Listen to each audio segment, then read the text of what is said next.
Hello and welcome back, everyone. We are continuing our Japan run here. Things are going pretty well. Looks like Korea is having a time. We might have a time in Korea today. Also didn't notice this last episode, but this is broken up. They broke up the party. Curious how much money is going through these straits. Looks like a lot of trade goes through these straits, so we would like to tariff these straits. But there's an interesting... These straits are a little bit different than the other straits in that they're not as blocking. Actually, all of them together are very blocking. If you control one of these straits, and you tariff, or you... not tariff, you toll really high, they'll probably just go through a different node. But if you control all of them, you control the gateway. We control this one here, and it's generating us a lot of money because there's no other way out. We do want to try and get Suez, and this is on our kind of radar here, and we do want to kind of right our economy at some point. It's also on the to-do list. Take a look. We'll check that everything's working as intended.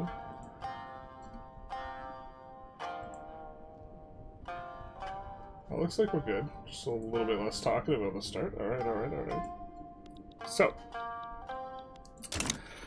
we currently are in okay shape. Our investment pool is draining, or our investment pool is gaining faster than our negative drain, but we might have to pause construction here. And also, Great Wave has been released, focusing a little bit less on what we are doing here, and more on the macro, which is that this DLC has just been released. If you are interested in getting the DLC and you want to support the channel, a really good way of doing it is buying it from the official web store using code Generalist at checkout, which sends 12% of the sale my way. It doesn't give you a discount, but this is a good way to support the channel without costing any additional extra. I think Paradox also, from their perspective, prefers it financially, because they don't have to pay fees for Steam. I'm not 100% sure. Also, other content creators who are making more Vic3 videos than I have been. There are other content creators who have codes, and if you want to check them out and ask if they have a code, this type of thing, you could do that. Look at our little boats, doing boat things. From a macro perspective, this DLC is adding quite a few things. We talked a little bit through the straits. I think that the long-term significance of this is that they're tracking the movement of goods now, which I don't really have a handle on what this might lead to, but I do think that this is significant. They have the national cast, which tracks characters, kind of sets the stage for stuff like a cabinet. And also, it lets you kind of see what's happening a little bit more in terms of who's going to appear for your estates, who's next in line, and gives you a little bit of ability to influence this with the ability to patronize, ostracize. And then also we have the new diplomatic interest system, which is just way better than the old one, but I think also paves the way for perhaps a world tension escalatory mechanic, as you tend to get more and more interests as time goes on, and if there are more and more overlapping interests for great powers, then that could be a way of escalating things. And these two combined, the interest system and also the national cast, and the national cast specifically, I think are really good for long-term type of stuff. And then we also have Navy and buildable and sinkable boats. Still kind of determining entire thoughts on this, but it is something that is fun to play around with, this type of thing. Hey, Happy Chef. How's it going? How did Japan in 1880 own the Strait of Gibraltar? Well, Spain is too willing to trade it away. Today is the PCG Bayring game. Are you excited? I don't even follow whatever sport that is enough to know which sport it is. Can you show the new mandate? Yes, it's not very good.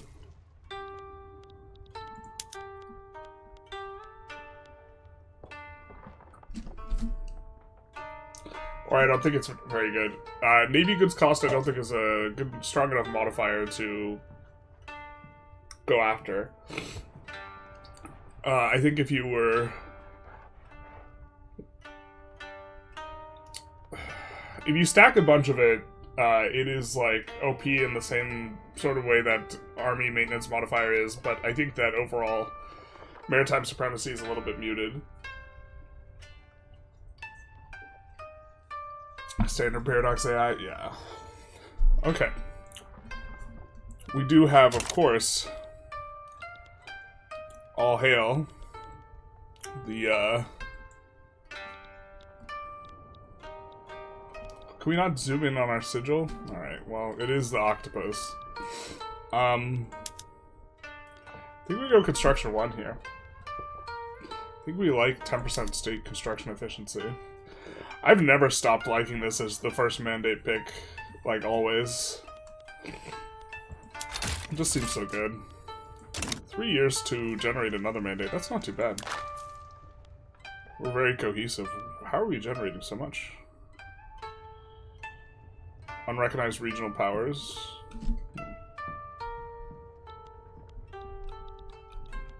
I wonder if that's Satara. It's the big one.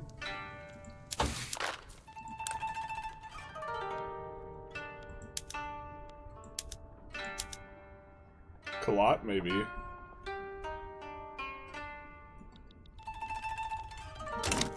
Okay, we of course do also have the new music.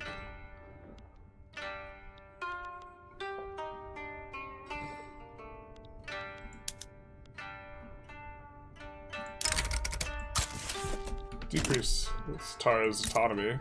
We do eventually want to annex this. There is the Victoria Terminus available here.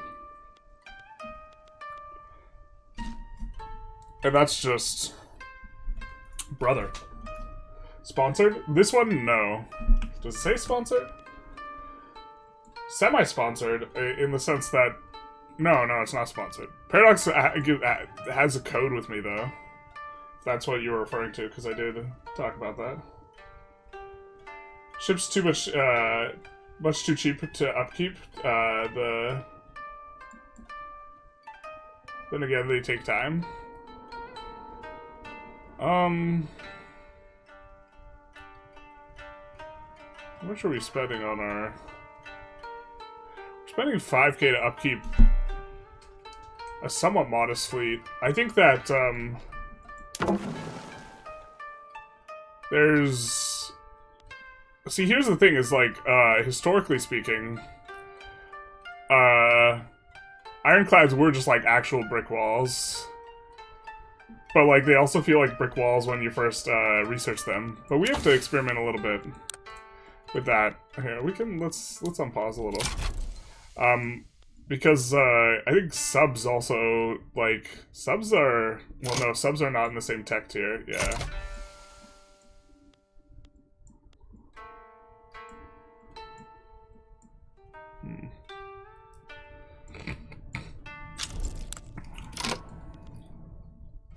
They're spreading shift work.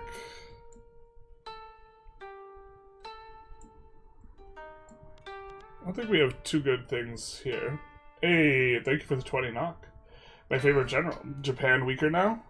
I think all the countries to the east supply ships and your ability to project power, like, actually kind of matters.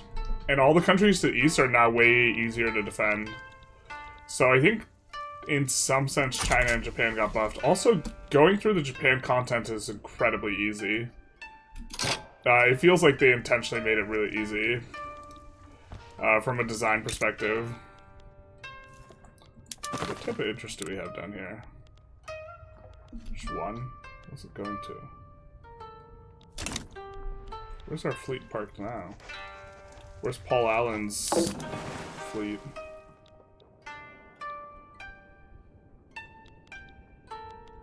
Okay.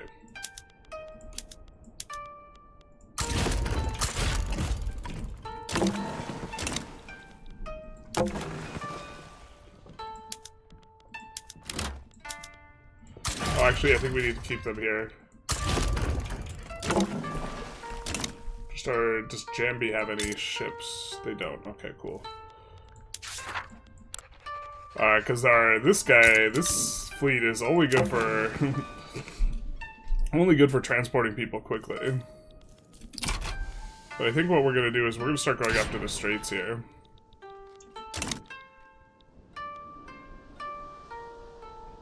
Should be slowly getting out of debt too here. But we do need to upgrade our interest there before we do that. And we're currently doing the Suez survey, that's why we need to keep this guy here. I think it'll cancel our survey if we leave him. Or it should, I don't know if it does. We're so back with boats. He's so hot right now, Hansel.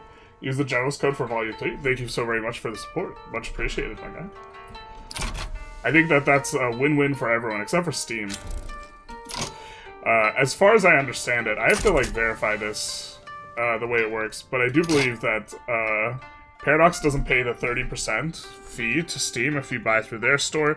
They just can't undercut the price of Steam, so they can't sell for less than Steam does on their website, which is one of the reasons why, like, Steam doesn't get a cut if they sell through their website. Is the only reason why that would make sense that they can't on the official store ever undercut Steam's price. And then content creators get a cut, and then Steam gets nothing. Hey, Play, thank you for the 5 Canadian. Are you going to do the complete historical route for Japan?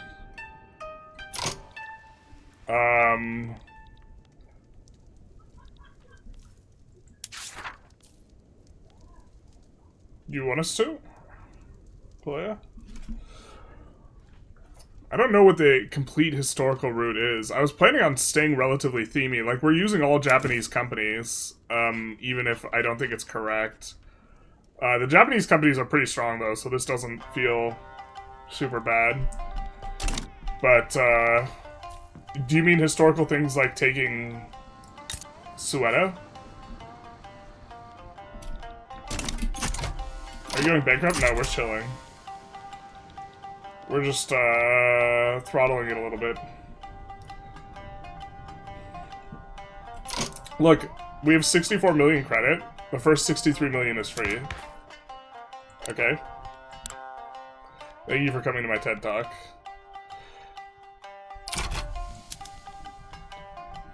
Eventually we want to move on to...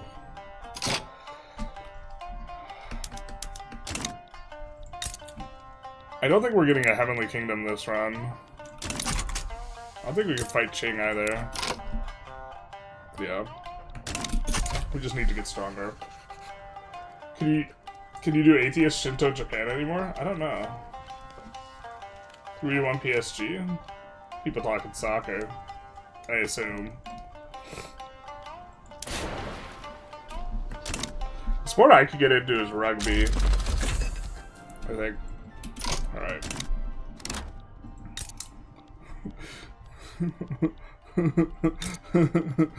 Can we turn on steel frame building chat? Actually, we totally can. We totally can. We, like, extra can. Just gonna see how it affects prices here. And then turn on more steel frame building. Truly, we're in fine shape. Did we have the smoothest steel frame transition ever? What's that like? We didn't even prep it that hard. Or, like, at all. Helps having a ton of glass, I guess. Hey, thank you for the 50 knock. Japan got buffed with gold. What about other resources? Thank you so very much. Much appreciated. I meant historical, like, Empire of Japan stuff. not taking Spanish El Reef. Like, in terms of expansion, we've already kind of muddied the waters, expanding a little bit here. And was gonna stay away from South America, but the sweet, mandate generation. But other resources on Japan. So they reworked some stuff in terms of where it is. Overall, I think it's net positive on the... I think it's net positive on the resources. Not 100% sure, but we can just kind of quickly go through it. The big one is that there's been a state split between these two. And then also up here in the north, I think Tokyo has a lot more resources. This is way more mappy. Like, way more mappy, and Tohoku is a lot stronger. Whenever I see NOC, I think it's like North Korea. That's the... it's one of the Scandinavian currencies. It's the Norwegian one, right?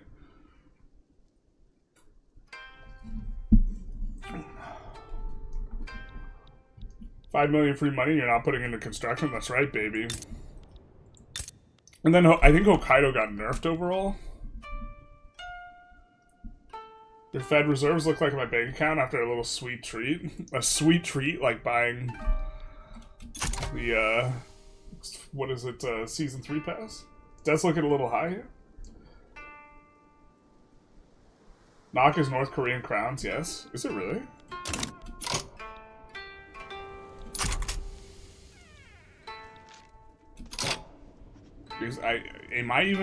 Are you allowed to watch my stuff in North Korea? I don't know how censorship in North Korea works. Okay. We do want to be researching stuff. It's not like EU5 where it stores up and so you can kind of just let it fall by the wayside a little bit. I do think we want an additional company because we want to play with all the Japanese companies.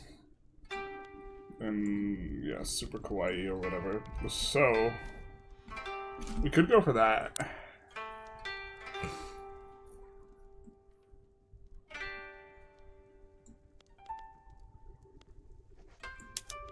Let's do this first. And then that.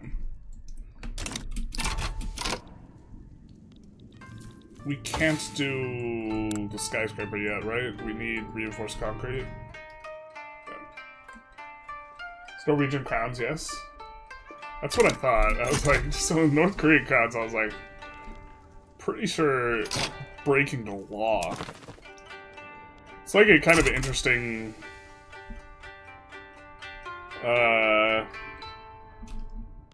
thing to think through is if a law is, you don't recognize the legitimacy of attitude towards breaking laws when you don't recognize the legitimacy of the rulership. Oh, Great Britain's doing the things alongside us. We're both doing the things.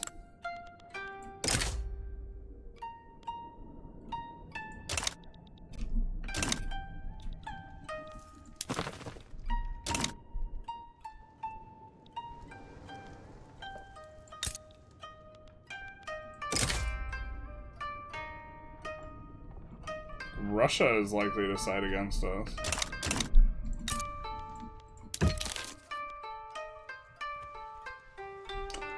Something we were discussing towards the end of last session. Player might have an opinion on this, actually. Is whether or not to accept investment.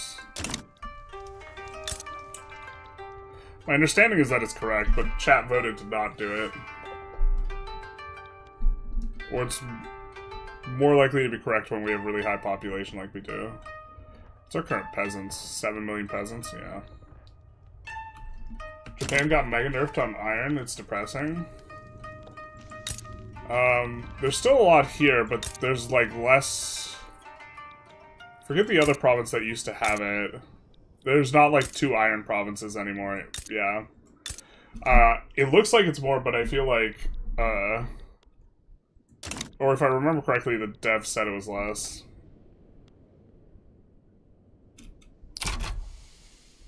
Did they change any of the text? They changed a lot of the text to give ship-oriented stuff. Like, this unlocks a ship modification. A lot of the naval texts are now not so silly and, like, unlocks various things related to the Navy. There's Tohoku, Kanto, and Hokkaido with a lot. It's a lot less, yeah. They mirror flip the text and it freaks me out. Gantry crayons on the right is unnatural.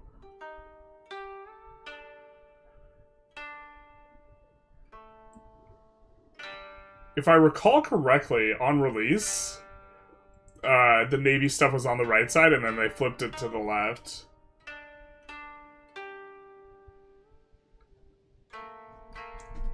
New expansion. What are people's feelings on the price tag? Feels hiked. Well, so this is a mechanics expansion. And my general feeling is that people will find it expensive. But there's like a lot to unpack there. I think a lot of what they've done with this patch is going to be really, really good in the long term, but like the payout isn't this patch. And Vicky 3 does that a lot. Like agitators in 1.3 were kind of whatever. And then we got like political movements and like, or political movements, I think were around in 1.3, but no, they weren't around in 1.3. It was like, I don't think they were around in 1.3, but agitators would like, instead just push revolutions whenever the revolutions were like occurring, and like, they were like super whatever. But like, they developed a lot more over time. Companies, when they were first put in, did not have separate ownership, and they were just a throughput bonus on the industries, and they didn't have all these additional company things. And so, the way Victoria 3 tends to cook is they tend to introduce a new mechanic bare bones, and then they expand upon it a lot in later patches that aren't even like the patch where this is the flagship thing. And so this is a mechanics patch. This is one of the bigger patches. Mechanics DLC. The next two DLCs are going to be flavor DLCs, which are going to be cheaper. But I think that two really significant things have kind of come in this patch that we might not see the payoff until last patch. But if you want to like support the development of the game, like one of the ways you can do is like buy in, but like it's not necessarily like worth the price tag type of thing. But also they give most of the content in the free patch anyways, right? So they're developing the game, but they're giving most of it away for free. This way it's easier to onboard new players. And so it's complicated because virtually none of the DLCs will be like worth it because almost everything is in the free patch. But at the same time, if everyone says, oh, the DLC is not worth it, and nobody buys it, then the game doesn't get developed, right? So there's like a problem of the commons there to some extent for like long-term game health. Because when you have bifurcated patches, because the essential core elements of the game are locked behind DLCs, because the game needs to function with and without the DLC, it adds extra development costs, and it also makes onboarding onto the game a lot harder. So with that said, like, I think this mechanic is, with the scaling interest, I think this is how you get like a world tension type of mechanic later for Great War escalation, right? With the cast characters, I think there's, if you want to have artists, scientists, cabinet, the tracking of all these characters now, and the more nuanced way in which ideologies are appearing, I think this sets the stage for that. So you can see here, these characters are like the most prominent member of that particular ideology, which is like getting pushed through here. So I do think that this is interesting, but I think that this gets expanded a lot more. I think that the current balance for ships and also the way the AI plays with them is probably... My sample size isn't big enough to know this, but just knowing how like the AI tends to suck at stuff when it's first released, that's kind of my assumption. Just like AI with treaties. When treaties were first released, they were bonkers. You could get everything for free, basically, right? And then as they adjust the AI and figure things out, it gets like a much better mechanic. And so like... long term, I think that this patch is just like super important and they're like cooking. We also have the boats, we have the stuff, and also I don't know how this is going to be significant, but they're tracking where goods are being moved, which I think could have like long-term implications as well. So,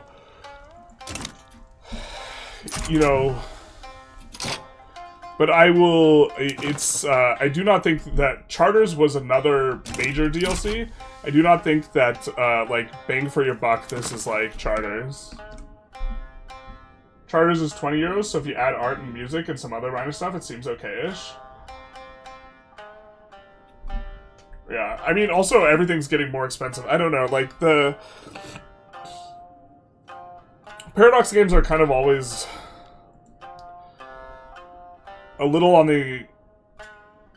Paradox games in general are just expensive because of all the, like, DLC you end up needing, but, like, Victoria 3, you don't need the DLC to, like, enter. But at the same time, the hourly, like, relative to, like, AAA games, it's, like, not that bad. Like, or, like, how many hours of enjoyment you get, like, relative to the cost, I don't think it's too bad. Victoria 3 was pretty good on giving free content until 1.5, I feel. I think they're still pretty good about it, no?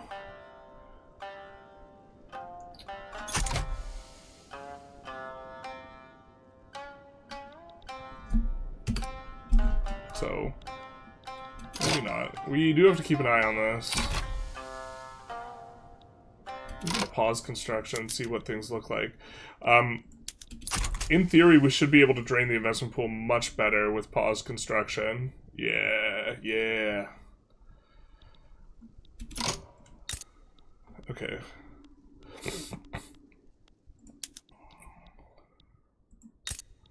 Let's see what things look like. So steel is still the issue.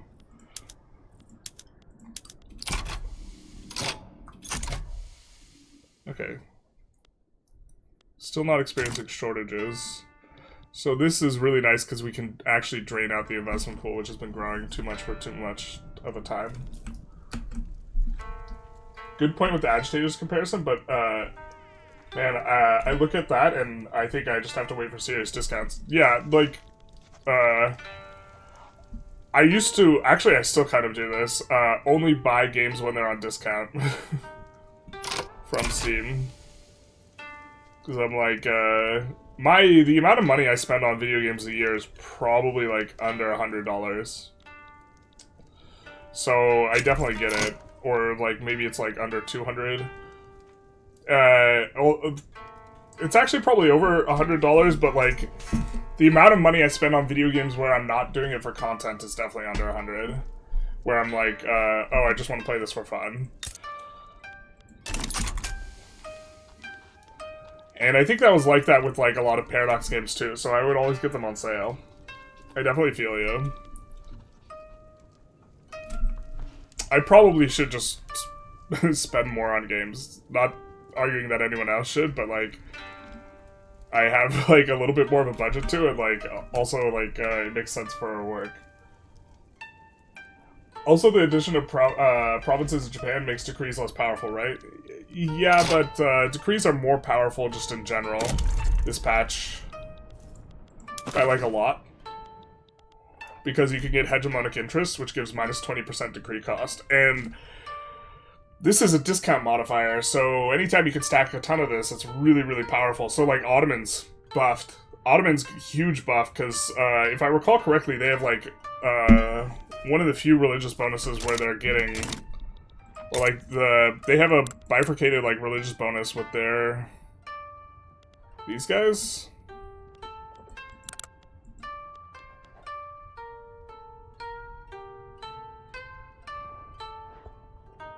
Yeah, okay. So you get powerful... You get these guys powerful, you do the power block that gives you the statue that gives you minus 25%, you get another minus 20%, so you get minus 65%, and then there's a few other sources here and there. You get decree costs for like minus 90%. Hey Pedro, how's it going? I'm glad the most important mechanics are in the free patch. Imagine that every new mechanic was locked. It would be a little bit of a disaster. Hey Hamcuts, oh, I was meaning to message you back today. This morning. Yeah, let me actually do that really quick, because I saw your message, but I didn't...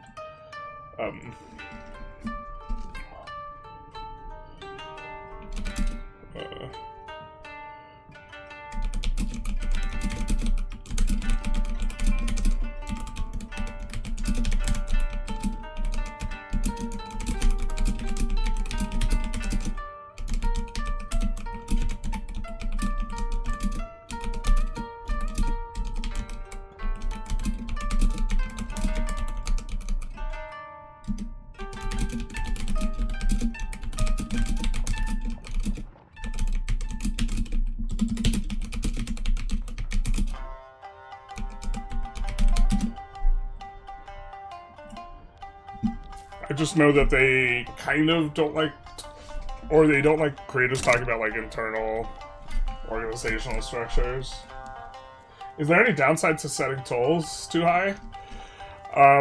So I think that you can, in theory, get less money if you set the tolls too high, causing them to go around, but functionally there's like no downside.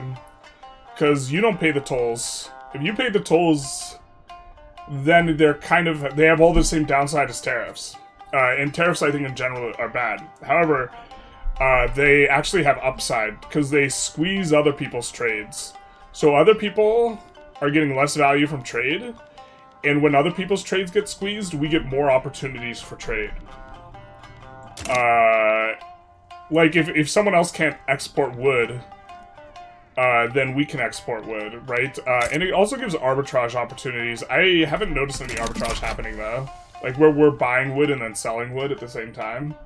I only noticed, or I noticed it once in the Great Britain game, but there was, like, a pretty significant confound, so I didn't think it was actually occurring.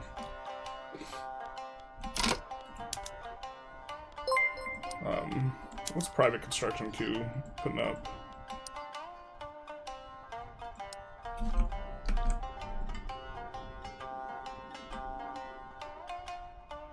Also, thank you for the raid, Ham. Sorry, I didn't hear the sound. Time to waste. Thank you for the follow. Thank you, thank you. Wish we had more competition than genre. Yeah, but I got 700 hours in the game, so I don't know if I should complain. That's like the thing is like no one else makes games like this. So like there's not a very good basis for comparison if like Paradox is giving a fair shake. I kind of think that Paradox is giving a relatively fair shake. There's also the aspect that the Paradox community, with the exception of Hoey's actually pretty big, but the player bases are like relatively small, and like you have to generate enough revenue to cover the salary of like 20 devs or whatever, right? As well as overhead, and it's also like a for-profit company, so if they don't get any profits, they like just do something else, right? And so like that figures into prices. Like for those of you who've been watching, we've been playing a little bit of Dominions, and Dominions is probably a decent example of a game where it's like that game is kind of expensive for what you're getting, but then you have to realize the game's made by like two dudes, or like kind of one dude but two dudes, you know what I mean? And I think we just actually want to take the state for the tariff.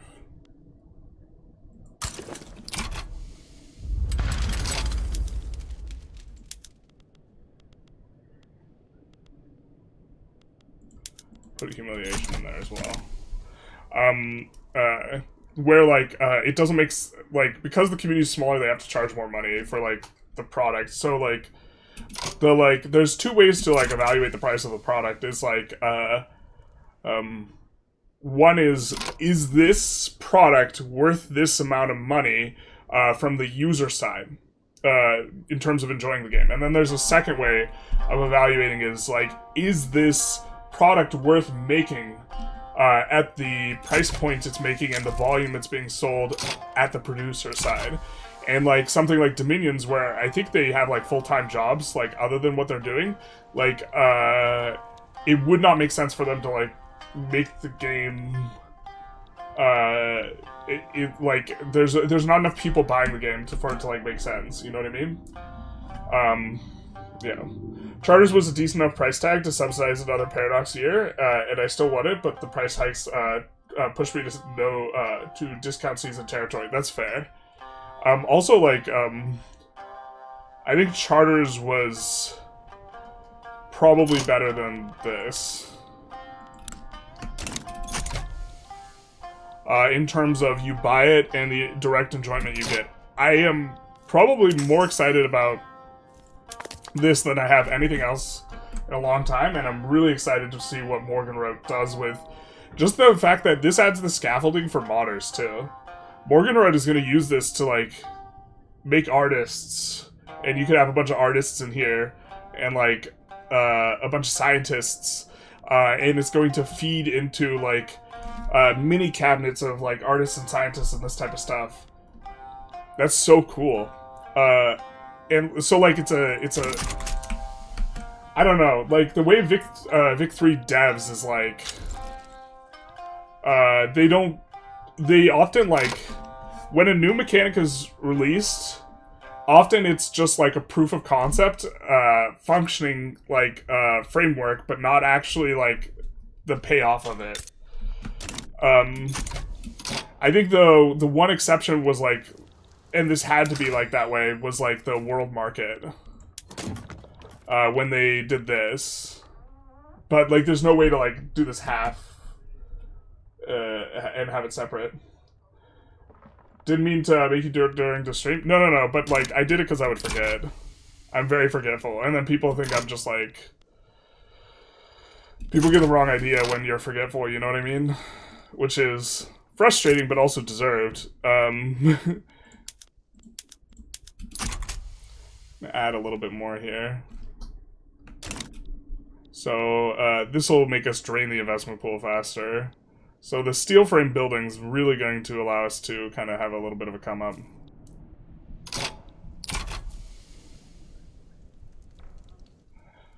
Oh yeah, alright, they backed down. Cool.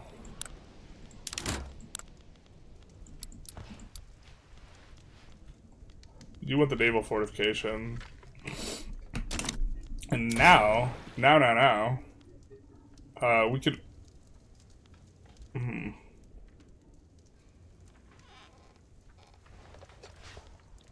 We don't need to touch the no military access because this is an AND gate, which is like not very clear. I think in the UI.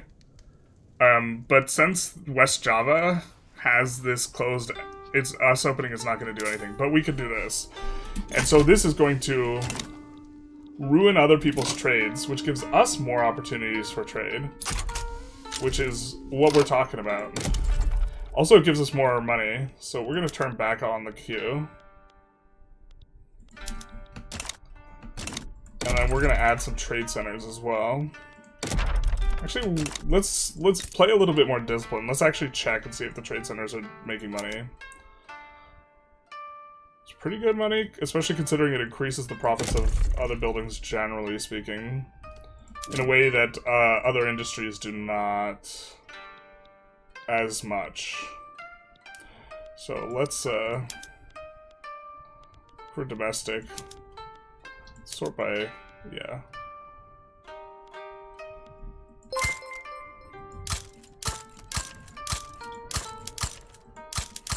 let's do some of that action. Masco Loxon, thank you for the follow, much appreciated. The one iron mine in Kanto is just sad though.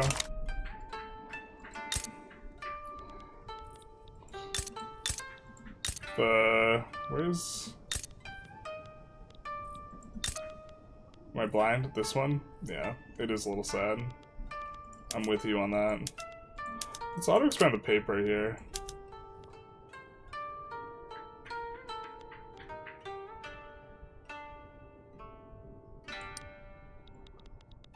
Probably actually use a lot more of the paper because we have a throughput bonus in the company.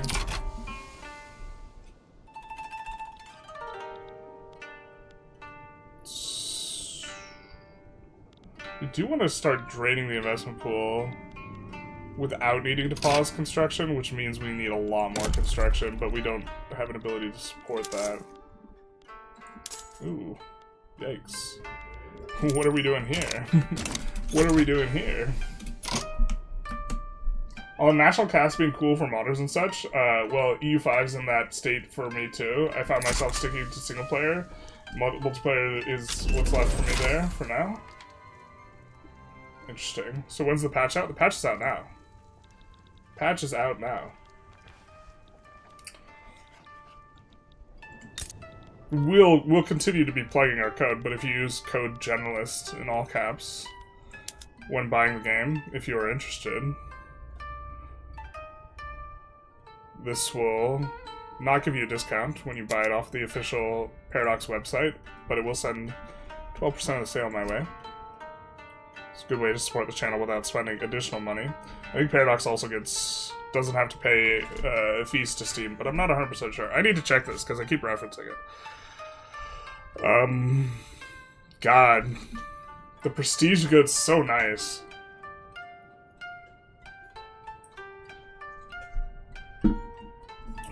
Like, per innovation, we're getting, like,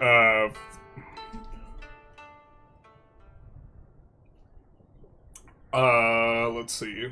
We are about to get up to 50% throughput by adding the additional 10 levels and getting 2% more. And so going from 130% to 120% is like a 16% increase. So we're effectively, and most of the cost, or actually most of the cost isn't on the wages. Paper's so expensive. And also they changed the building to not have anywhere near as many guys. The paper used to be a lot better when this building employed 5,000 pops instead of like 1,000 or whatever it is now. Yeah. Alright, fair enough.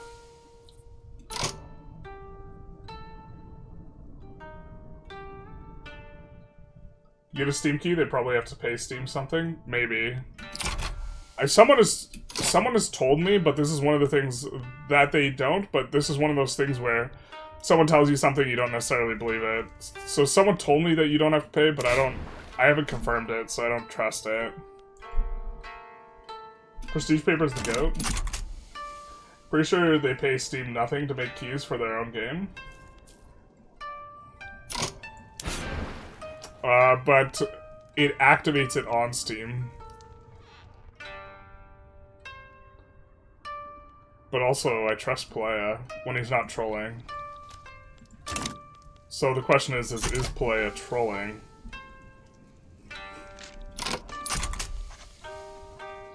China needs a crap ton of it. Really great to sell it through a treaty port.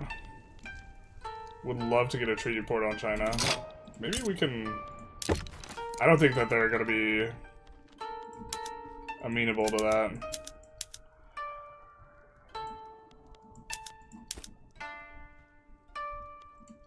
A little bit of an uphill battle. We can get 50 from selling them boats, but that's not enough.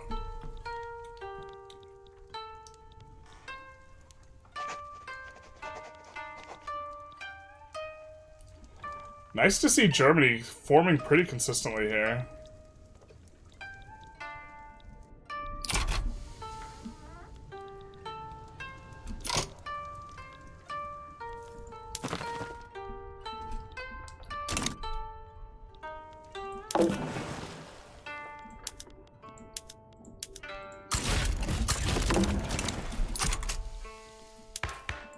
Still doing the Suez Canal thing, so we could really afford to up some of this.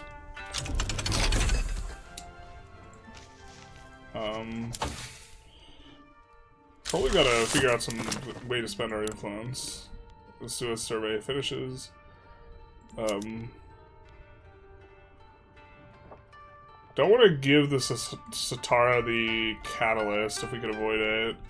I do want to reduce the... Well, actually, Gaza's the one where we want to be able to start colonizing this eventually. Or into there.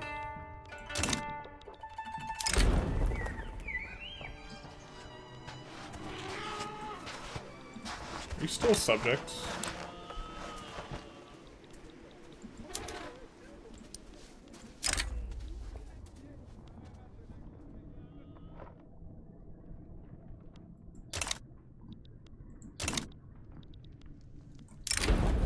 I don't know how we want to get this.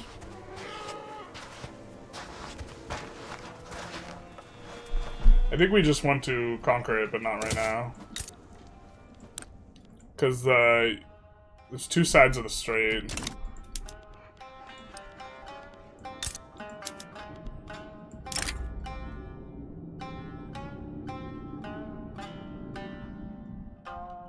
I don't think we can land them right now, though. I don't think we have enough We could get enough troops, but we don't have enough transports.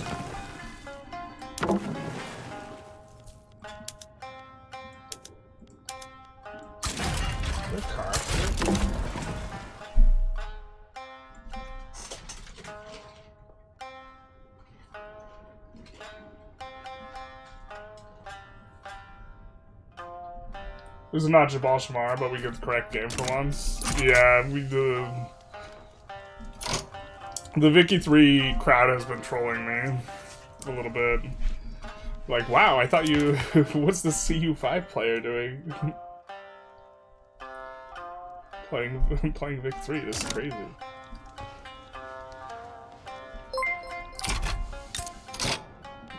Let's take a look. To some extent, also, our trade centers can absorb the swap up. Does that cause a shortage? Nope. And it's enough to get us winds of change.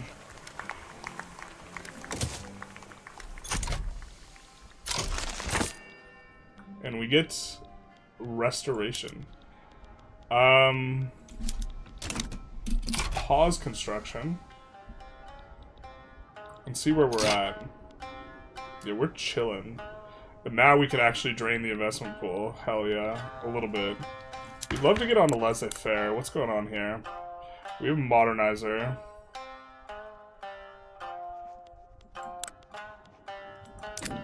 Who's next in line? I think we're gonna have a lot of modernizers. Yeah, 76% chance to get another modernizer means that we're not going to be able to go laissez-faire very easily.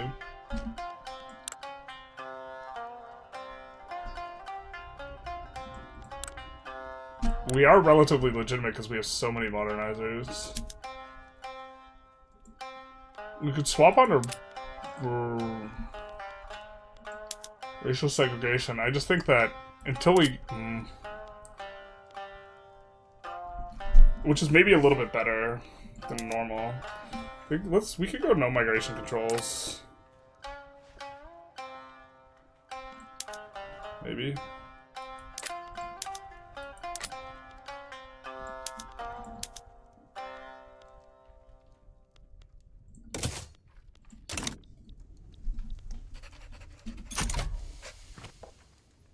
Holy 500 loyalists?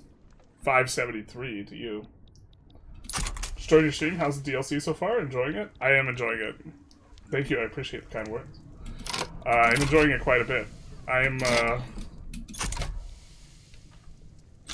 unfortunately, they put, like, the two DLCs right on top of each other with EU5 and Vic 3, and I gotta cover both.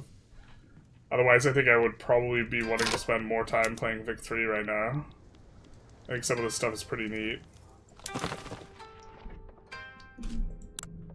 I'm really excited to see what mods and stuff we get out of this as well. But, is laissez-faire good again?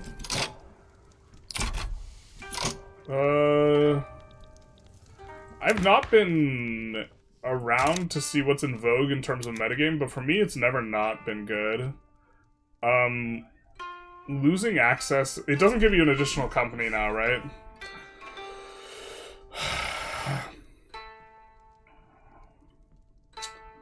And it depends on the size of your economy, but being able to make something,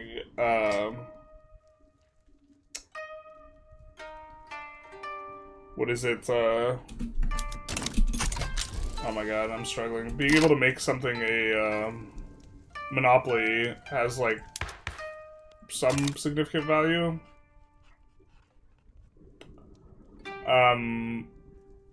And as far as I understand, the metagame where you let other people have investment rights in you is better if you go interventionism, because you can just poach and nationalize all the best industries. Although this is relatively tedious. We're going to grab a little thing of drink mix.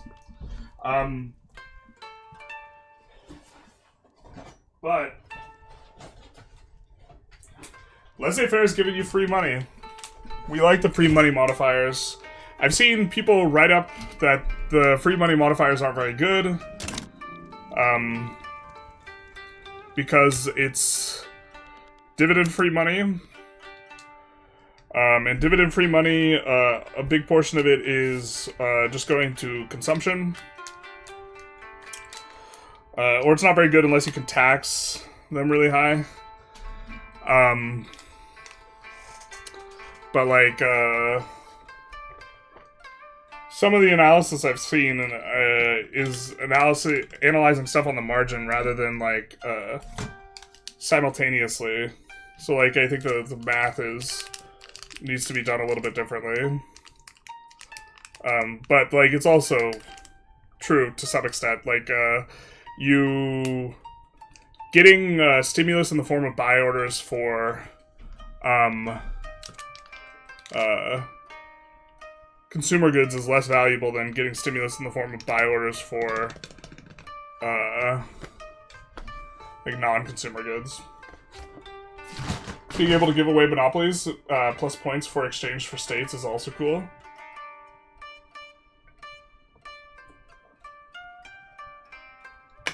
Yeah, this is maybe a point. I haven't done too much of that.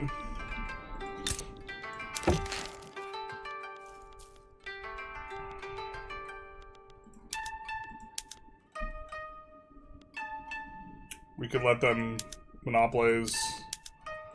Not a ton of monopoly acceptance there, but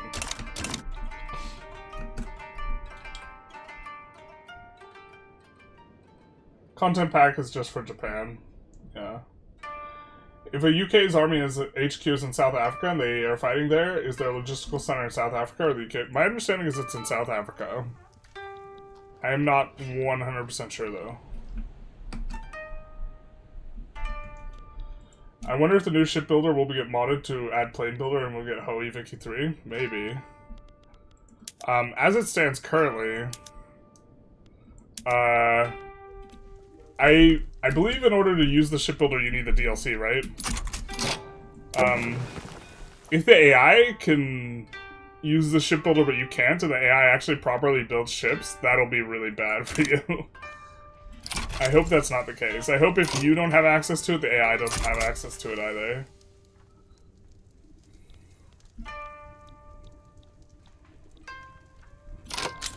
But, laissez-faire also, coming back to it, interest is like a reverse tax on the rich. You're paying money back out to the ownership class. And they buy stuff with it, but you would rather spend it yourself. And laissez-faire, a big portion of what it's doing, in addition to the free money, is also, like, getting rid of this. Usually go interventionism plus protectionism over laissez-faire. I definitely don't like free trade, but for the reason you mentioned. But I also just might not be up to date on metagame. Or I'm definitely not up to date on metagame, but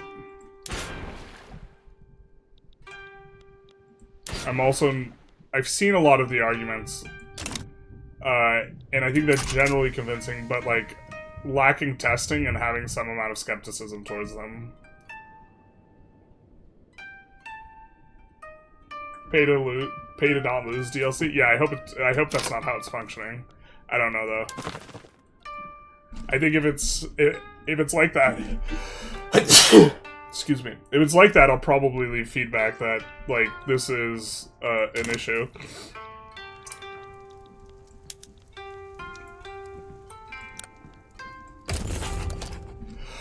I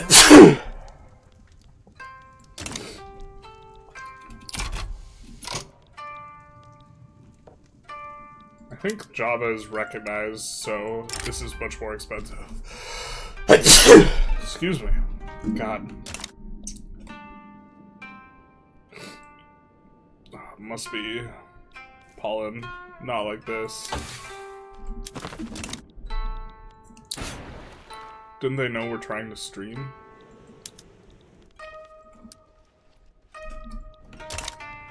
We were thinking of going after Dainan, but maybe we just go after Indonesia a little bit more. Okay, let's project power there instead.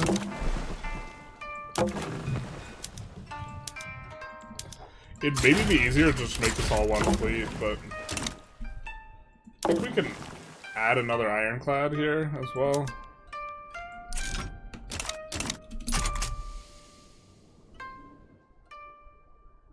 They look like they're going the same speed, but the 40 stack should be significantly faster.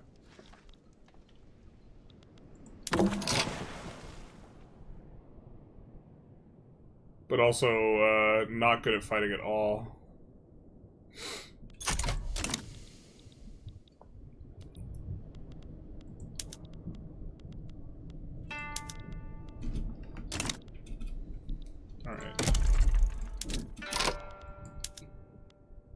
Let's add some construction.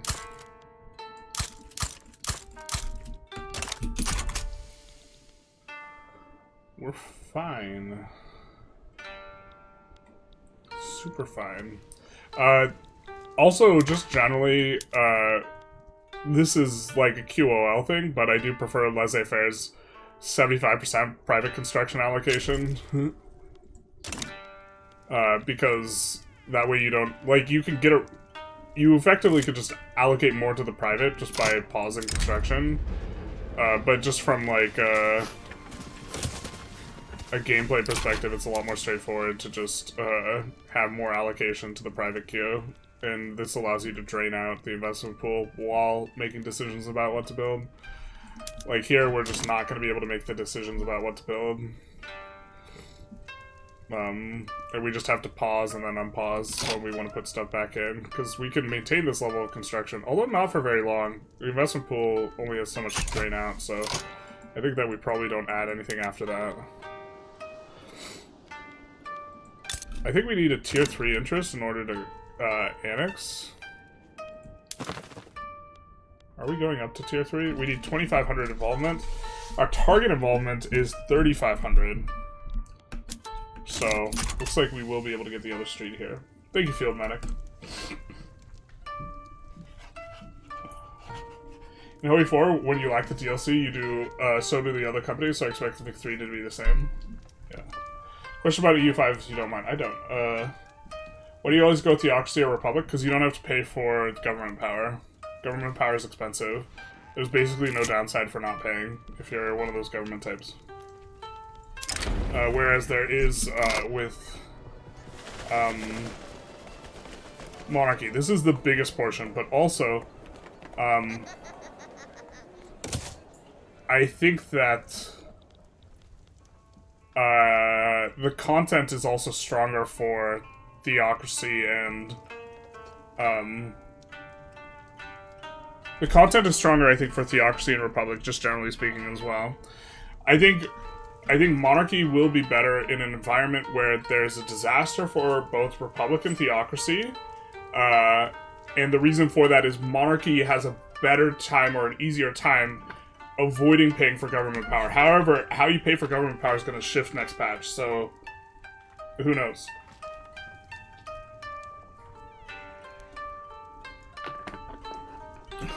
But the entire economic minigame in EU5 revolves around not paying for your sliders, so to the extent that you just avoid paying for your sliders, just because of how it works, it's you have an income and expenses, and this like creates a margin, and the margin is actually pretty narrow. And so when you avoid spending, like, you're only extracting like 10% of the tax, or if you extract like 25% of the tax base, let's say. And what this means is that paying 10% of the tax base in taxes actually just decreases your income by 40%. So paying 10% to pay for government power is like really bad. And you would rather not do it. I understand they have to turn a profit to keep developing the game, but 30 euros feels like a silly price for a ship designer and some Japanese flavor. There's some other stuff too. I think that the payoffs for... I think Vicky 3 does this, and I like that it's the way that they do it. But it also makes a harder time for selling DLCs.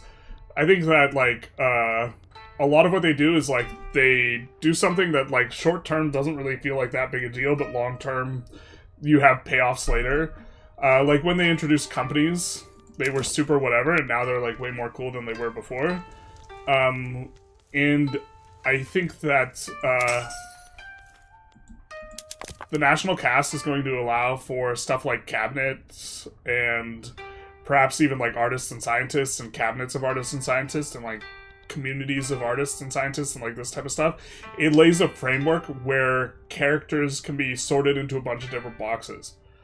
But you don't see much of that. With the Japan content specifically, you see the group of daimyos, and that's like the way in which they implement it, which is like on a relatively limited scale. I think like the interest system is what you need to eventually have like a great war agitation mechanic, or it dovetails into that and plays into it really well. But I'm with you on the like the price to like what you get ratio of this DLC not being the best. But I also think that if you look at the development of the game like more holistically,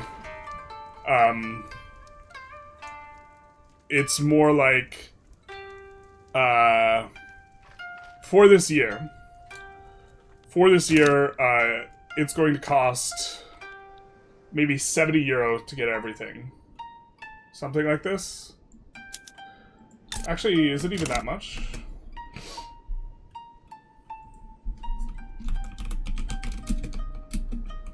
Volume 3, which I think is all the stuff for this year. You get the Warship Bonus Pack, the Great Wave Pack, State and Revolution. Here, why don't we pull it up for everyone? We could like talk through this a little bit. By the way, I have incentive to push people to buy it because I have a content creator code, but I'm just trying to like. The thing is like I think like.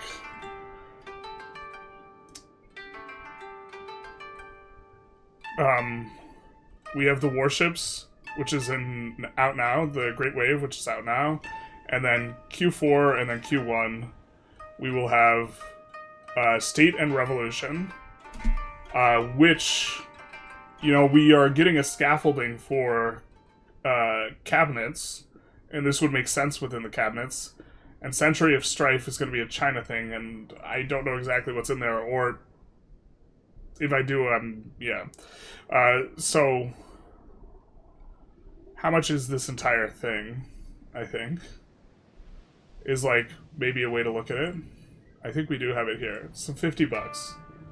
$50 for a year worth of content.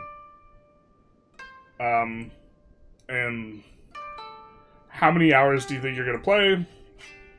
How enjoyable are those hours? This type of thing.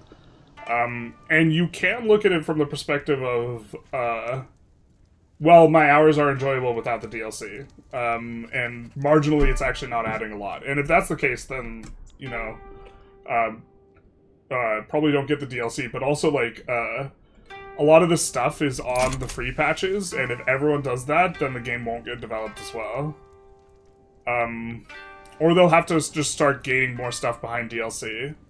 Because as far as I know, like, I don't think this is gated behind the DLC. I really hope the national cast mechanic is not gated behind the DLC.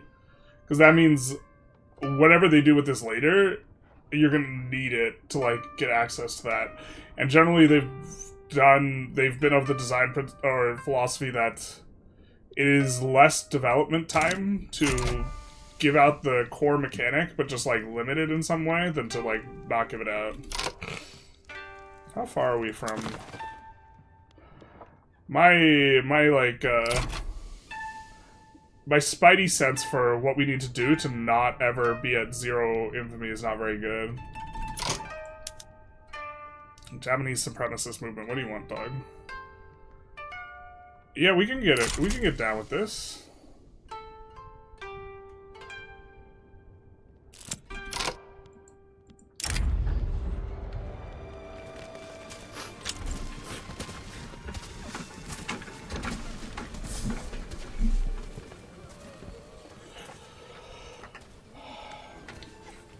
Well, minus wages are actually a good modifier.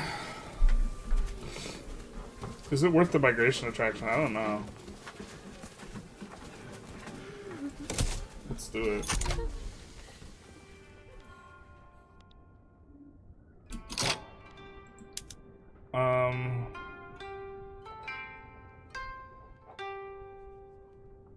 Maybe we try and push this through a little faster, considering we have this.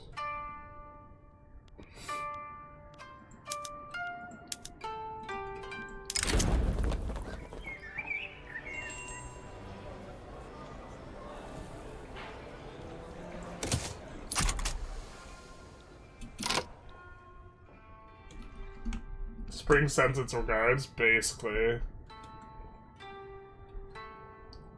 I saw our productions made a game about new DLC. He's a huge OE4 YouTuber and talked about a game being super chaotic. Is it true?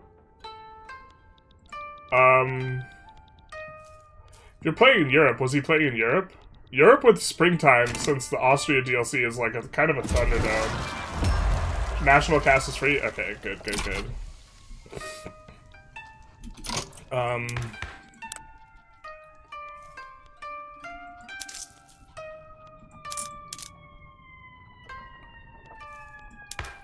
That'll get us above 90%, so we'll get the extra enactment time.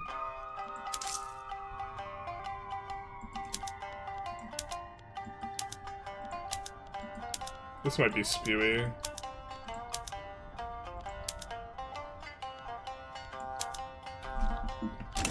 So now we'll get a ton of additional enactment time. Really not missing out on too much revenue.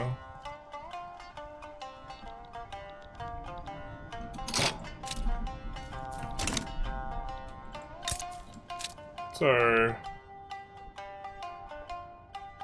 is this included in vanilla, or is our mod still active for GDP ownership? We own domestic 99% of our GDP, and then foreign we own 15 million.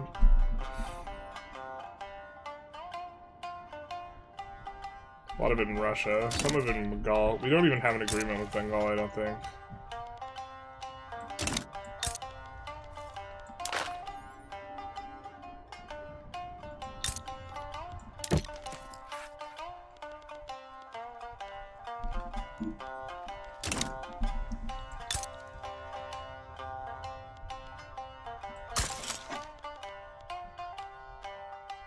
How expensive is this, kind of?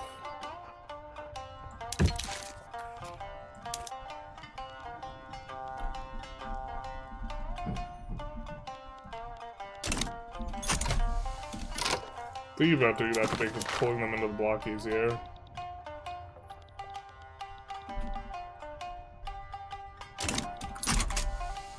It's generally hard as a non-European to pull Europeans into the block, though, or type of thing. Hey George, how's it going? I'm not playing with mods and I see it. Thank God they included that in vanilla. This was such a great mod.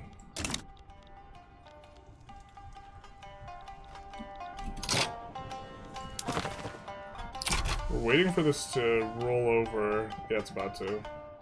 2 more weeks. 2 more weeks. And we will lose the 20% infamy modifier.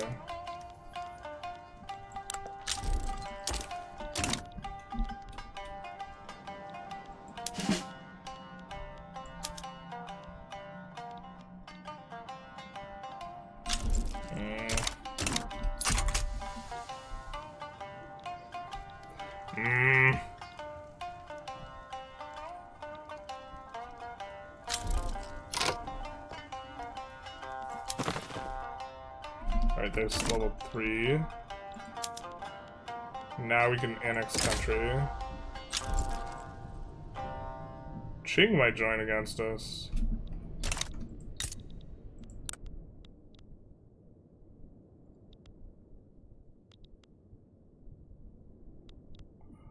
Oh my god. Tooltip, please.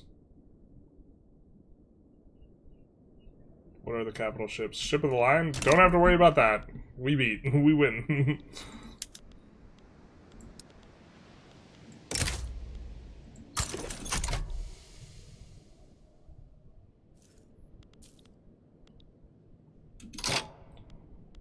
So now I think we can...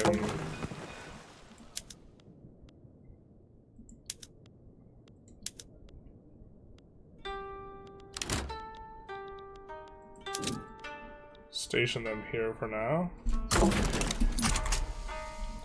And use them to beat the Trucial State thing, and then go in for SIAC.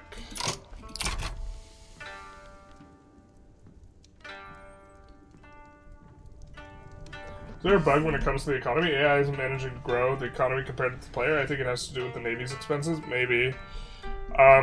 Qualifications are also apparently a really big issue on this patch, or a lot of content creators were having trouble with that.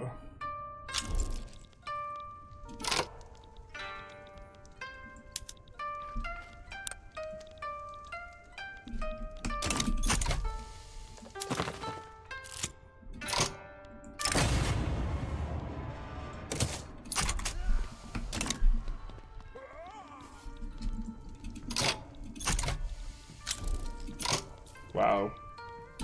Just bing, bing, bing. Who said pass the laws was hard?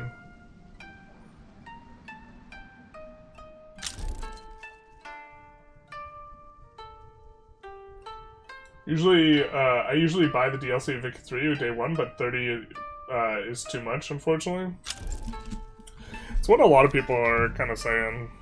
I think that, like, in terms of high bang for your buck, this is maybe not the most robust DLC. I'm still generally, like, pro-supporting the game. It's €50 to buy the package for the whole year, or including the 2 flavor packs, but some people don't like the flavor packs.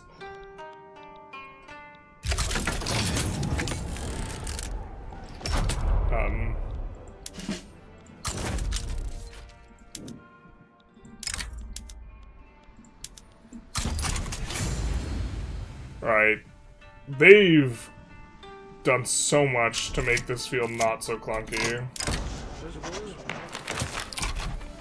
in terms of moving boats. Oh, just kidding. Why did the... We were trying to move these guys over to here, and then they instead went home.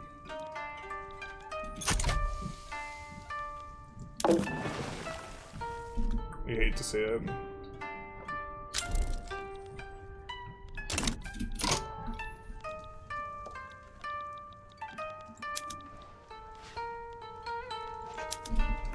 Let's do this.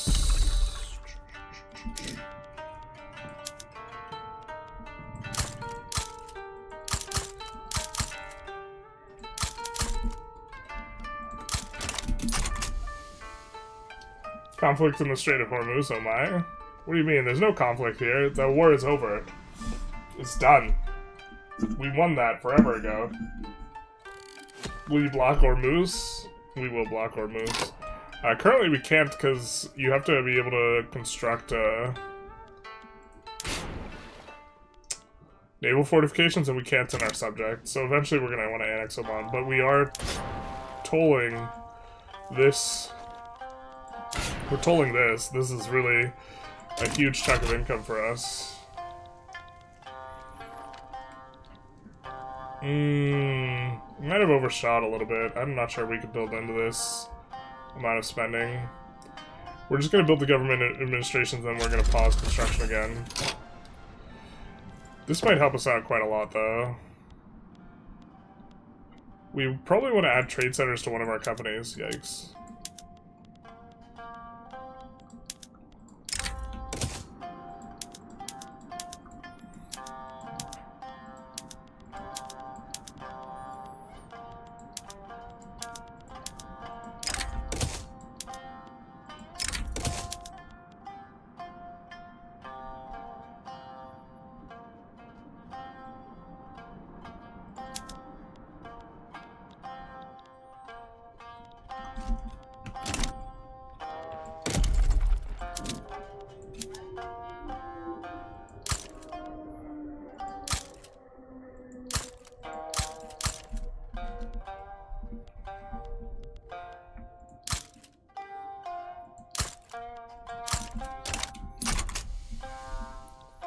something like that.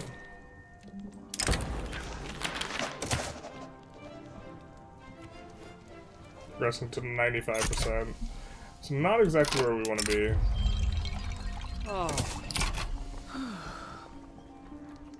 That means when we roll an event, it can lead to issues.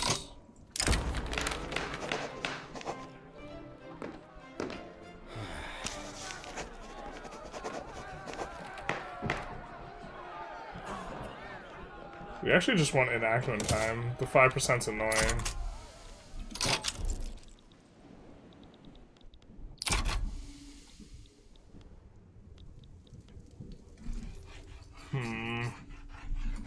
Once these ports finish, we will pause construction again. We're also low taxing right now. To try and push this through faster, so... And running floating authority for it as well.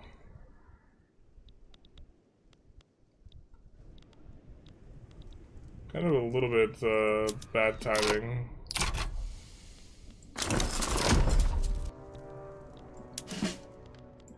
I mean, I guess all revolutions have bad timing, huh?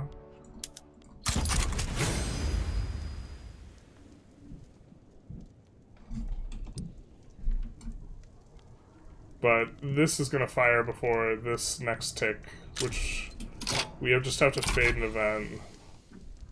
Doesn't it give us an event?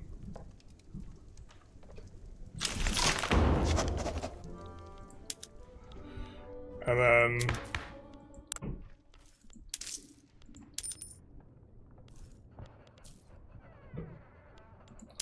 let's put back in a bunch of taxes.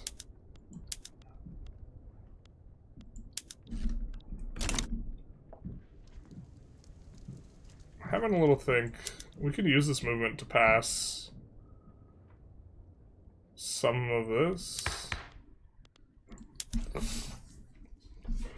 Oh, I don't know the downstream effects well enough these days.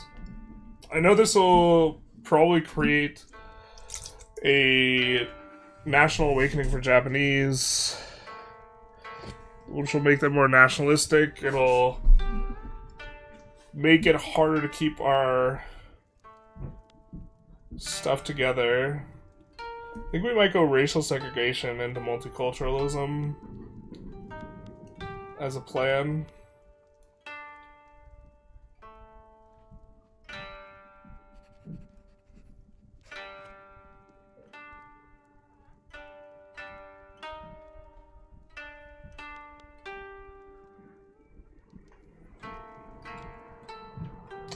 What does level 5 naval fort give you versus 1? Well, 1 is all you need to toll the... For the purposes of tolling the strait, there's no difference, but it makes it harder for people to land. They have to shoot through the fort before they can land. Low taxing, debt maxing, straight faxing, basically.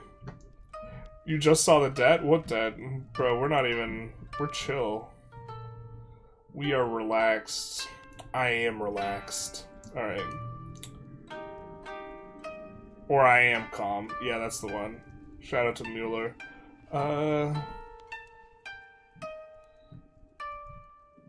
We'll burn this bridge together.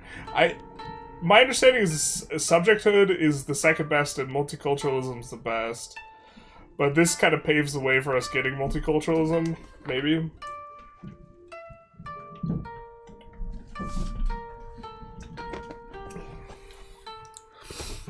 And this is one way to get rid of the movement right now.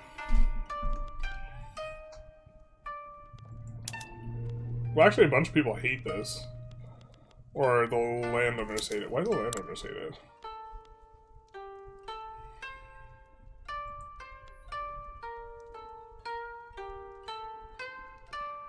Oh, they love subjecthood the most.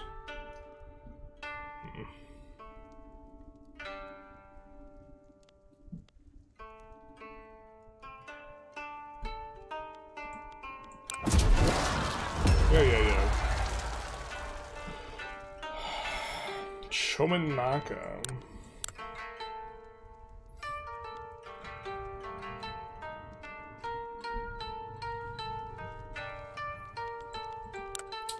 Might just be a Chomanaka is a way forward for us, actually.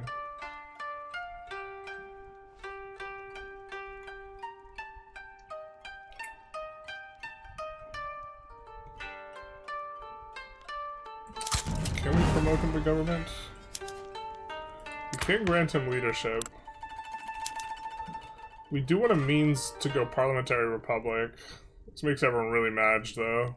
We might end up social monarchy, which I don't know what to make of.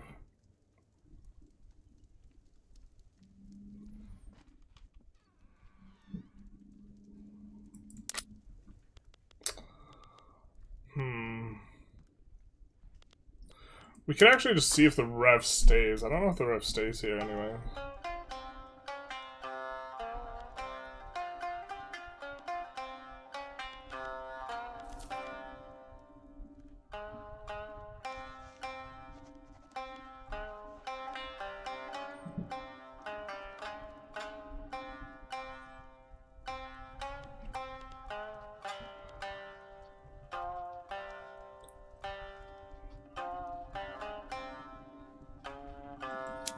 Could also just enact this. Everyone likes this.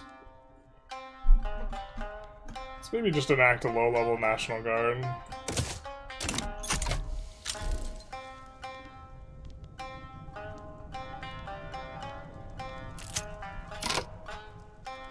That's not making this secession movement go away. Supremacist movement. Alright.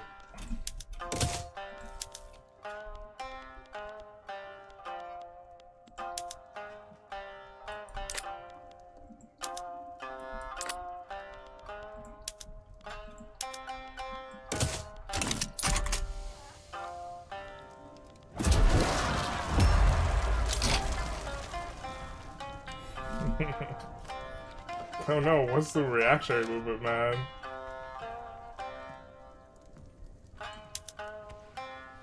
Brother, we're going on to something you like. What's this?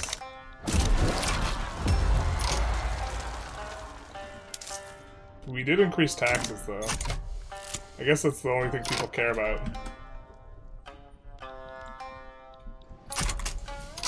How do you happen to have one of those supporter codes for purchasing Vic 3 for Paradox, a la EU5? Do you happen to have one? Yes, it is still generalist in all caps for any Paradox product. If you want to buy Stellaris products with my code, I think you should try and see if there are Stellaris content creators that, maybe instead, but, my code will work for Stellaris and Hoey as well.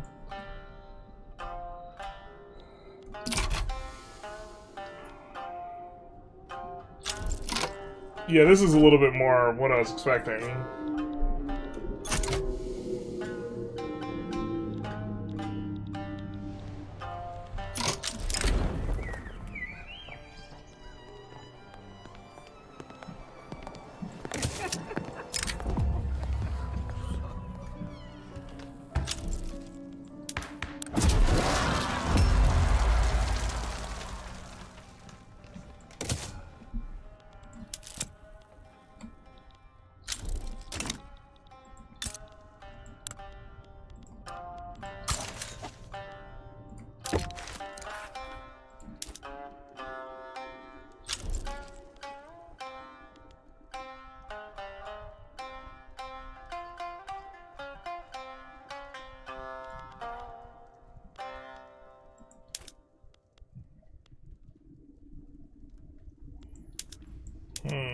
Can we get anything from them?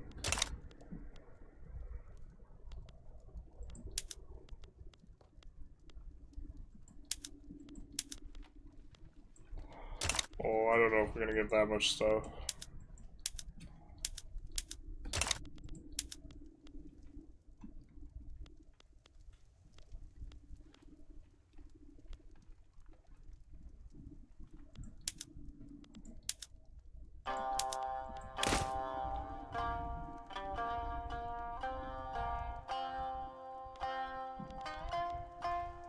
I think this works for us. We won't shake him down for like 5 ducats or something.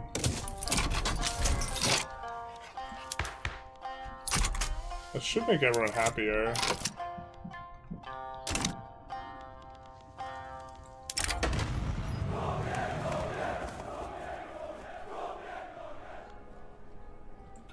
Alright, could happen here. And then...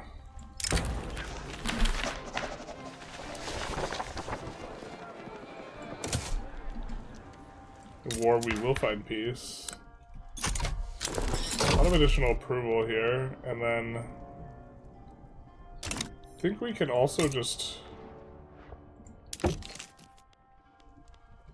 guarantee independence, but this one we went on a 5-year thing where we could just cancel it if we don't like it.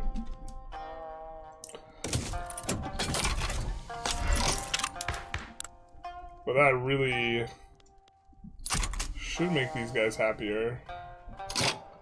Oh, we ignored a lobby demand. I didn't even realize. Damn it. Okay, so much of this makes sense.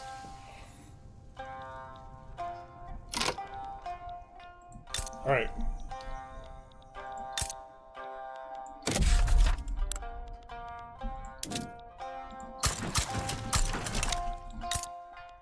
And then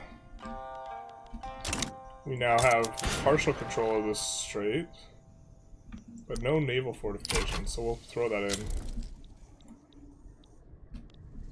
So people will detour through this portion of the strait in order to avoid the toll here, which now this is pretty substantive even, 20k, but we'll just toll the other side too now. Yeah, look at this. So lucrative. 20k here? We're making 20k on 21k on low tolls. Oh, baby. So many goods pass through here. Holy shit.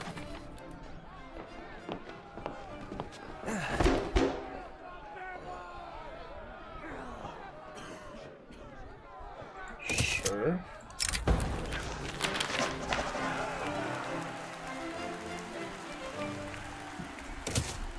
Okay, we have to embargo Bengal. Sure, I guess.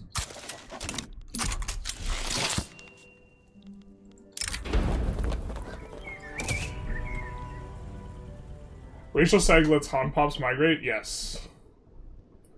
This is my understanding. Hey, you've done a Stellaris stream before? There's like, Stellaris is relatively open. Stellaris has like no content tourists. Like, the people who make Stellaris content. There's no... like, people like... Oh, I don't want to call people tourists after using that term. The content creators that make... Well...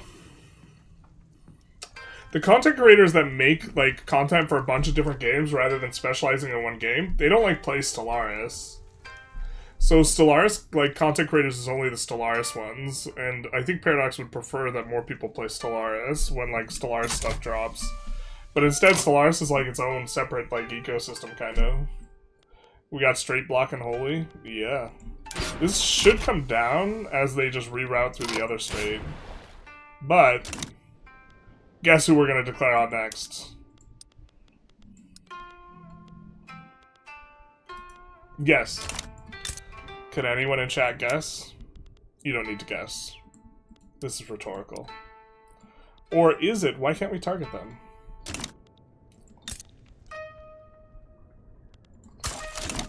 Gotta damage relations first, my bad. So we, Japan, will be the gateway. So now they'll have to go around this way, which is a lot more merchant marine to be spent.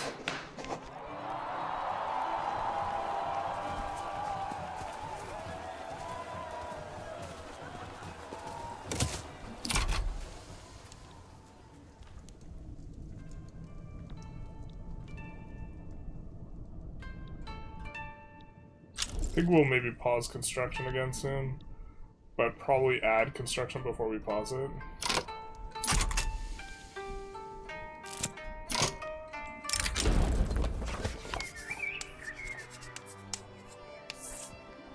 Yeah, we just don't want to add much. I haven't played Stellaris in like 6 years. They change it a lot. It's also like rough to like be a Stellaris tourist.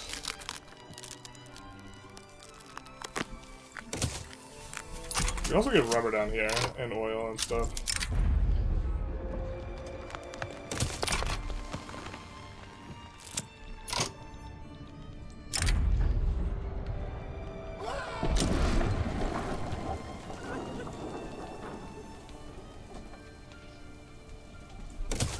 take big pump up. Those Indonesia straits look so promising. I've been meaning to start a UK game and zone the French out from the area. Yeah, the straits are just... The straits are very strong. Yeah, we'll put a note.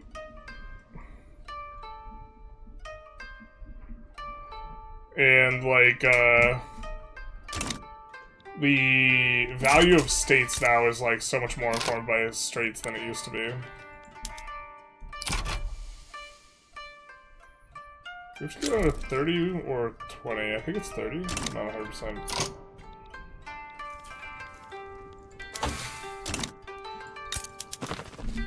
Are we trending up towards tier 4? No.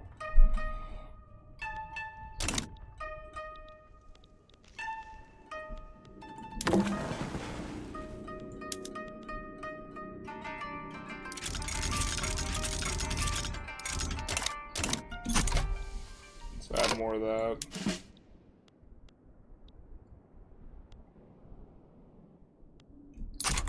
Oh, these are regulars from the place that are upset. Womp womp. Minus 25% naval landing.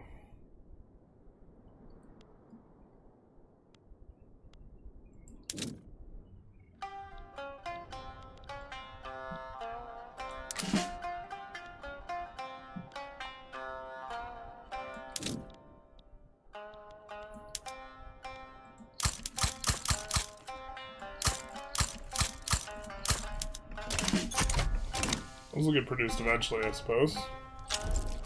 We're thinking of pausing construction, so...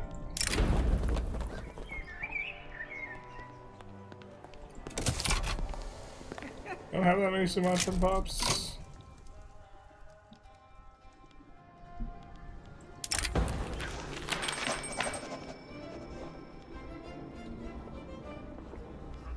I think we'd rather have the Loyalists, considering we're passing this very comfortably anyways with no opposition.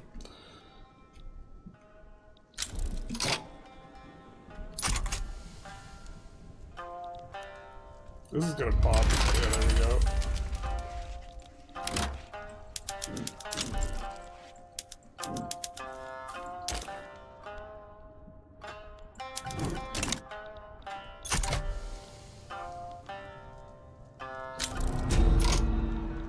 This one as well.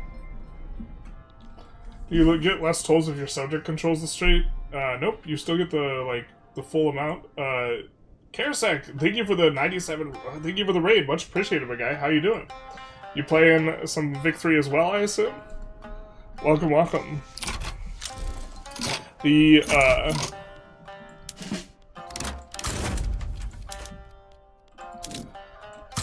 it's not negatively affected, the tolls, but you can't build naval fortifications in subjects.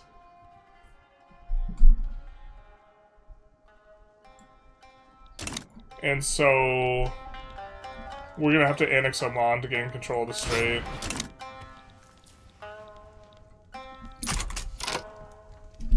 You're welcome, I'm fine. Yeah, I formed a theocracy as Japan today. The flag looks crazy. Is there a reason we went theocracy? Is there, like, theocracy content? We were thinking of clicking the button for Shinto.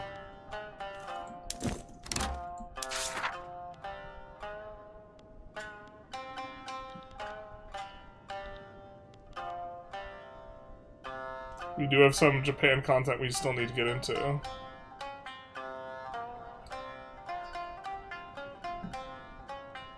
Or I guess we're not activating the new machine.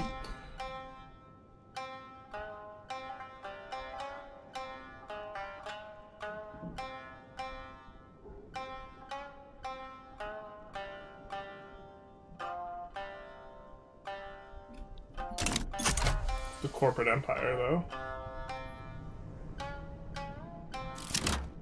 I'm not gonna spoil you. Yeah, roleplay goal. I just want to convert America to Buddhism. Speak German, please. Sprechen Sie Deutsch? I don't know a lot of German. I know how to say the vegetables. It's like das Gemüse. I don't know that much German. I do not. A little bit. We'll tell this guy to kick rocks.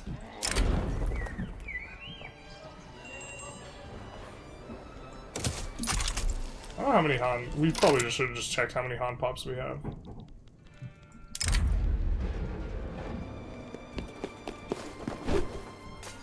Whoa.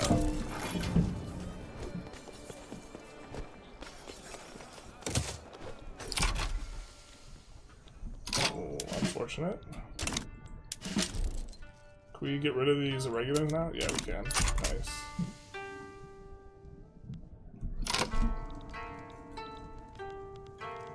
What is this? Was ist this?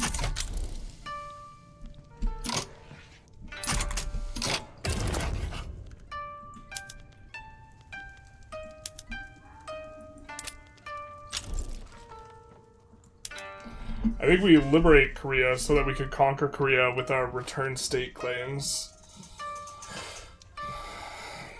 Right? Because if we transfer them, we have to pay full price, we don't get a discount. And we want Heavenly Kingdom to win anyways.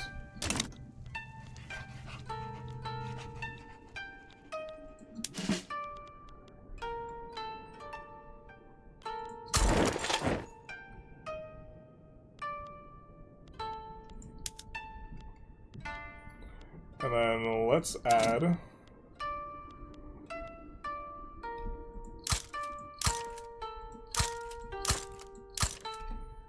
some guys there.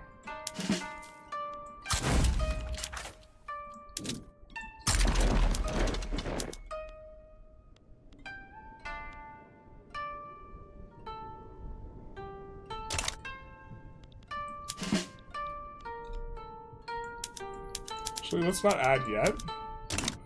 We know we have more boats coming in.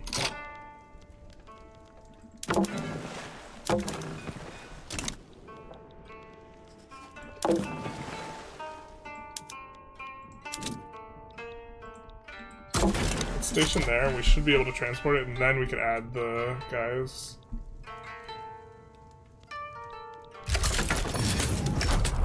So we'll be a little bit slow to deal with the Gujarati uprising because we need to transfer this stuff over. Lot of wars going on. We have evil spreadsheet games here. We do have evil spreadsheets. I'm a bit out of the victory loop these days, but has there been any map changes in this update? Yeah, changes to Japan as well as Australia.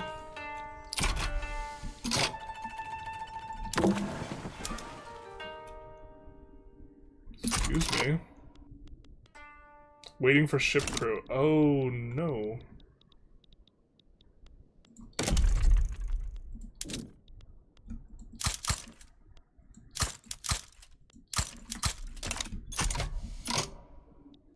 Not like this.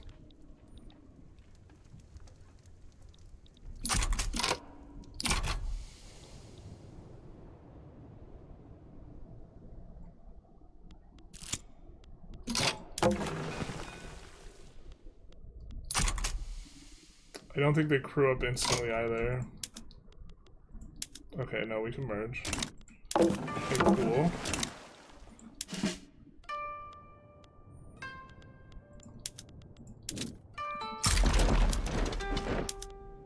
Okay, cool, so we can use this now. And then we'll add more to these guys.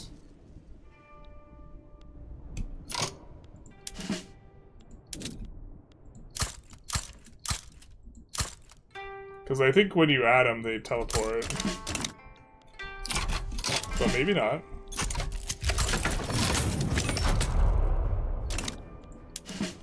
And then we'll also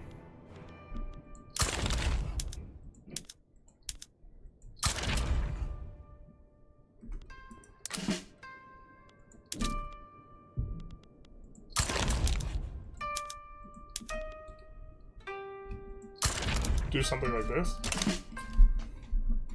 Raise 100 conscripts as well.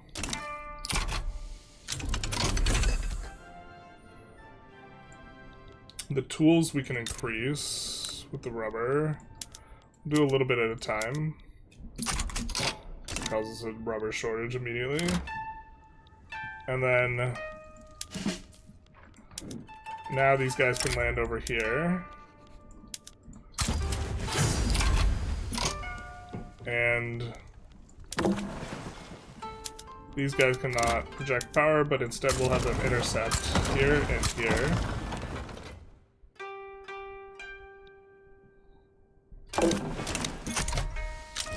And we can see the power. Yeah, that's not exactly what we want. Are these guys moving?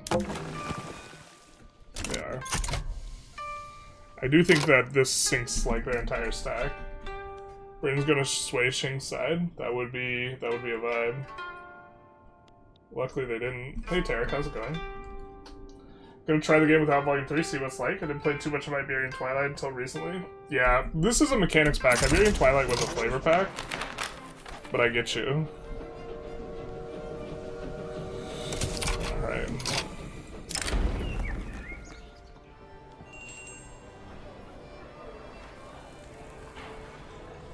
And definitely more reactionary movement support. I don't think we want that.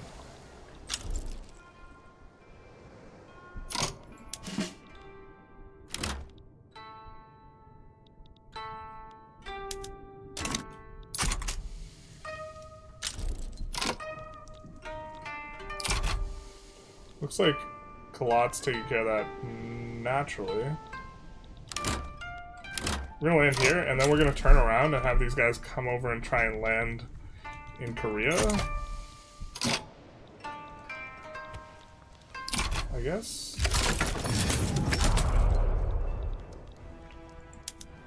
What is he got? Oh, thank God. He's still got irregulars, so maybe we just land the capital there. Just put down this Gujarati uprising.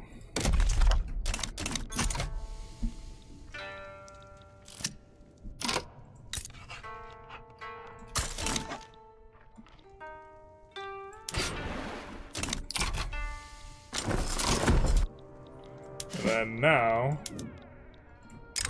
send this to Beijing, because timeliness is a factor.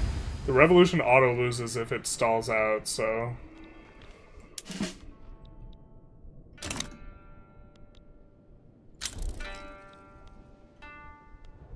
Trying to intercept fleets here. Which is hopefully going to provide some coverage for these guys, which is... These guys are awful in terms of boats.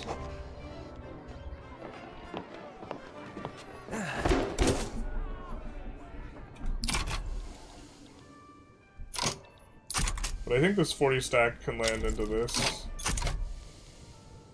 comfortably. Just putting our fingers on the scale pretty heavily. Heavenly Kingdom's also just going to be way better because they will be willing to migrate. But this makes us want to have total separation as well.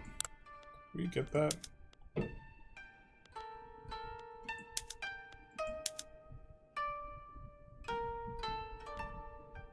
Fairly legitimate.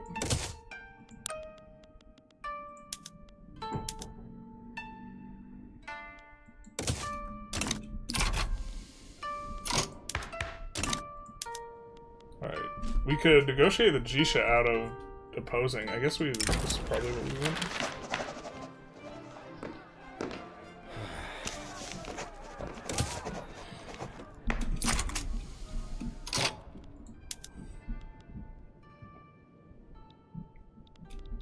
We'll see what our ticks look like. We can just run this low and slow.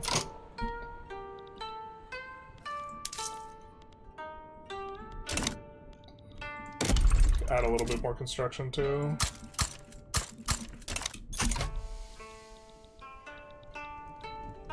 What was the flavor for Japan? A lot of new stuff for the, I almost said the Reformation. For the Restoration. We also have these journal entries. I think we're going to be... Yeah, we have to do the buttons and the things. And then corporate engine. of the Zaibatsu companies and this type of thing. We just need them to get more ownership.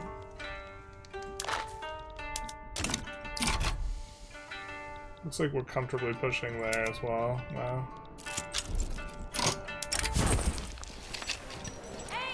Shonen is the erosion of the Edo class system has given rise to civil society founded upon the common nationality. Those once designated as chonin now view themselves as first and foremost patriotic citizens. They lose mercantile.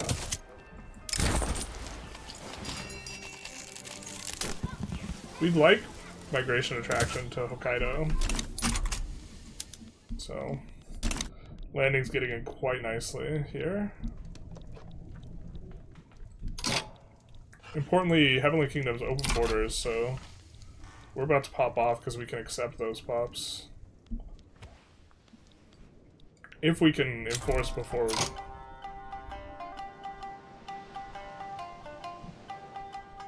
Oh, they changed it? It used to be that the rev could just like always get enforced on, so eventually they'd get cucked. Nice that they changed that.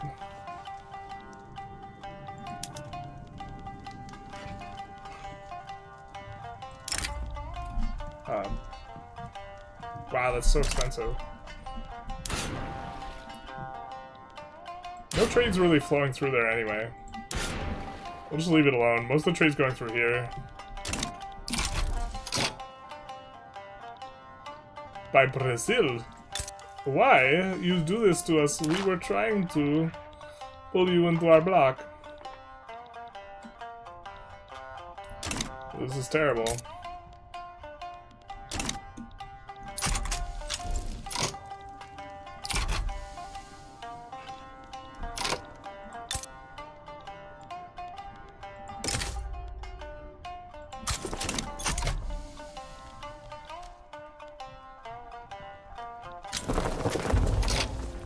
Poor huddled masses. Ye have begun migrating to Shikoku. It's courtesy of both of them being able to migrate and also us going to switching their thing. Where's the Yi?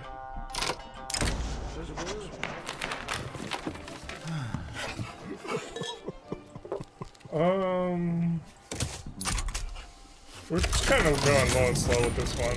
It's like we have high weekly migration. Let's take a look at the ledger and see what mass migration attraction looks like. Is Ching still online infantry? They have irregulars. I think they have irregulars in line. Other than allowing Chinese pop to migrate out, is there any advantage to sponsor Heavenly Kingdom? Well, we're just forcing them to release Korea, which we have claims on, which actually is just like pretty nice for us. We can colonize Papua New Guinea, can we? I don't think we have the technology. Oh, just kidding. Thank you.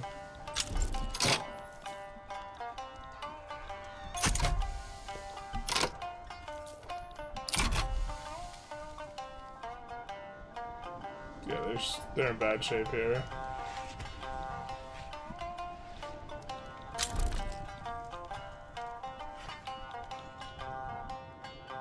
And they can push multiple fronts at once now with the commander.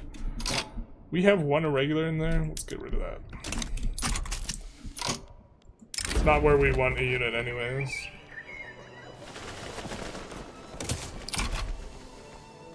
Just take the loyalists. How much are we getting of those Yi people?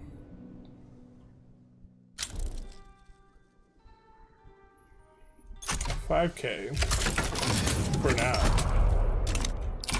We just wanted to get our infamy decaying, so we decked on Brunei. We're gonna continue to go after Indonesia. Kind of living the Japan, Imperial Japan dream. Confederate abolitionist revolt? Eh, do be like that some. The debt's not scary? Not even remotely. The debt's decreasing, effectively. Or our line of credit is extending. We actually should be adding construction. Yeah, we're not scared.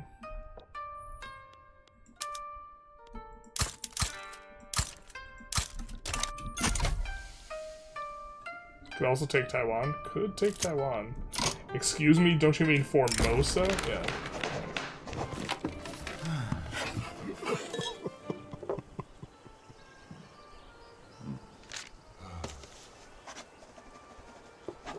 Sure.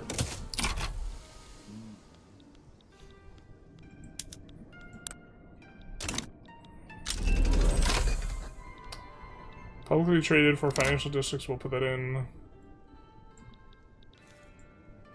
Extra throughput on the companies. Maybe we need to look back over that. Alright, we have one available mandate. What do we want to spend it on?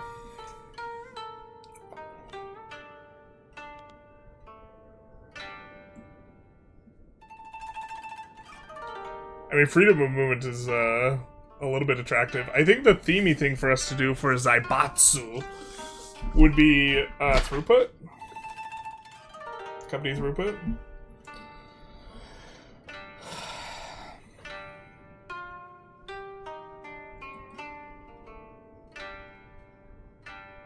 Food standardization is good when you have one of these really high pop countries that has a lot of sub farms. It's also just generally good, but it's like especially good. We're not really using all of our Diplo anyways because we're bad, so we're not going to go external trade.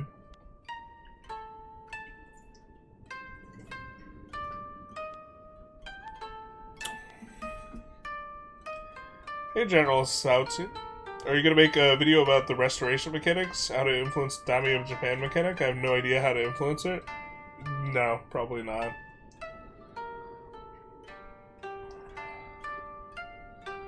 When you debt spend, you want your GDP to be outgrowing the principal? Yeah, so that's kind of like what's going on here, but also we're letting some of our construction queue idle, now we're even making money. I think we go with companies. Go with companies here. Does Shinto have any cool modifiers? I don't think so. We could check real quick. Let's check. I don't think we want to flip Shinto, but let's take a look. We currently have Jisha. We are getting authority and minus radicals. Minus radicals kind of sucks butt though, huh?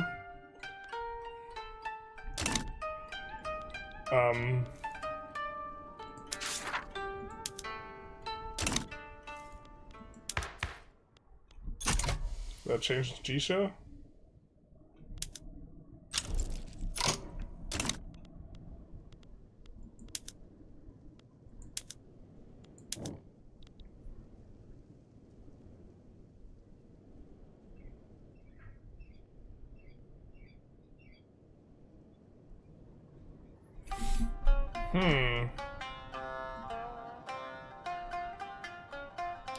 Okay, so we would lose Buddhist morality, and this, and our traits would change to this. Radicalism increase, fine. Conversion. 15% authority. I guess it's an upgrade.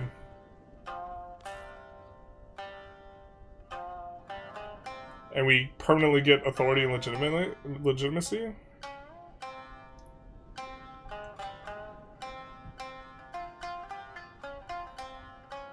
We'll fail if we go total separation. Well, it looks like we're already planning on failing, huh?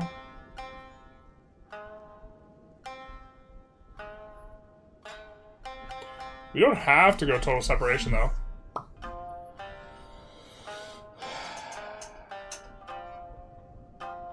Did you understand it? If you could explain. I'm trying to remember what we did yesterday. We went through all of it yesterday, and it felt pretty straightforward. We didn't need to interact with the daimyo very much. The shogun, we needed to kind of weave a little bit through some stuff. I'm not sure exactly what you're referring to, and I'm trying to remember exactly how we got it. Companies. Big true. Losing the power block? We're thinking of trying to do the Shinto thing.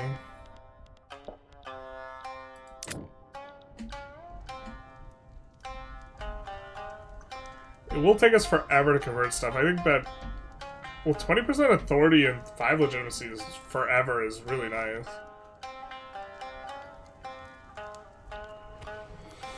Oh, but I want those sweet, sweet pops from China, and this means that they will not migrate as easy.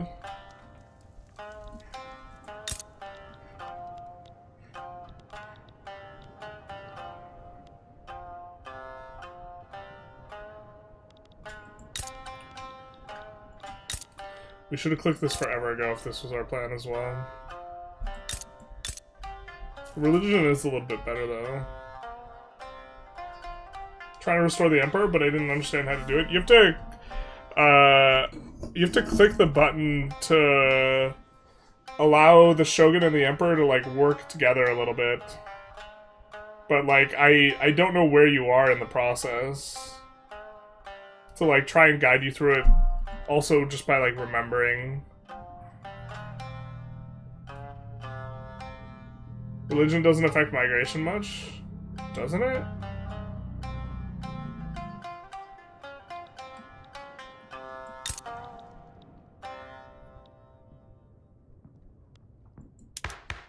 Pretty sure it does. Not as much as culture, but...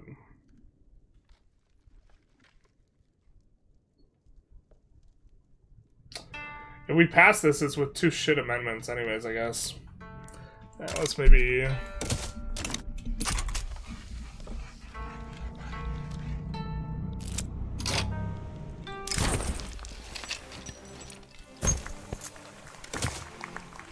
We definitely prefer the free tech.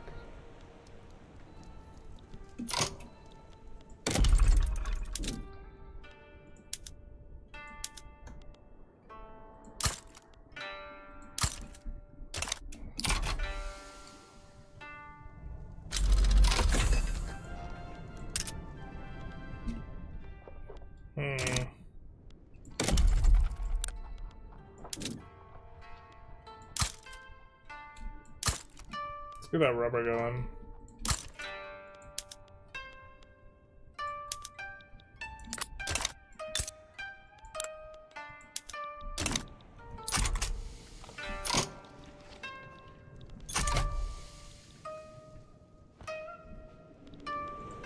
You're not gonna give up?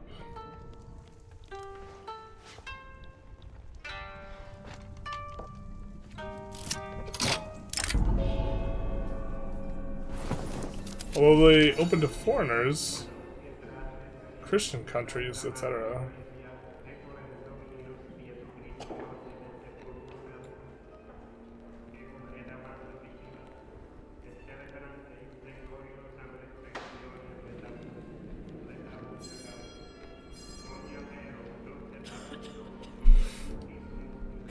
I don't think this is going to convert a whole bunch, so it just seeds it. He said unknowingly. Can you give Prussia starting tips? I haven't played for years. It's been a hot minute since I've played Prussia, but I could say that you might want to make a new power block. The one that allows you to swap people's cultures. Because you can swap a bunch of people German and then freeform everything. I don't know what the current state of affairs is for forming Mega Germany, though. If you could do it, like, diplomatically with Austria or what. So... Oh, not a radical revolt. Can they put down the revolt, please? And then we take this thing? Thanks.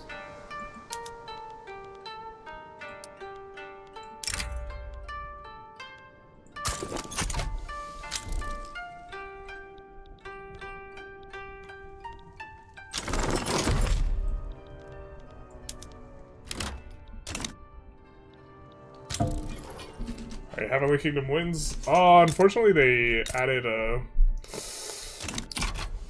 claim for a little bit of Korean territory.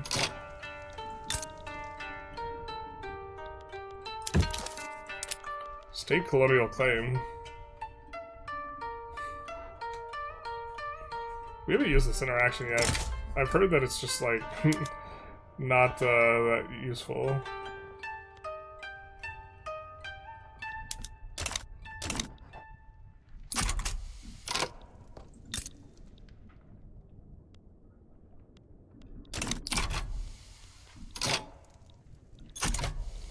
Can you win against your revolution so we can do the things? Thank you.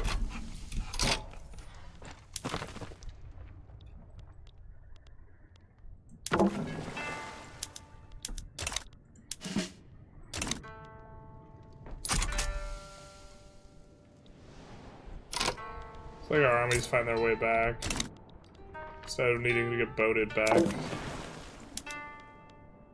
Not sure how I feel about that.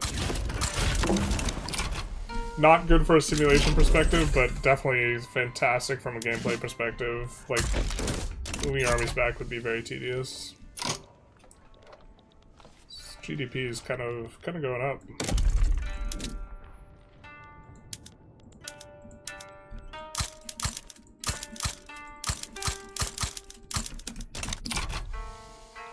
I think we're gonna get up to 1K construction here. Do want to be losing more money. Can we put down the rev? We're not gonna land that guy until we put down the rev.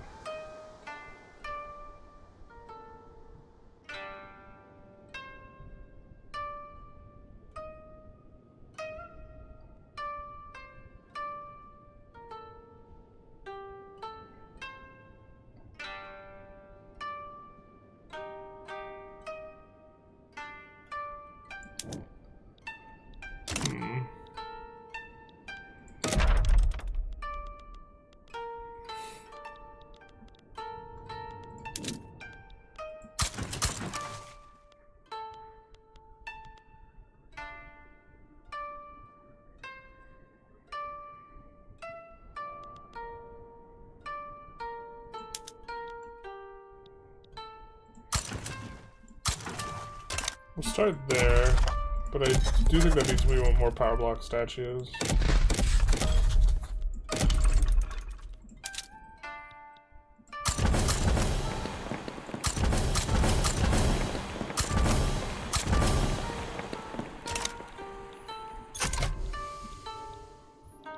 Losing 80k, so comfortable.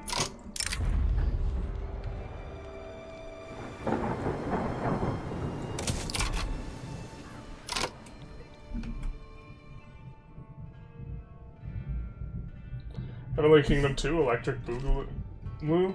George, if you will like our Dominions run we're gonna have. If you will follow Dominions at all. Oh yikes, what's going on?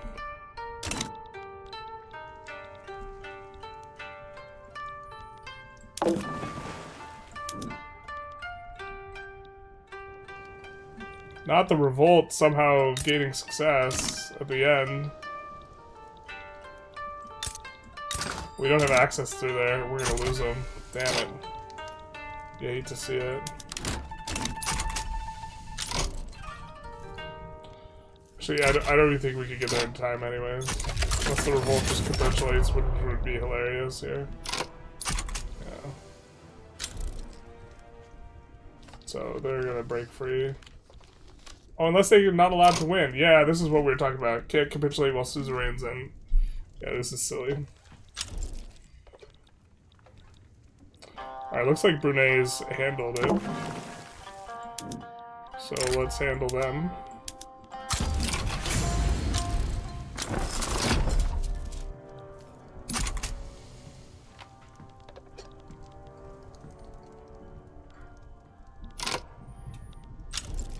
What's our investment pool is gaining? Holy.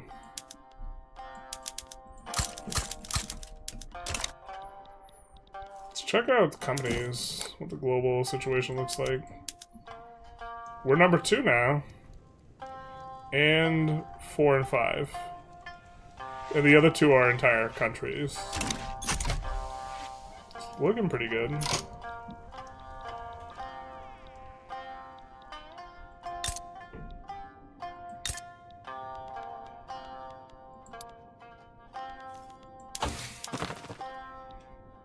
found it interest too, unfortunately.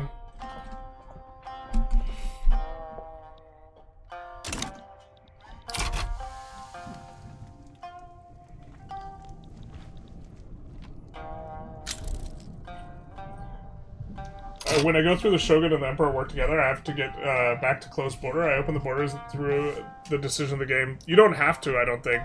Because we opened our borders pretty early. I think it matters how powerful the one rev movement is, though. Hope you are good. It seems that the interest system is bugged. Some people seem to be able to make Diplo play in a region with one level of interest.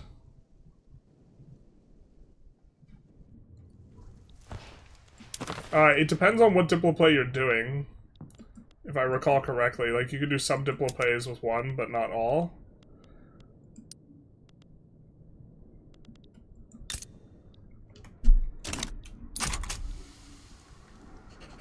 Hey, Mercy. Hello, hello. How can EIC still exist as a company?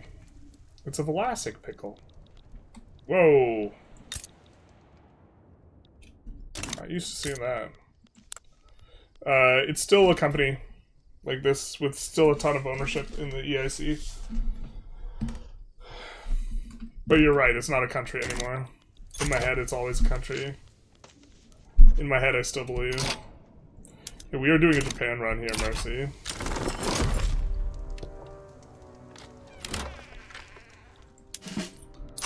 This guy goes to the front. Shout out.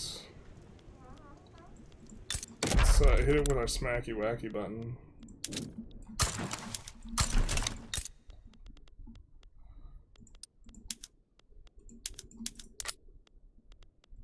Oil's already been discovered there.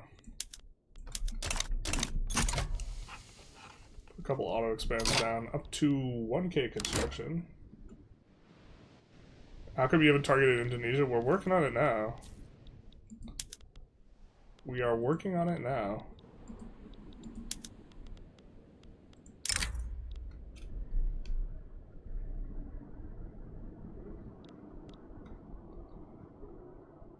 We're fine going after taking Bali as well.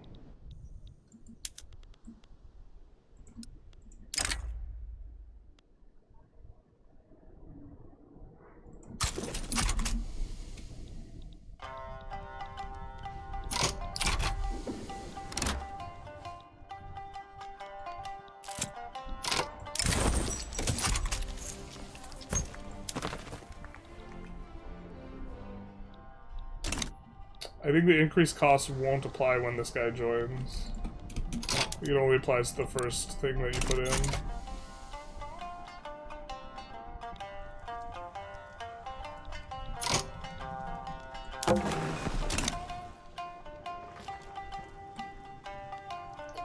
I think Martin knows about the interest thing. Okay, okay. Did you get laissez-faire this patch? I assume it's still the best. There's a school of thought that it's not the best. I'm not sure that the school is correct, but I'm also, like, not... My sample size on recent patches is relatively small. Like, in the past year, I've not played, like, over 1,000 hours of Vicky or something like this, so...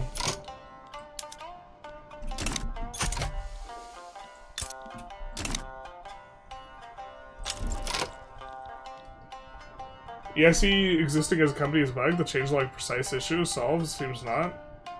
Okay. Can't make a protector of Vietnam normally, journalist, because you're level 1. If Mercy says it's bugged, then it's bugged. Yeah. Currently in Stockholm for release week, so chilling in my hotel. Nice, nice. Are you waiting? What time is it there? You're waiting for everyone to, like, wake up type of thing, right?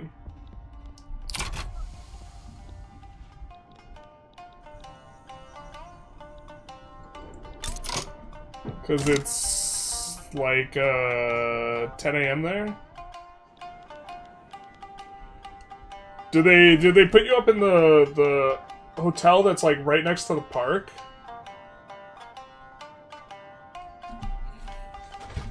I assume they put everyone up in that same hotel.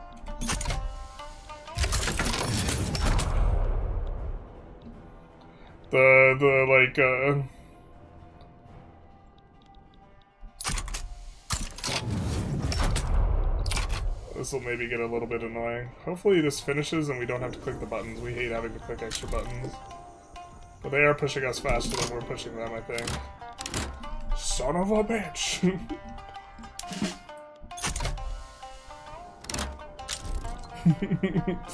Okay, we'll land these guys and then push Sintang. Did anyone side with Sintang? I don't think so. Yeah. We'll push from the other direction. We'll get it done.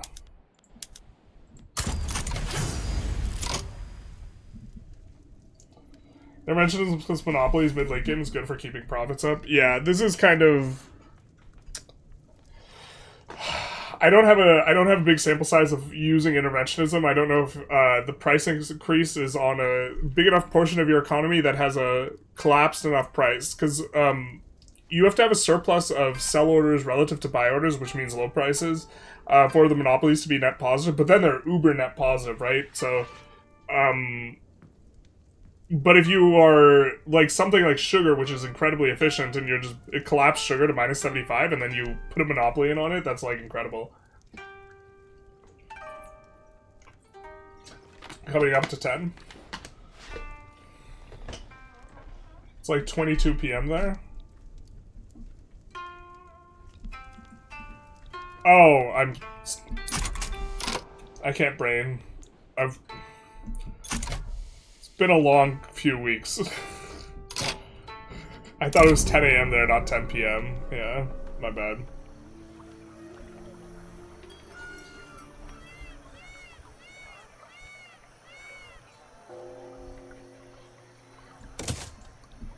Demand conversions.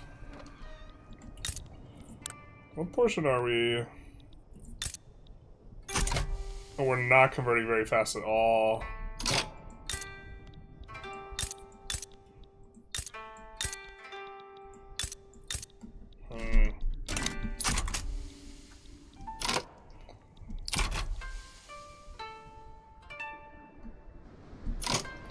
Yeah, was it, Tarkus, Andy, and I? We had, like, this crazy girl threaten us in the park by that hotel, if it's the same one. She was having a bad day. She was not having a time. Can we push the pedal to the metal a little bit more? Can we reject cowardice and remember the face of our father? And be the construction we were born to be? These are rhetorical questions. Of course the answer is yes. You are just immersing yourself in the Asian time zones. There was, when I was making meetings for, like, working on the tutorials, like the official tutorials for EU5, I was waking up at, like, 3 a.m. so I could go to the meetings. And everything was, like, super upside down. Waking up at 3 a.m. is like a vibe.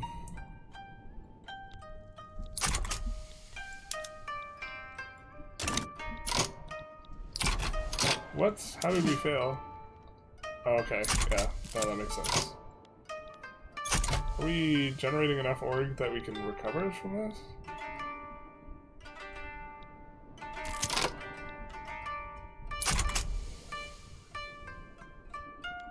Let's just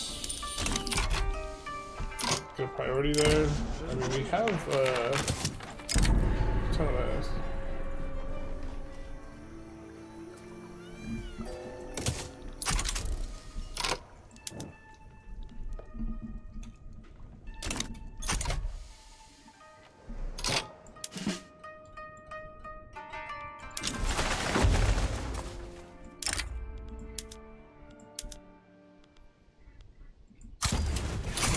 Do they have enough org?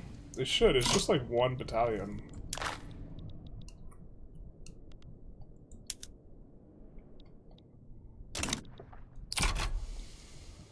Oh, I didn't even realize we had that cooking. I'll have to deal with that actually as well. Trying to track too many things at once. Just have to sleep during the day. The Spanish know what's up. Yeah. Yeah. Also like the going to wake up at 3, like you're going to bed at like 7 p.m. or something. Definitely super like a bit of a vibe. Going to sleep when the sun is up is reserved for its own special part of hell. Yeah. You like, yeah. Definitely a vibe. Why are we making money still? Holy shit, we're popping off. Investment pool's not even really draining, holy.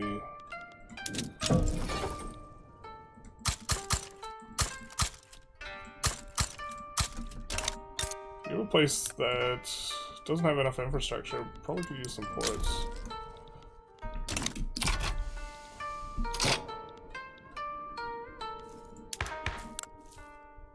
Oh, we didn't share interests. Womp womp.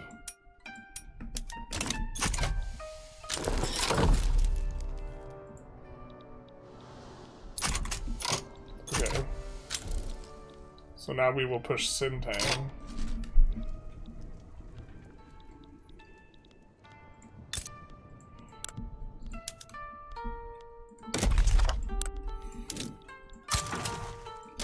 No, just kidding. How you doing, Mercy?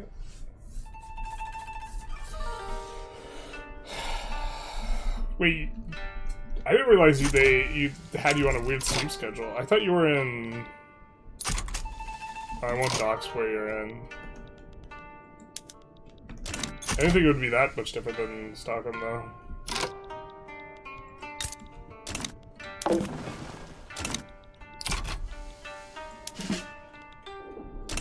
So we'll push through this. Or we won't. Why are we...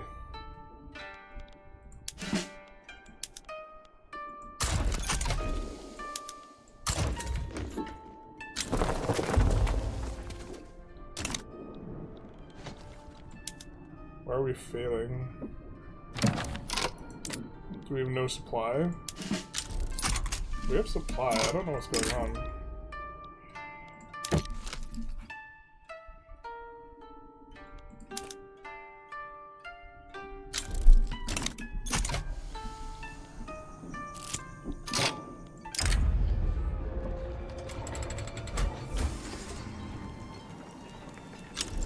I mean, let's get some manufacturing output, huh?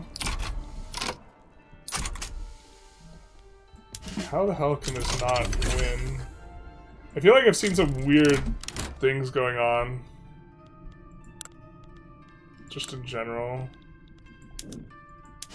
How does this not beat this?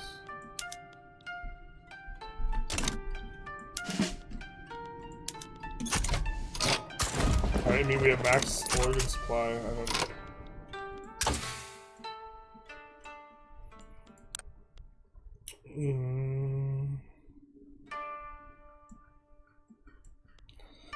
We could unlock electrical generation, but then we would have to tear our hair out.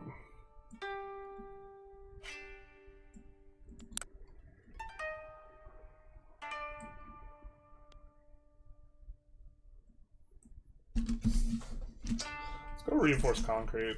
It's kind of okay.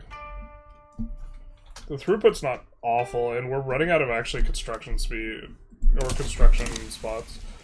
But we'll also get access to the skyscraper.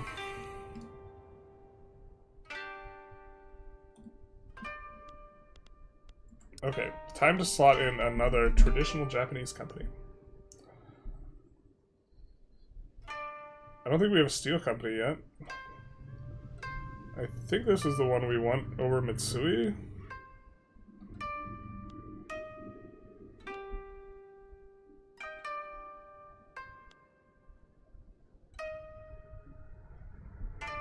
This one I think we have to assign coal as the additional good.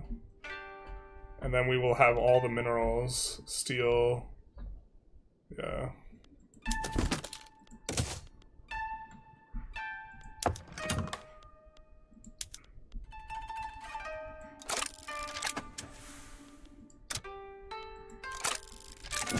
That'll be really nice for us. Construction sector building throughput as well. Okay, surely we're winning. Alright. I try not to, but the older I get, the more I yearn for a nap. Children yearn for the mines. The adults yearn for the naps. Spain, they do it because it's too hot to work? Yeah, I wouldn't... The climate in Spain is like... Isn't it just very similar to Southern California? That's the chillest climate ever. I don't know. As an American, I probably don't have a healthy attitude towards work, though. So...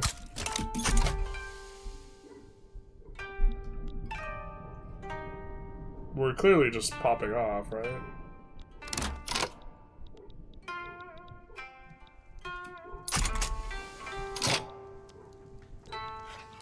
We want to be at peace so we can do some diplo things. Which is why we're not starting another war right now.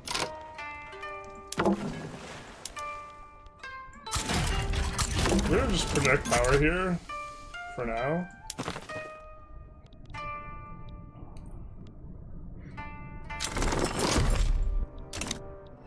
Alright.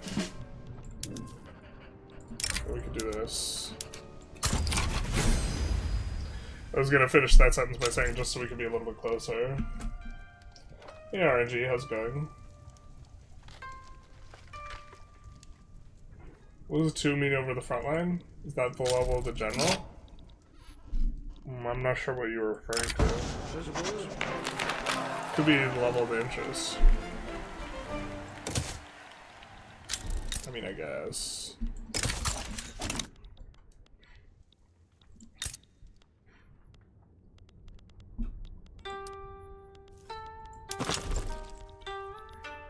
We have a level 5 interest there, so we will have real cheap conquest on Korea.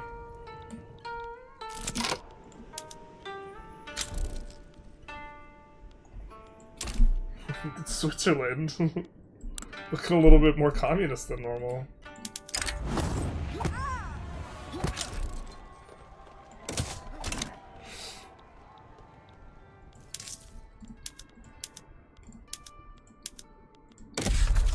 See.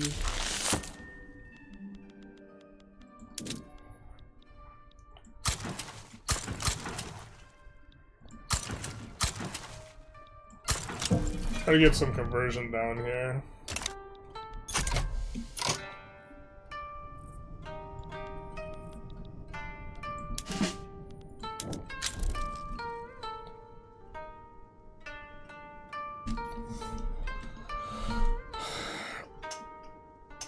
Get some, and then once we get the Shinto dug in, then we'll swap.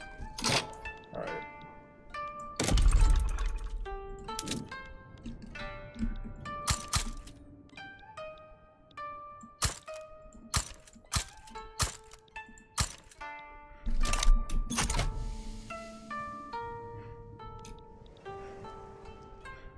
Doing it for qual reasons.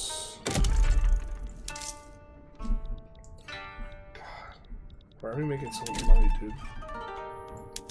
Can we just be poor?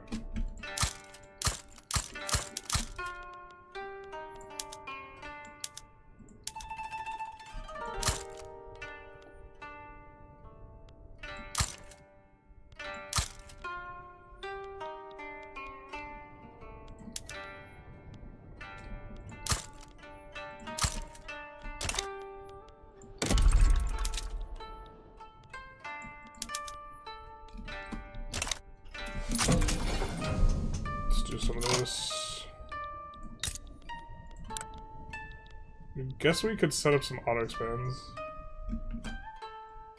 How is he making so much? Why is he in so much debt?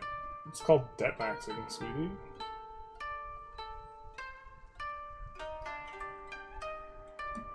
Normally in the UK, but I had to get up early to catch my flight, then I got delayed. Sad Thursday, basically.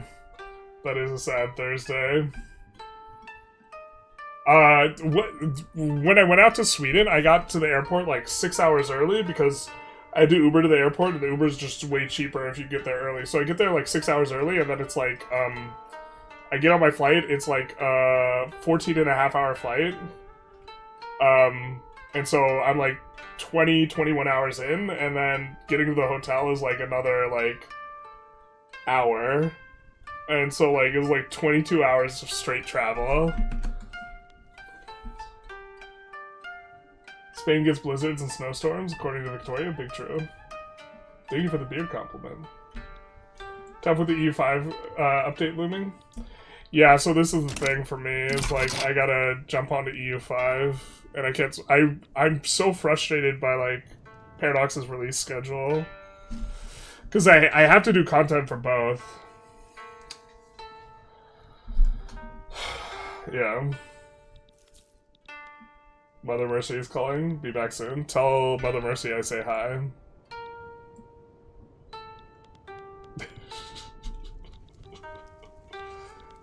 Alright.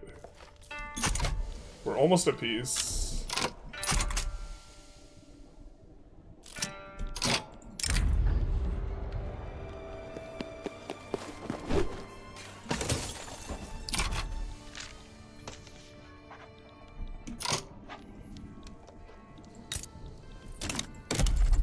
What's our EOS right now?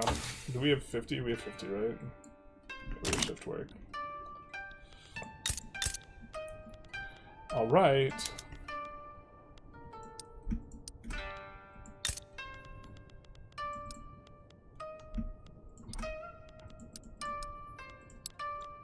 Just getting economies of scale up to 50 in a few things.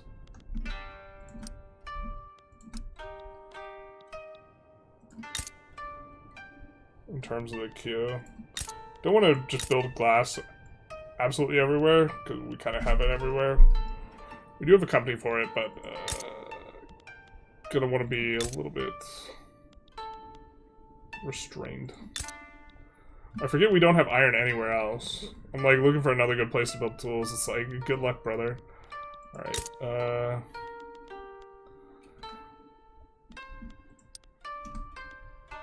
maybe too much. We'll see, I guess. Just gotta keep that queue a chugging.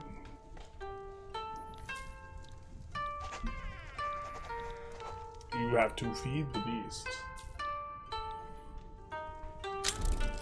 What DLC gives you the most fun? Today release? One which power blocks, one with trade and commerce. Probably Charter's Commerce. Charter's Commerce was really good.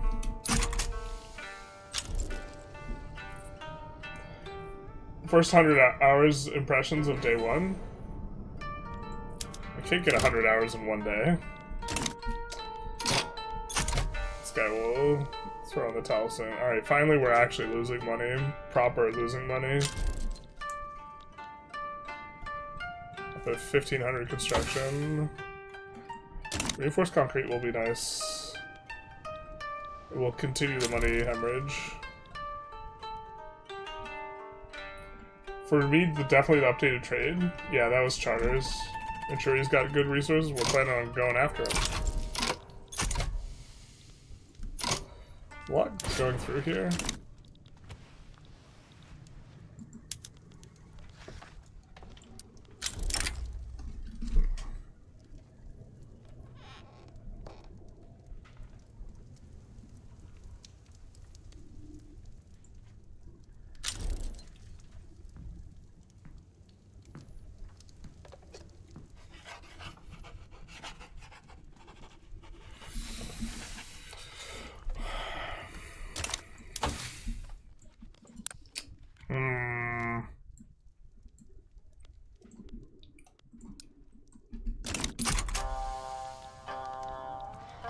Thinking of going for that. That's probably gonna be soonish.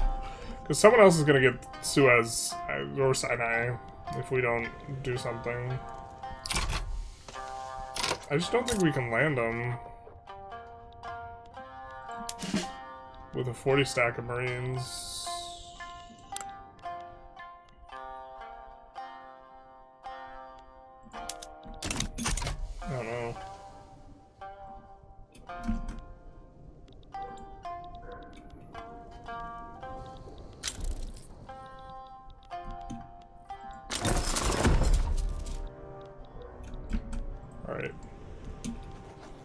some reason my spacebar is not working. So now, what's this?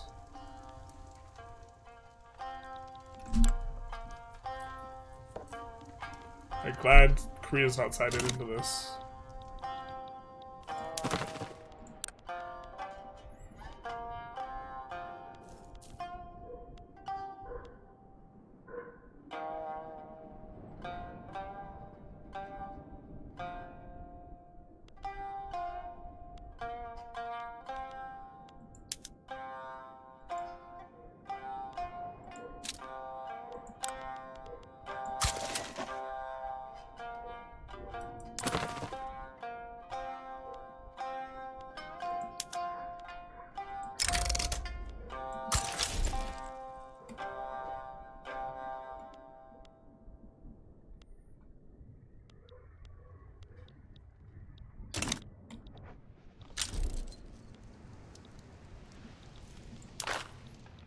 I think they leave and then rejoin.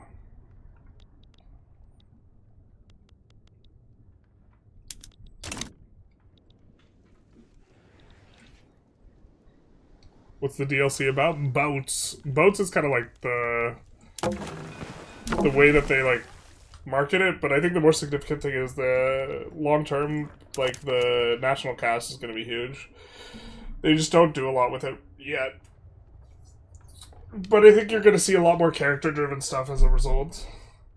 Vassal meta in this game too? Oh yes. Oh yes. You look bored, is that the Japanese music? I'm not bored, I was just kind of thinking through some other stuff. I was also checking out the view count and stuff. Trying to think about... trying to remember if we annex someone through this UI, if they if this makes everyone pissed with us, and I think it does. It makes all of our subjects like hate us forever, which is like really annoying. And then I was thinking, I think you can save scumming because I think if they back down, then you don't have the thing. But, like, I've thought for a while that was just, like, a really frustrating thing. Rock and Roll Jew, thank you for the resub with the Prime subscription. Much appreciated, my guy. This DLC nerf army transport, and also the troops cannot become in one army. Yeah, it is way harder to project power overseas.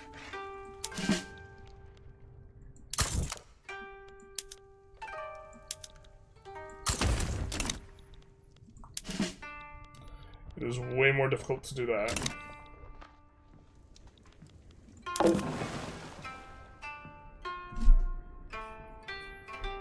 Did they change some button sounds for Japanese UI? Not as far as I know.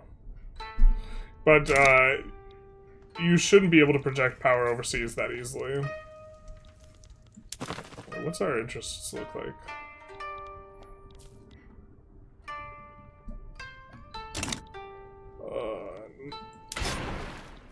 Not that much goods goes through the strait here. Much more goes through here.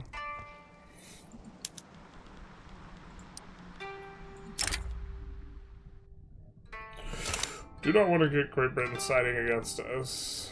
I'd rather avoid that.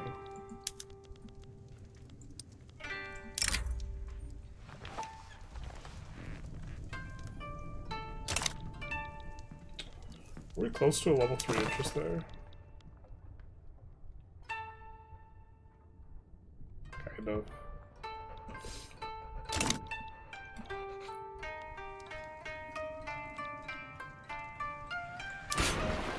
Still not much goods going through here. Still getting a lot through tolls through here and here. God, 66k is so much. Holy shit.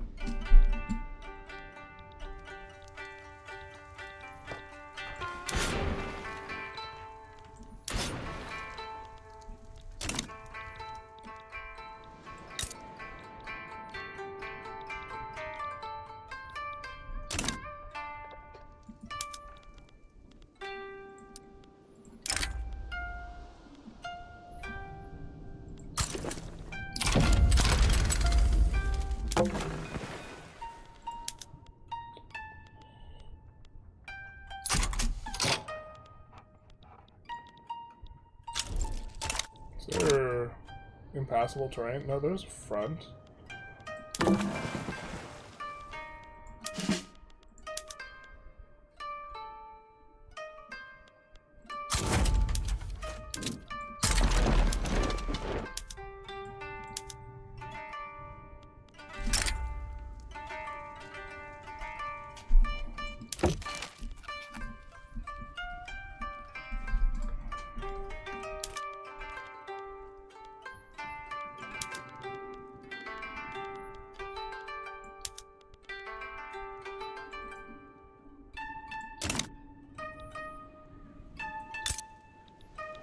We'd love to trade for Primorye. Pretty sure Russia's not into that, though.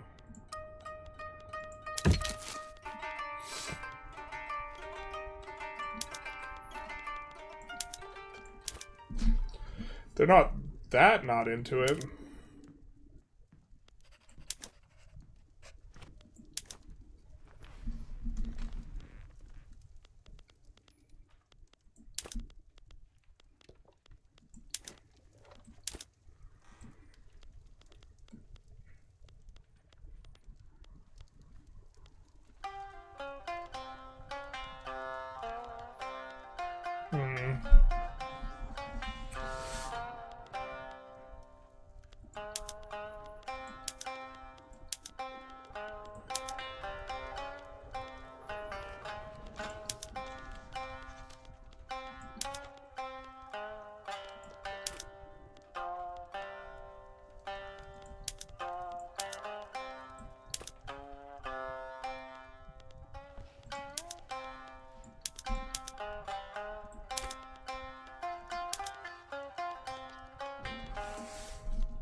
We could transfer our obsolete ships.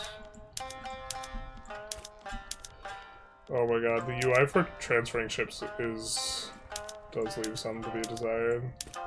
We can get plus 30 from that, so let's just see where...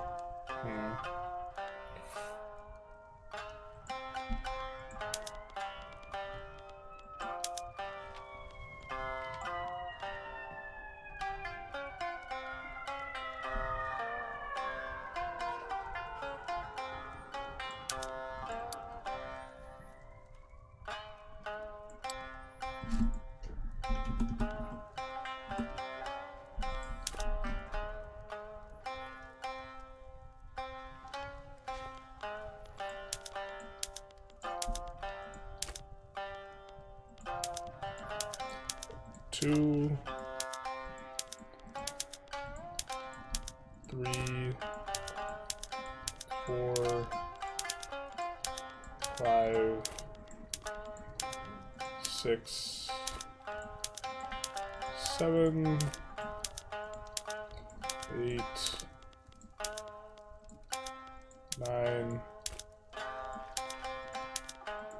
10.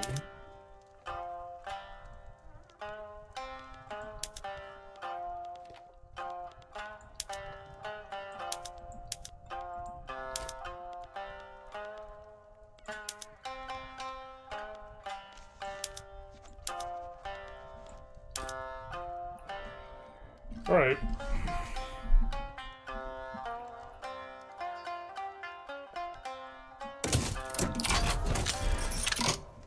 It's called the art of the deal, baby. Let's go.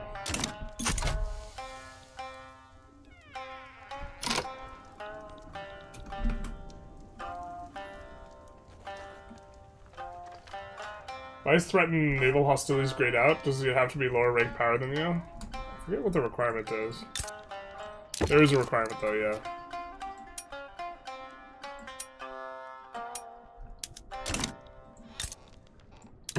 I think it doesn't like it if it's we must have a stronger navy. Womp womp. Hopefully us trading away some of our fleet mid-transit doesn't create issues.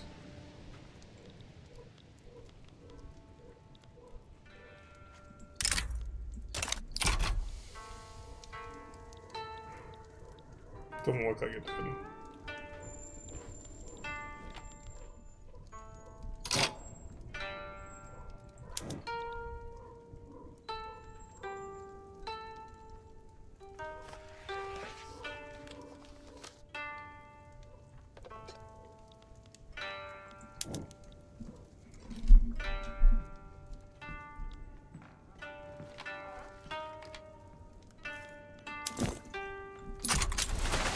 Prosperity is coming up. Min. A couple more mass migration. I don't know what exactly caused us to pop off so hard. Was it gaining access to China's market? Because they became a Heavenly Kingdom? I mean, we're making a lot more on these things. Not much trade advantage, though.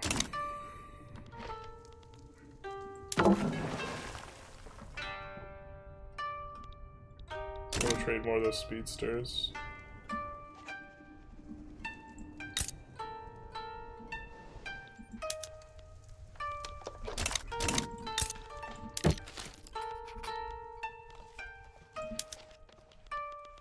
How much is a Mer? It's a lot more.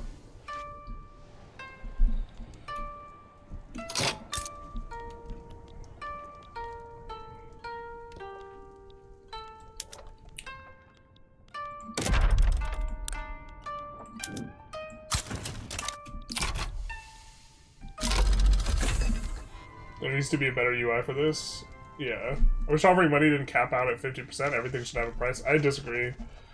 I disagree from, like, just a gameplay perspective. Like, money, the thing is the money, the amount of it gives you is, like, constant, and it doesn't scale with the size of your economy or their economy. So it would just trivialize some things, and you'd just be able to, yeah, I don't know. I disagree. So wait, where I ended up while I was lurking, and how many times I was lurk rated? Non-German stream, this can't be the first raid I'm in. No, Karasak sent us this way. We have not left. Unless someone raided Karasak.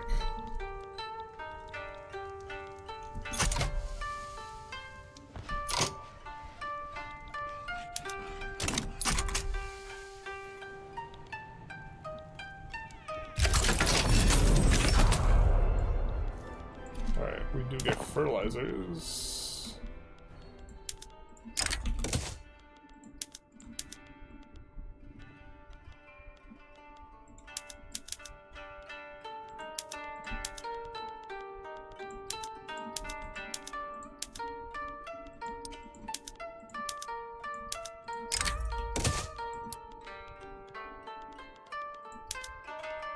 We don't have Steam Donkey yet.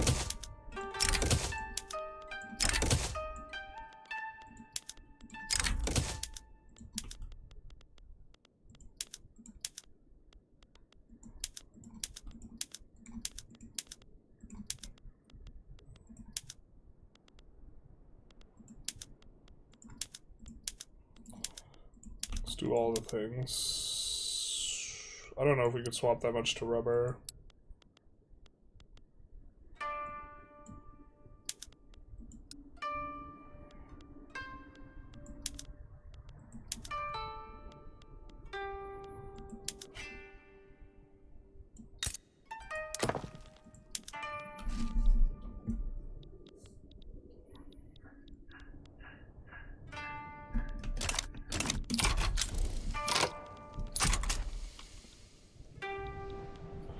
Amar is more expensive since it borders an incorporated state. That makes sense. Maybe not unlimited acceptance, but caps at 50, and by default the highest trading state is minus 100, so it should at least match that. I don't know. Your economy like scales up like near infinitely. Just being able to buy states for like 100 is like, or just being able to throw like money at states and like conquest the world by throwing money at it. It's not really. It's the thing is the AI should just be better at evaluating the types of states it's completely unwilling to trade, and it's not. And if you can't make the AI good for evaluating the thing, which is preferable, then you should also just like approach it from the other side.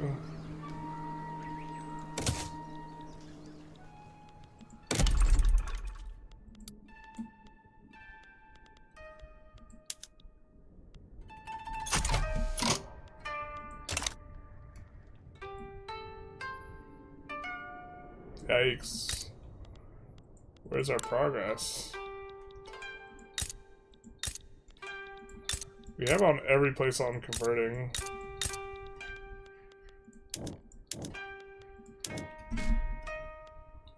We're up to 19%.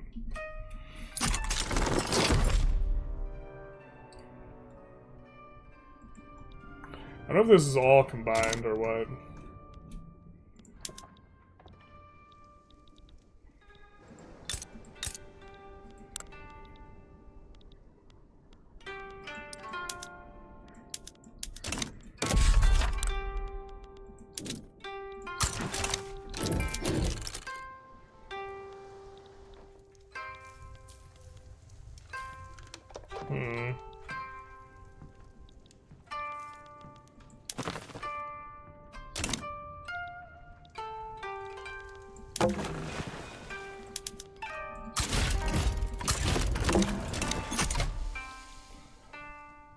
Let's see what we can do there.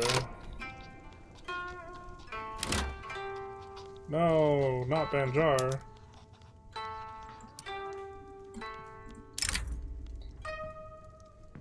Let's see if we can annex Banjar first.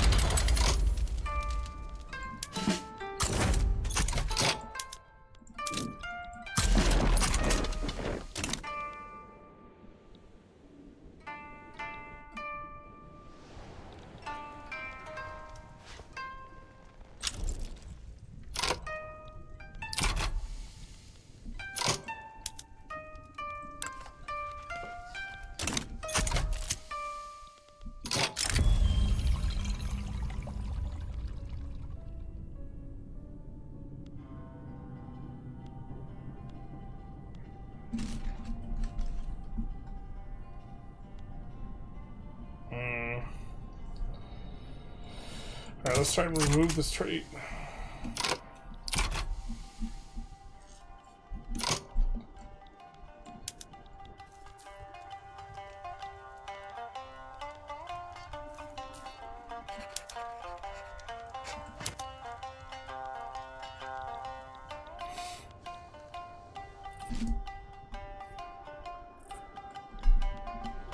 Yeah, okay.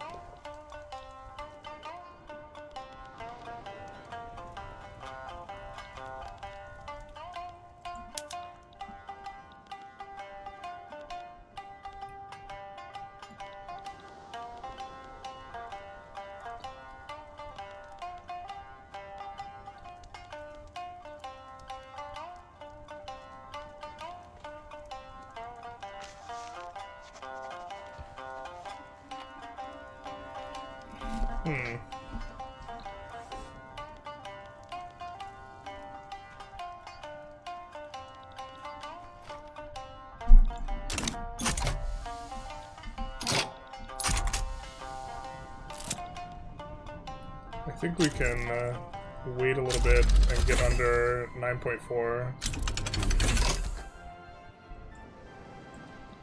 That gives us skyscraper survey.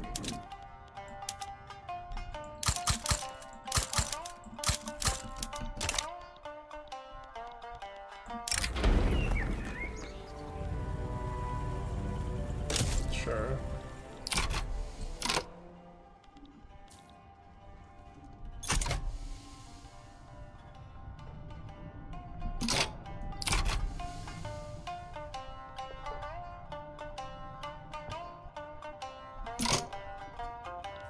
Okay.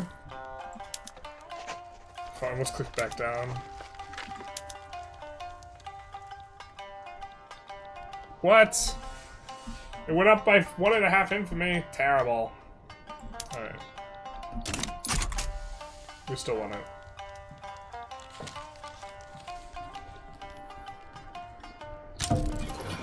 So my bet is it takes longer for Britain to get there. Yeah, this is why we didn't like we didn't want to get up to, yeah, okay. Alright, okay. Okay, alright. Oh, Kurt.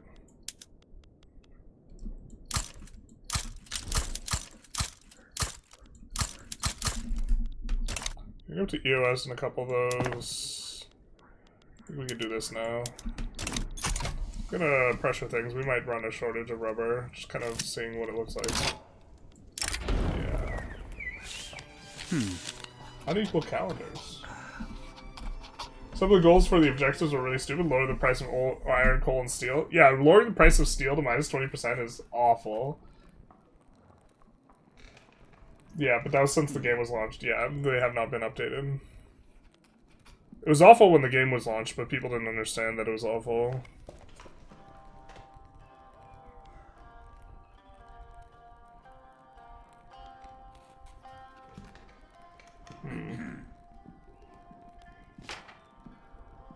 We'll use the telegraph.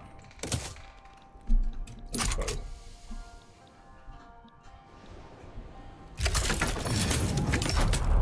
My hope is that we could just annex Banjar like way easier here. But it's also the Portuguese stuff's gonna be grabbed by our subjects.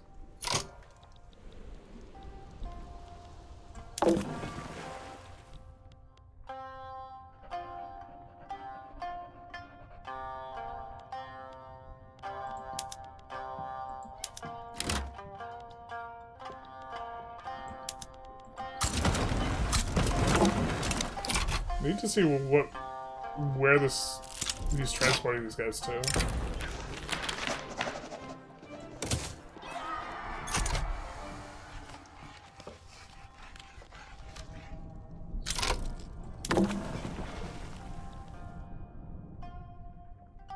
Oh, he's got ironclads.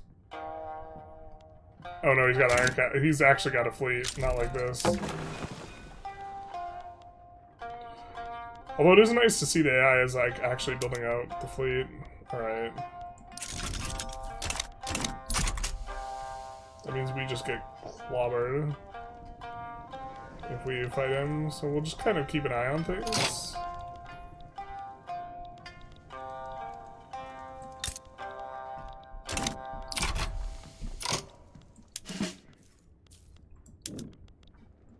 Actually, we'll try and take care of this.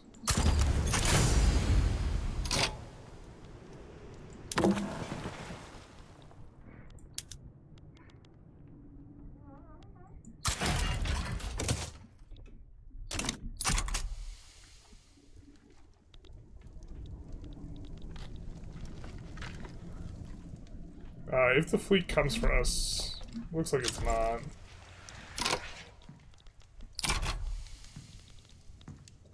gonna say if the fleet comes for us, we'll need to make some adjustments, but we just kind of snake that from Great Britain. A little bit. They're not generating a lot of revenue from those.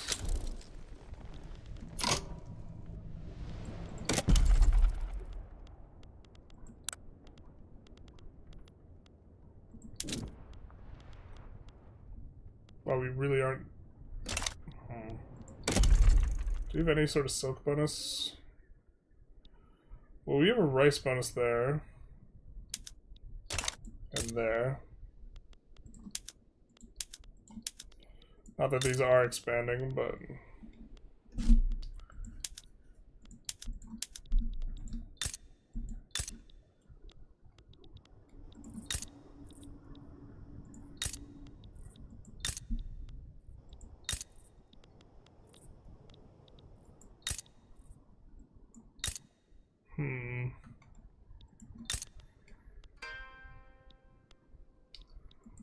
Alright, the places where we just don't have a lot of minerals and we have a decent chunk of pops, Shikoku.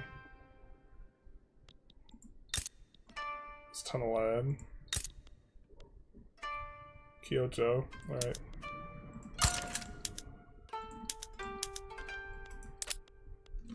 Let's get things started there.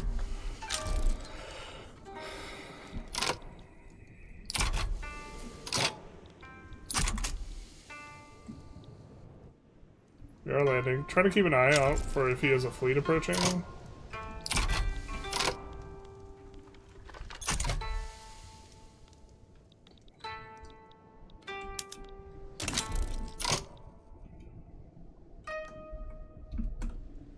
Swaziland might actually form Zimbabwe.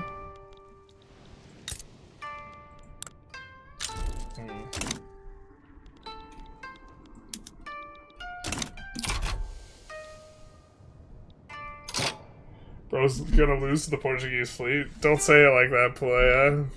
It makes me feel self-conscious. So that's good for us. What do we need on the Portuguese? Do we need a Gujarat? Yeah.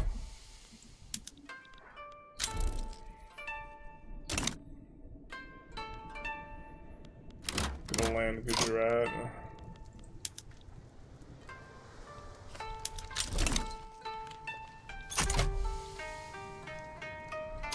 Someone sent an adult. Alright.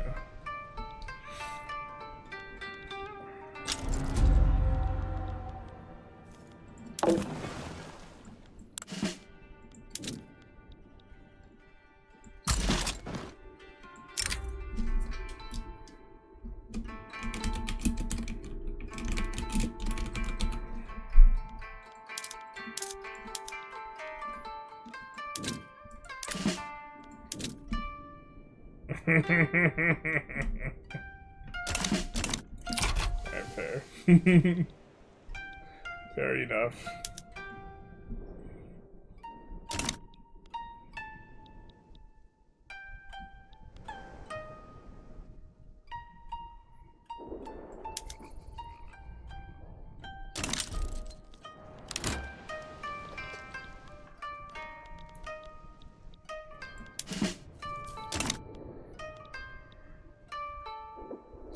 Full occupation, it looks like.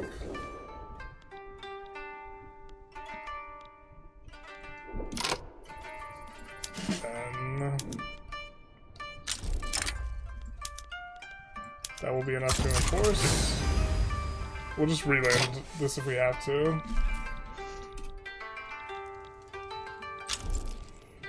Alright, let's take a look here. Alright, we have a ton of coal.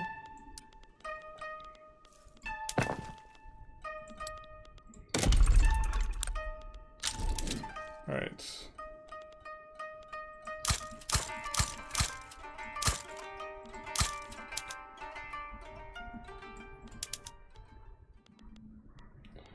We're setting up auto expands here because we keep on idling the queue, and we can push back a little bit.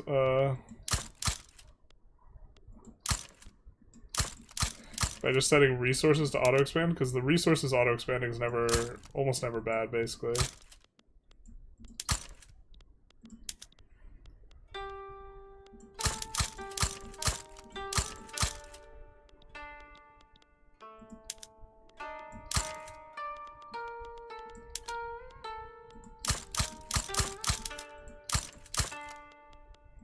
It's not necessarily optimal, but it's rarely bad. Like, optimal would be, like, pushing EOS and stuff like this, but it's fine enough. It's really not optimal is idling your construction.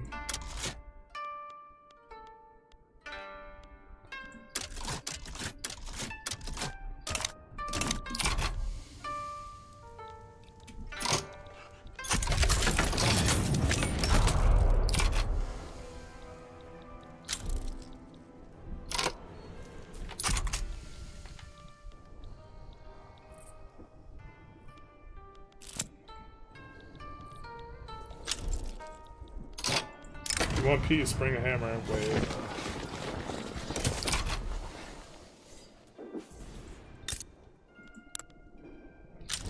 It's progressing swimmingly. As long as we don't find the enemy fleet. Alright, cool. So that's us getting the war goals on Portugal. Let's take care of this.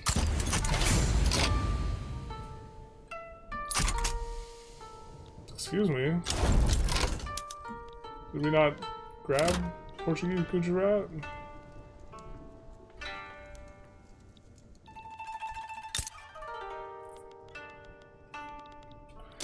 Oh, I don't know where countries are. Yeah, that was Bombay. It's not even what we wanted. Yeah, okay. You got me.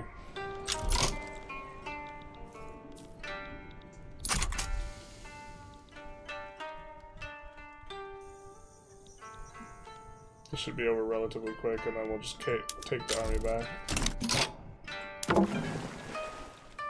Let's add some more of the troop ships, I think. Especially because there's like no upgrade to troop ships. That's like maybe something that in general is going to be play relatively well.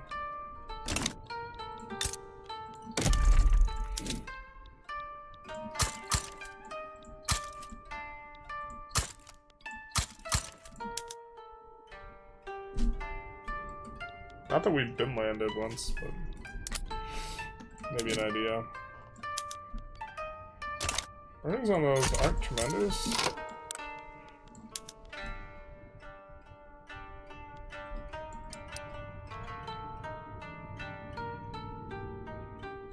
Need more hardwood. I think hardwood just in general seems better.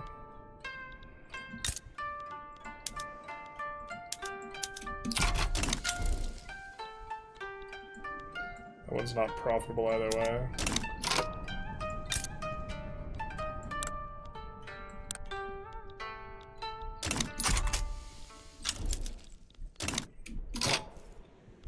How's the DLC? It's fun. How do you rate the new companies? They seem strong. Certainly one of the DLCs of all time. Womp womp. Quinine does not approve of the DLC.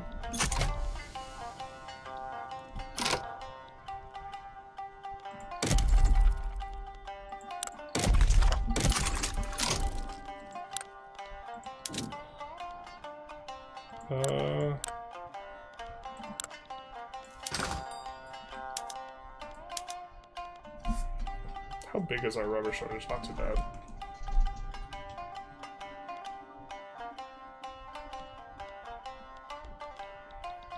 Yeah, okay. We definitely swapped too many.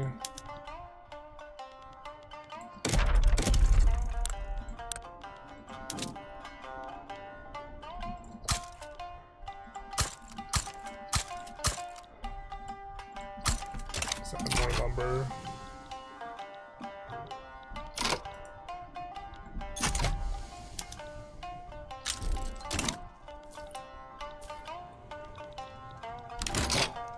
Let's keep an eye on Portugal. Oh no.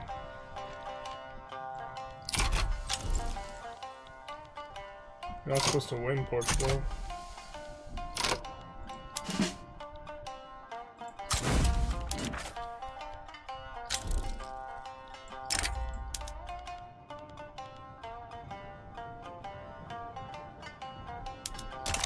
Although, I'm being silly.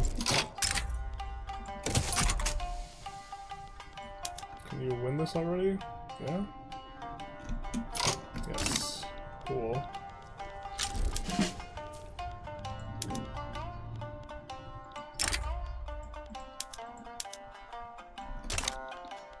Alright. I'm gonna need a new army.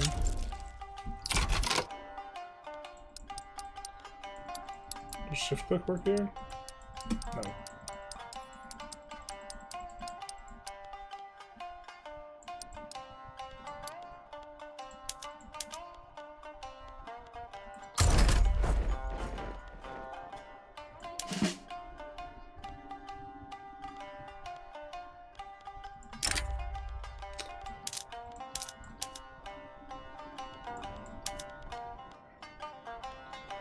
Take a look.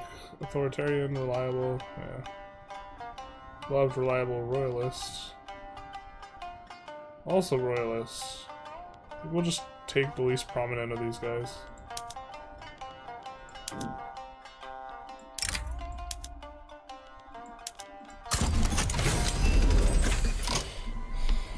Alright.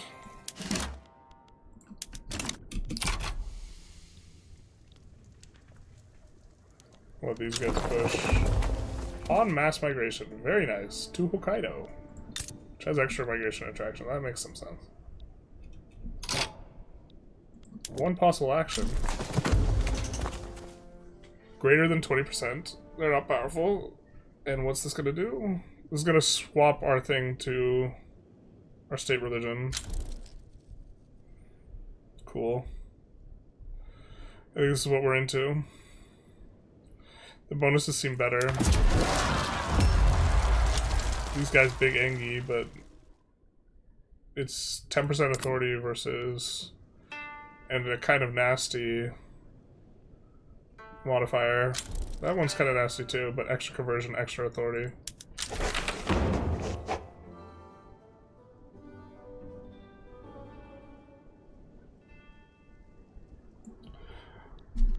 I didn't read the fine print on that. I suppose that's content, eh?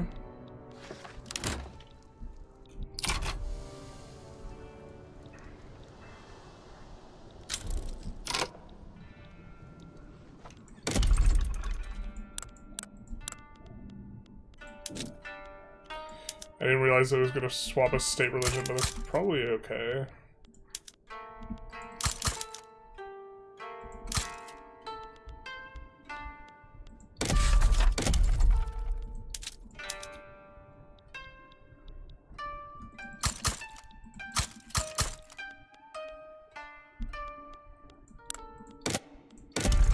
I need a railways or a couple in there. Ooh, I don't think we're on the good PMs on the railways, actually.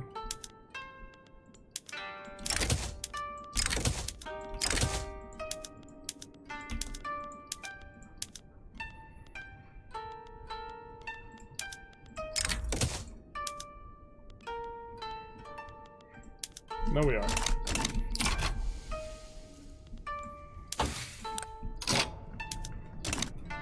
Wait, where's the naval?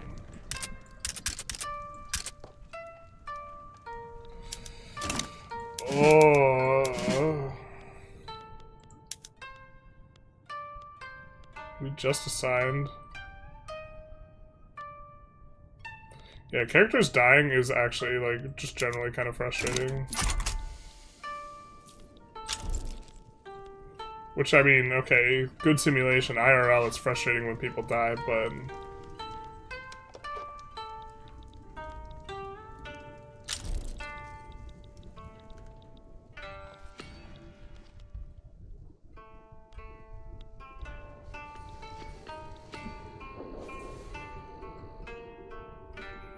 Getting Portugal to the point where they're willing to capitulate here. Why did it exile your ass?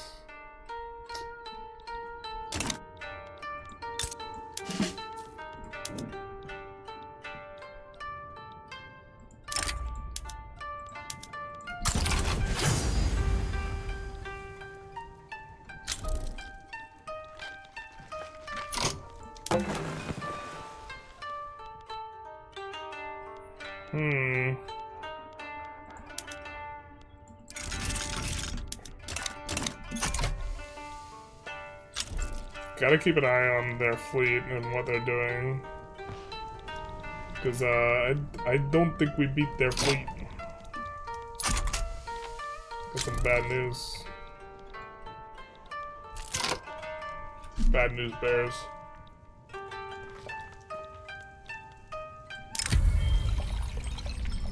I just don't want to deal with rehiring a guy.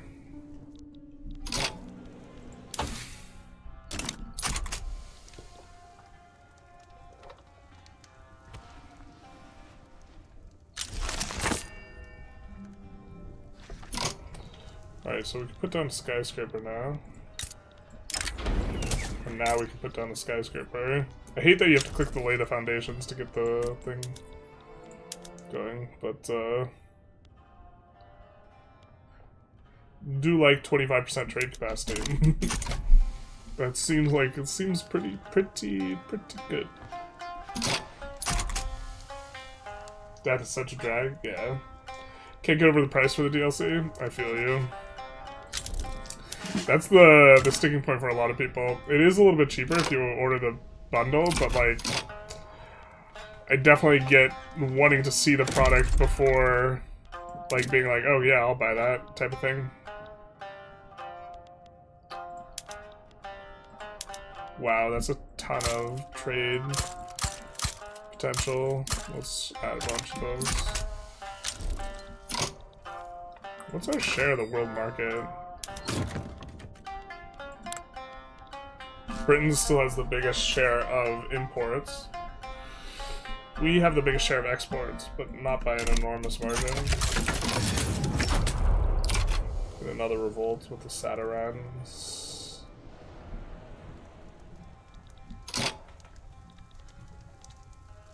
We maybe should have just assigned these guys to the front, actually, instead of tried to do a landing behind. This is kind of cute. Too cute, I think. Because we have another army that can be applied, and also this leaves us vulnerable to having to fight his navy. Which I think we kind of lose towards, but maybe not.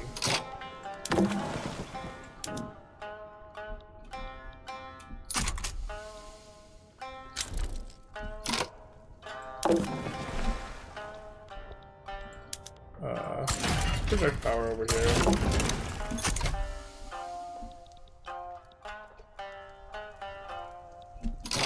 Because we still are kind of operating in Indonesia, and then also we maybe want to operate it into China as we extend our sphere of influence.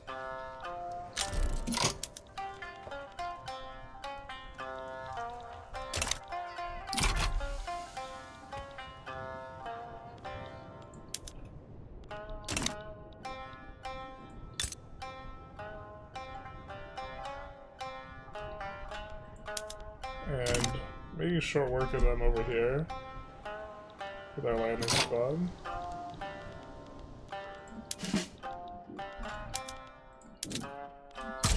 Do this.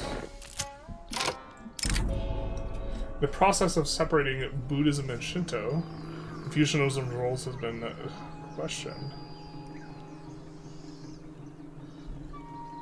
Yeah, we will go for the extra conversion. Let's see. We have 18 months. Oh wow, we're somehow losing? Maybe it's because we integrated something.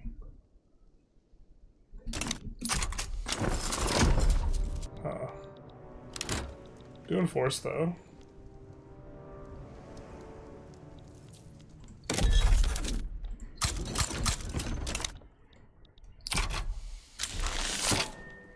African colonies are completed.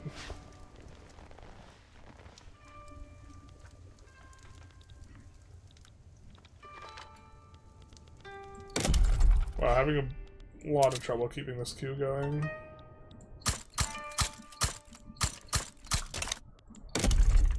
I've surely forgotten the face of my father. He who constructs with his eyes has forgotten the face of his father. I construct with my heart. Alright.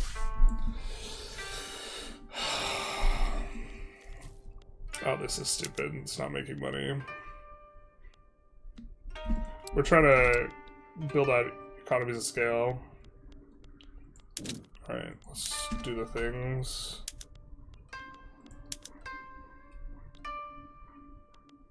Okay, we have... I mean, okay. I think we'll have a little bit too much of that.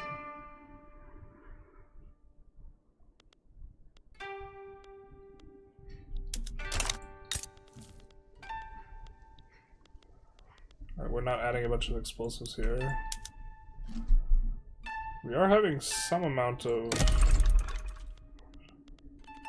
issues with promotions.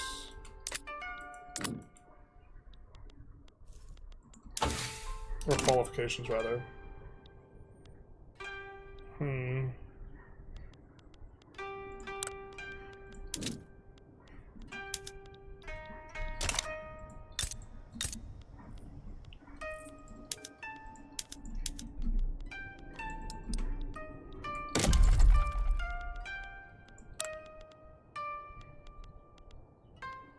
We need some additional stuff there.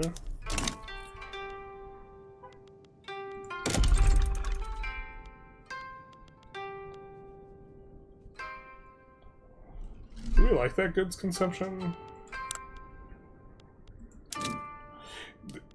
Caring about what stimulates what is a lot less important in Vic 3 than it is in EU5. Maybe I just shouldn't care about it. We'll get US here. It's economies of scale, 50 stack. That is wildly lucrative. We don't really have good places to put some of this stuff, though.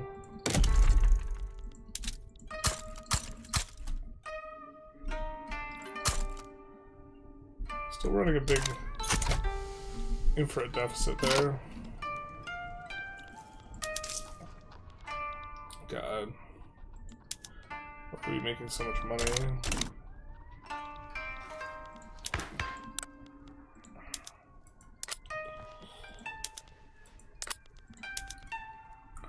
We could swap parliamentary if we wanted. We can also go back to total separation. I think we have to finish the journal entry thing though first.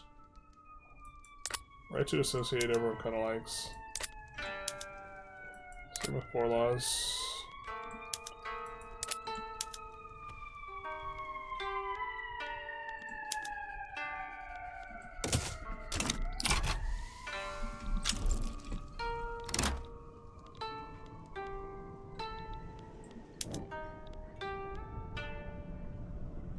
Getting closer to finishing corporate empire, though.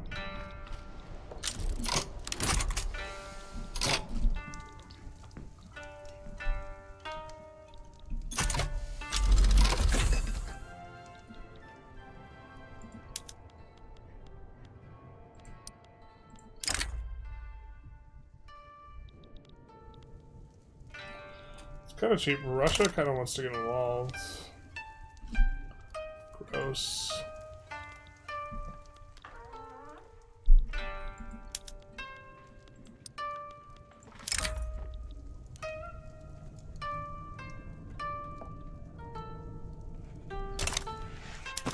We're getting a higher tier. Kind of close.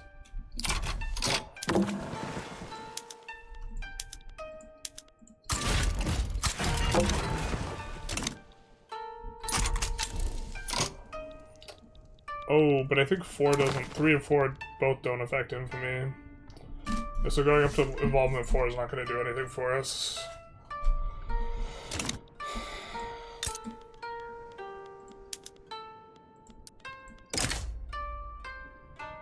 Oh, that target's having the kingdom. Just kidding. Didn't mean it.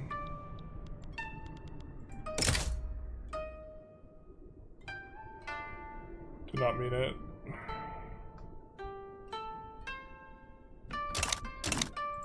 The target's Great Britain. Didn't mean that either.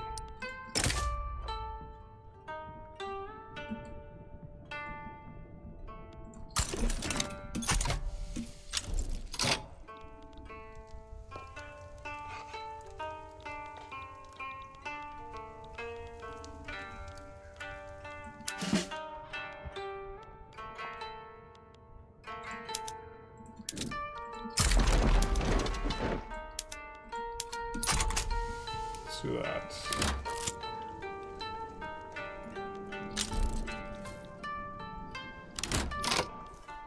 I wonder if we want to float authority. Authority feels like mildly wasted. Let's check our companies. I think we've given them all investment rights. Oop, not this one.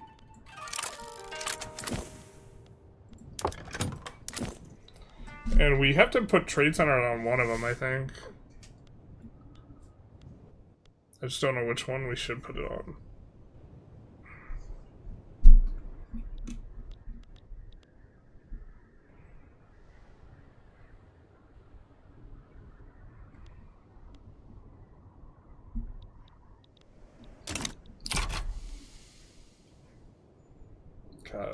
We can do more construction.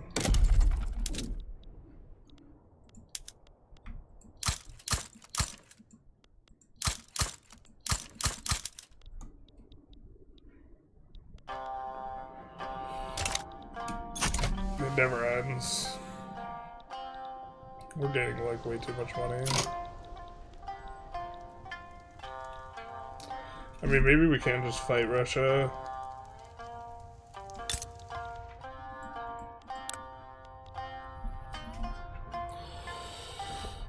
Okay, what's your army power projection versus ours? 294. We have not as much battalions as it looks like. Power projection's 30k, power projection's 9k, 4k. We have more naval power projection. I don't think that matters. Because they have a land route.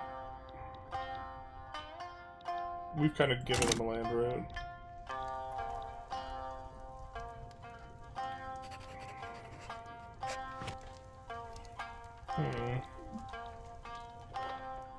I mean, we eventually want that stuff anyways. Also...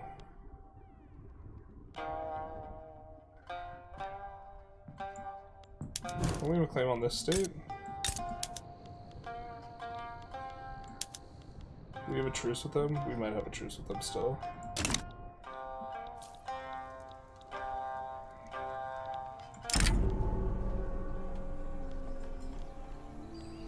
Those guys are just gonna be super mad no matter what we do. For now. We have too many, like, timed modifiers. I bought the DLC, check it out the free patch. Which exact ship stat? How is it in fact involvement? I don't know which stat is for involvement. I think it's guns. I'd have to double check. Dark Tower reference, nice, yeah. We like that reference. Kind of weird that they remove Navy limits, but have caps on Army barracks. A little bit, yeah.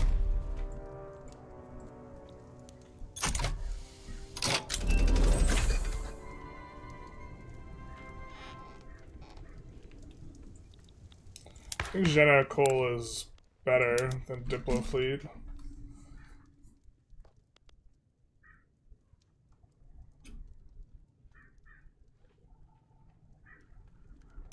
I think they go good cause is good. Ooh, speaking of good.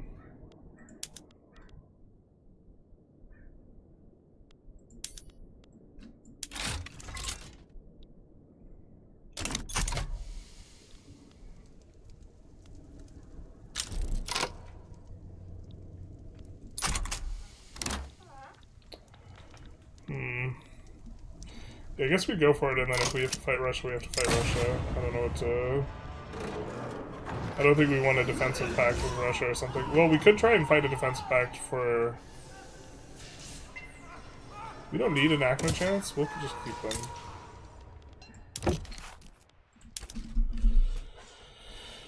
We could just do this for 5 years.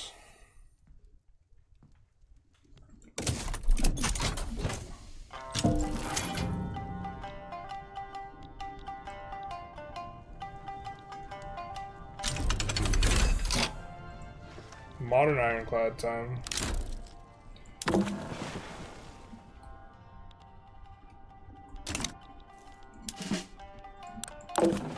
Do have to use the Russian here though. But we also have torpedo boats unlocked. Alright, let's take a look at the stats. Let's see Paul Allen's ironclad. Oh, that's so much more armor. Yeah, just like having the next tier of like capital ship is just like kind of nutter. It feels like. Gonna have a little bit of a think too. How much we want to pay for on that. I'll be right back.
army rework coming with Russia, I could feel it. I don't think that that's likely.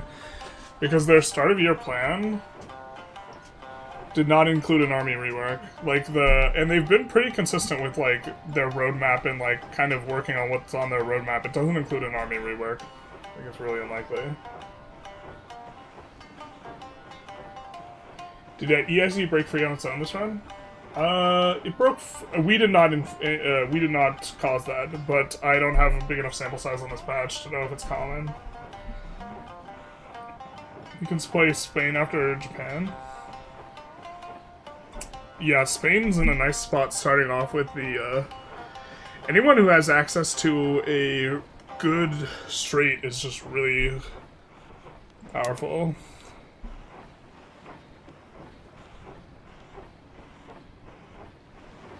I think this is relative.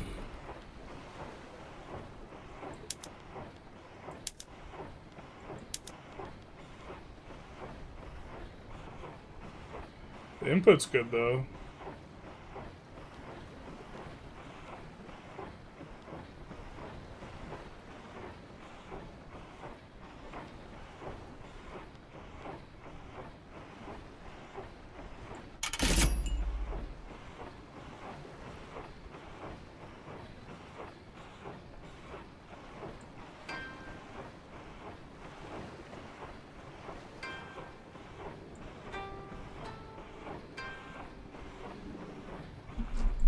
We'll just make one of these.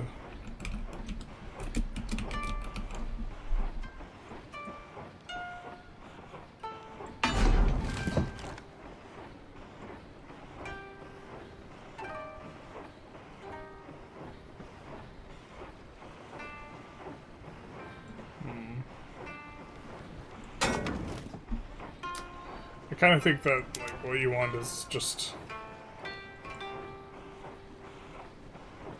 This seems to be actually a negative synergy with having a whole bunch of armor. 500 armor though. Yeah, it seems like the only thing that kills you is crits when you're the capital ship with a whole bunch of this.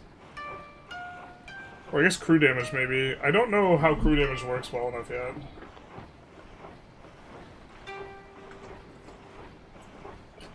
Could I run through the decision making? Okay, so I'm not 100% sure how crew damage works, but it seems like crew doesn't really take damage.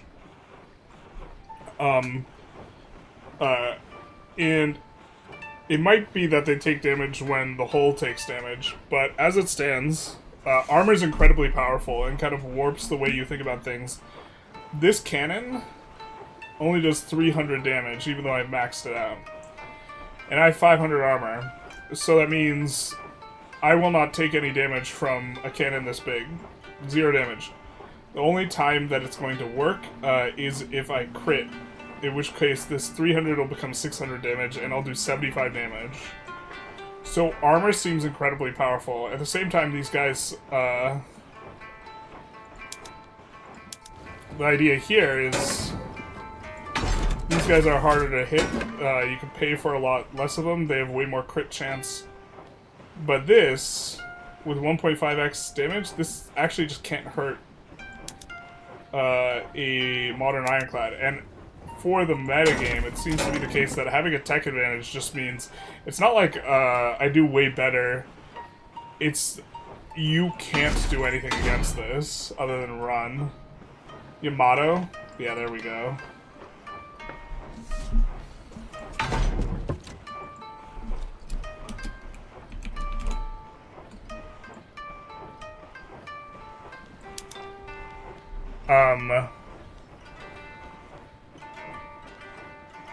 Yeah, I think the torpedo nets is probably what you want to not suffer the crits. But this is also this is expensive, right? We're spending $250,000 on this.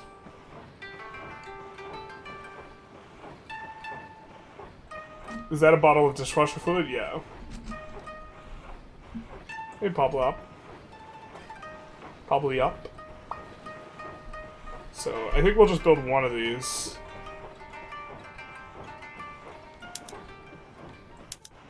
Oh! We have another skin, the Dingyuan. Alright.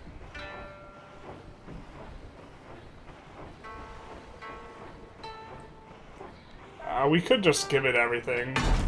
It makes it way more expensive, but we're only gonna build one of these. Makes it a little bit more flexible. We could also put this with our, what is it? Our, influence mission group.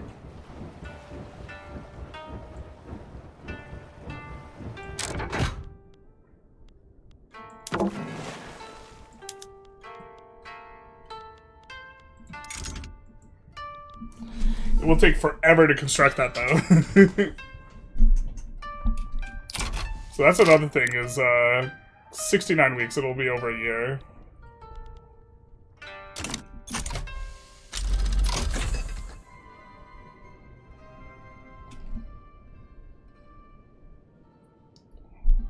This iron wall we probably, like, repurpose a little bit to...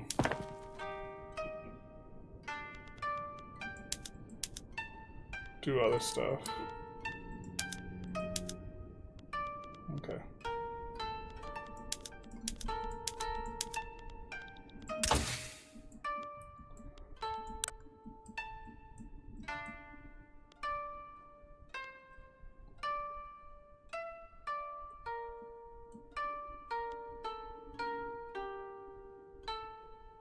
Modern port.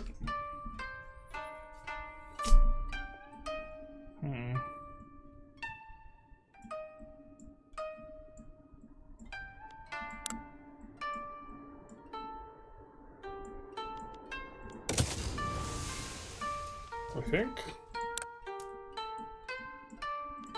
Maybe Humanites.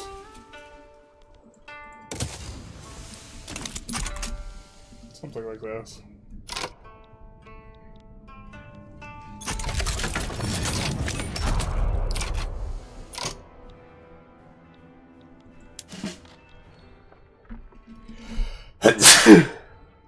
Excuse me.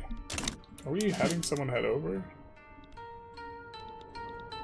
Oh, I could have sworn we...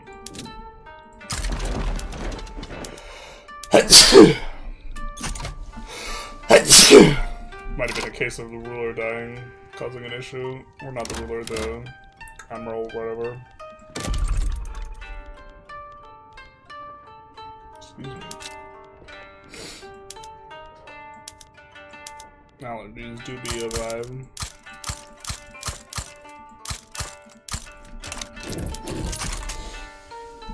Like the French ironclad, sadly not in the game. What's up with the white peace deal spam? AI constantly spams it. This has just been in... You must be a newer Victoria 3 player. The AI always does it. It's really annoying. It's really annoying because you can't refuse it and then send your own deal, so it just actually brings your ability to negotiate peace. It's very obnoxious. Who's this? Zanzibar. Oh, I guess they broke free? Oh. Alright.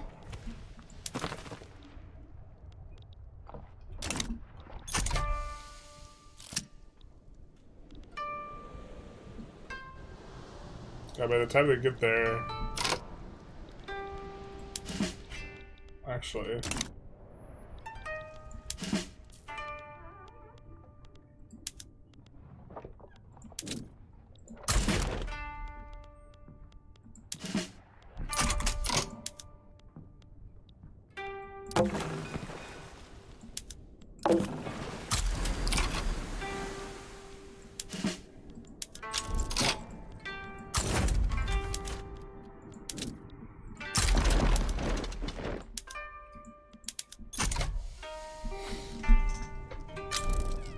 Alright, let's use these guys.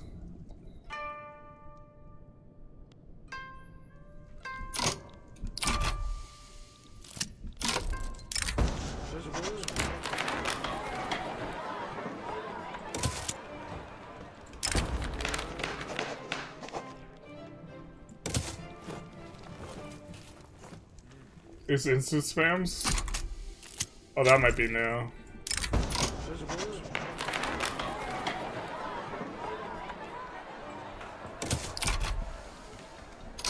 Why are you doing this, my guy?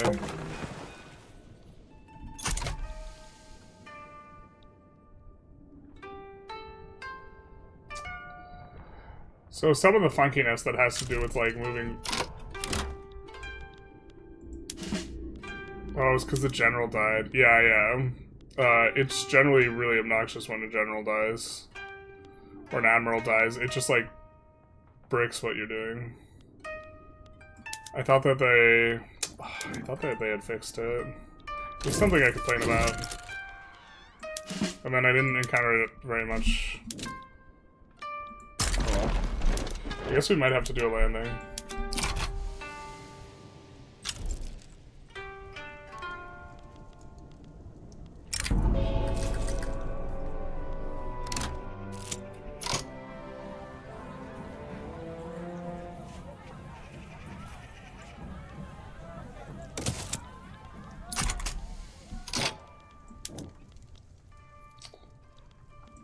Year recounted.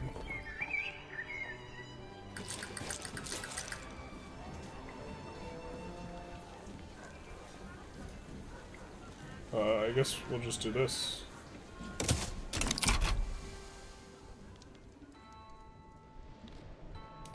So help me God. I think he's gonna manage to finish pushing before our guy gets there. Not like this. Okay.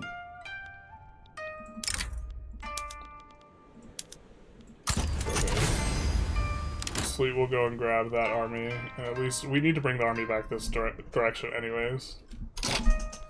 God, we're making... Why are we making so much money?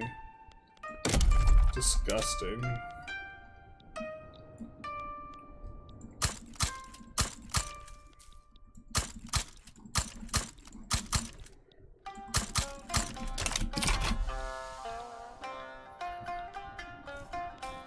What's going on here?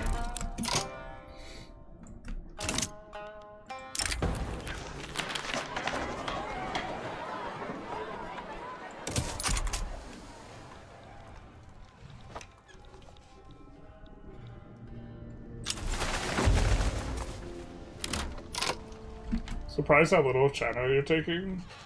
I wasn't like hyper like pedal to the metal, because like been asking a lot or answering a lot of questions about the DLC and like just not focused on min-maxing super hard. But yeah, probably should just take a bigger chunks of China. If you take a lot of chunks of China, you tend not to get the Heavenly Kingdom opportunity though. And currently we're getting mass migration, so that is kind of nice.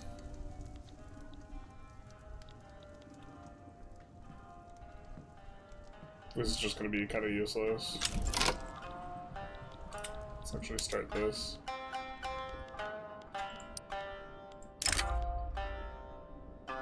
Oh, Russia's not even feeling it anymore. Cool.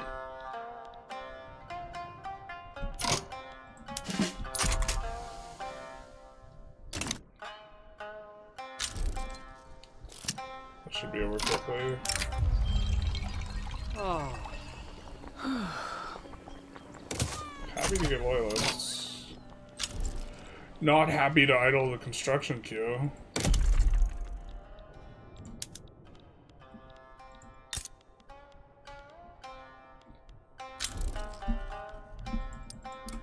This isn't doing anything. There's no laborers. I think we have to... Are we on tenant farmers? We gotta get off tenant farmers. Yeah. Let's forget about this for now.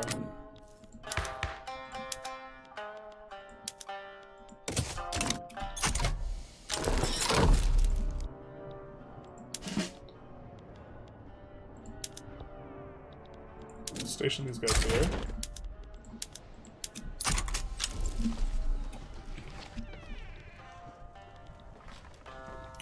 Then we could go after Korea.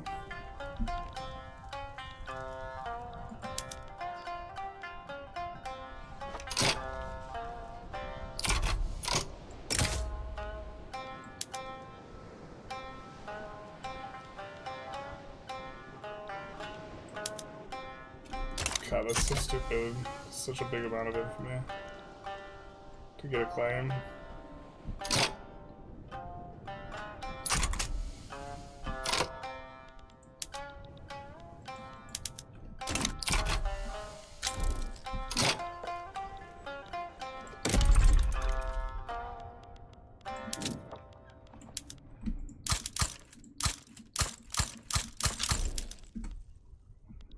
Huku, what's going on? You have a railway that's just not employed? You have a railway that's just not employed. Son of a bitch. Oh, the railways aren't auto-sub. God damn, dude. It's like actually the most annoying change that they've done. That the railroads are not automatically subsidized.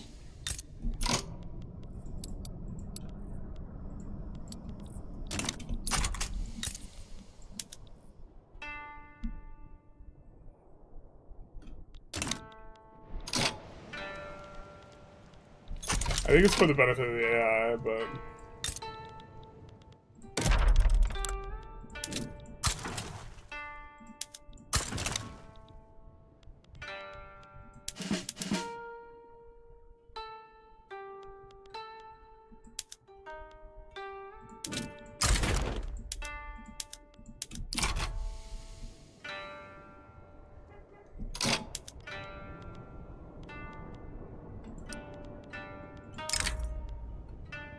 Looks like no one's gonna help these guys.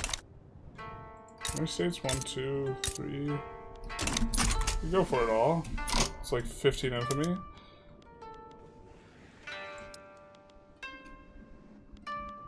Can't use annex country for whatever reason.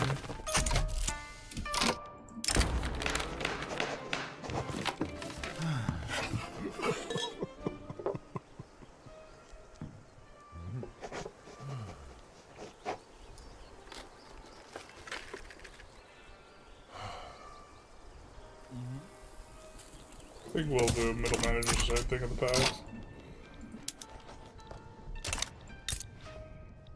Which state is the best? I forget.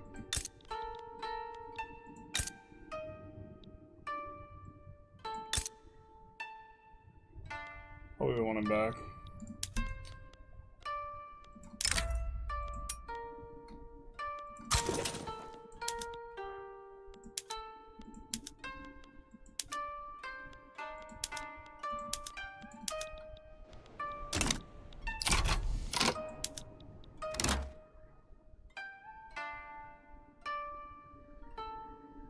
We went... Thought we were going to be under the infamy cap for the 25. It's my bad.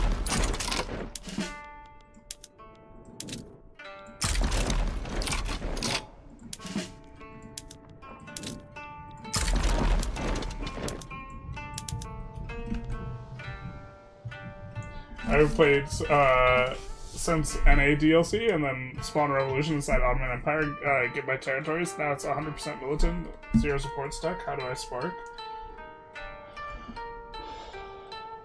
Spawn Revolution inside Ottoman Empire and get my territories? I'm not sure what you're asking me. I know that this demographics of this community is not that much of Q football fan, but one of the greatest games of all time just happened. Pure Cinema had to express it. As a football fan, I moved.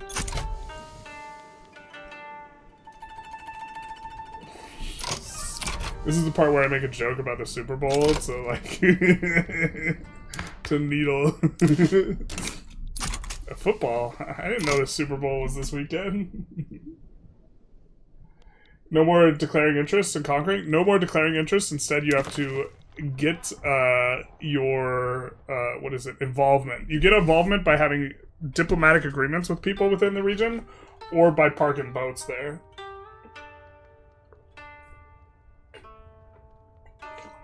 Is it true the fleet of a ship of the line can't damage monitor or ironclad? Not only is that true, but a monitor or ironclad can't damage the next tier of ship. It's a very, very, you either have it or you don't. You either got the goods or you don't. I think that where this changes is maybe with subs. I think maybe subs can always damage everything, but they're more crit-oriented. They get a huge damage bonus. So they have the whole attack damage bonus is like or their whole attack is like 50, but then that's just base. When you build them up with some stuff, it should... I don't know exactly what it goes up to, but if it goes up to 200 and then you get plus 200% damage, I don't know how these percentage modifiers stack, if it's additive or multiplicative. I assume it's additive, but if you crit and do this, 250% crit damage, that's like plus 450% damage, you can actually get some serious damage down. But until then, yeah, the modern ironclad is same deal. We can even show it a little bit here, where we have this boat.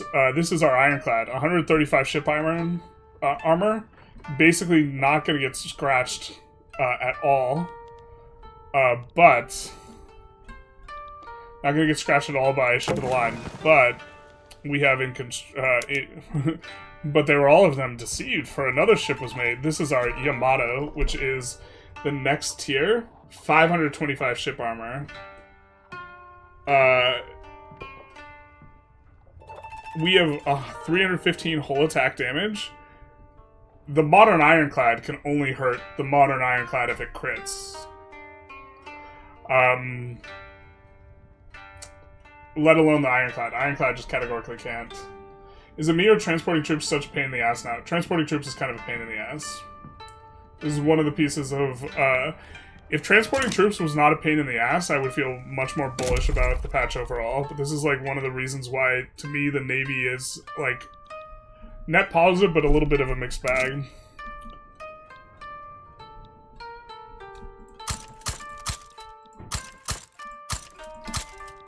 Oop. Do we have...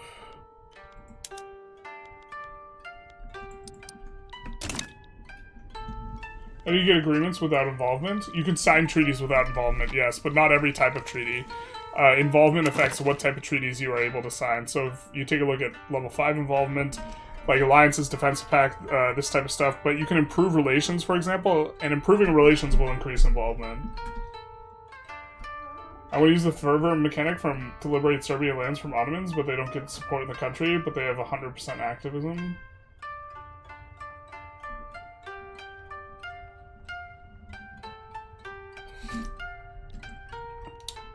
Eventually, they usually deck for it anyways. I haven't really... It's been a while since the Austria patch dropped where I played around with those mechanics a lot, or a little bit, and I can't remember how to, like, spike this intentionally. Submarines and pre-dreadnoughts are the same tier tech. Why even make dreadnoughts if you can skip straight to subs? There's like a rock, paper, scissors thing going on. Subs will lose to cruisers. There's like because you do not get this 200% damage bonus against other stuff. So the capital ships, the yellow ships beat the blue ships beat the purple ships beat the yellow ships, is the idea. But also, like, once you get to, like, the dreadnoughty stuff, like, it looks like it's really tough to scratch. I haven't seen, like, the hyper late tech, though, with the additional add-ons, because the add-ons vary with how much they add. So you can't just, like, look at the base values and be like, oh, I understand what's going on completely. Or at least I don't think you can. Alright.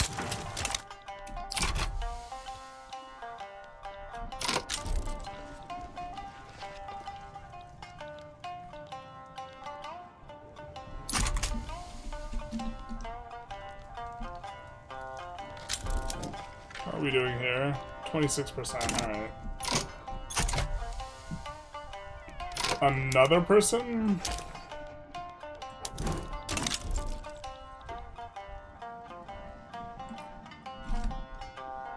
We don't care about Catheria.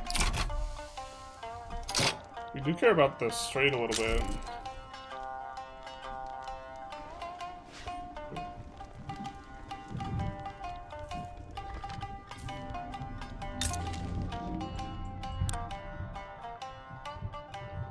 But yeah, like, right now we're about to have... Okay, let's actually build a couple more Yamatos.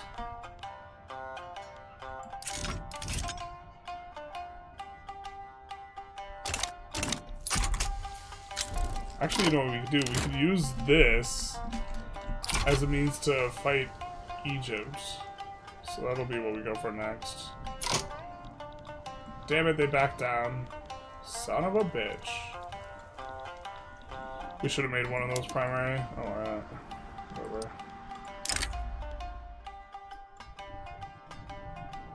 Britain maybe thumbs up high?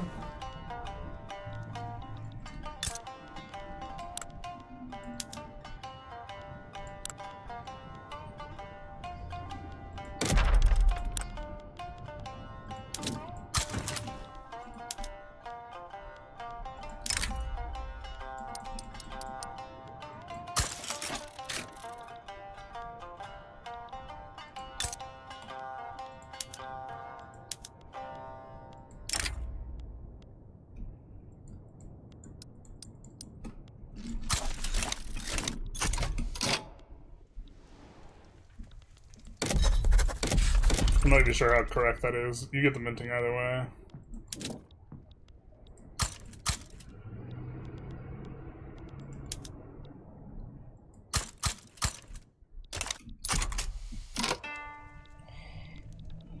I'm struggling with this queue, man.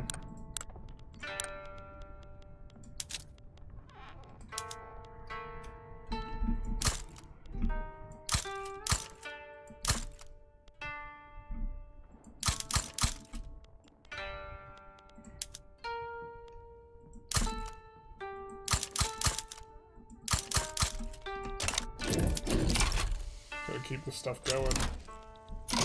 Need to feed the beasts.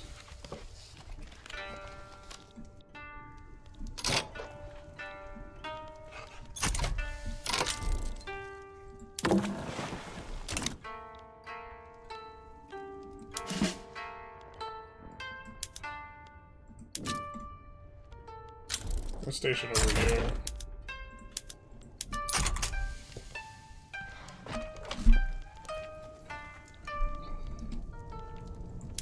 But kind of getting ready to, if need be. I think we kind of wanted his offensive pushing power there. What are these guys about?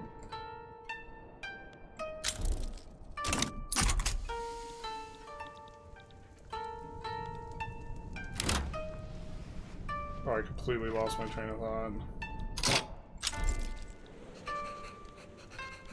Oh, don't go back.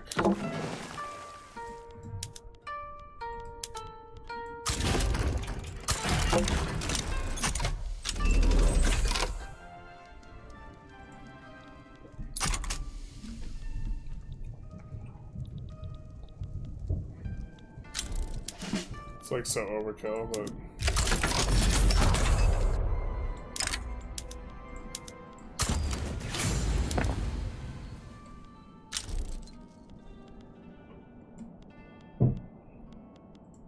Oh damn, Arts Academy don't count as government buildings anymore.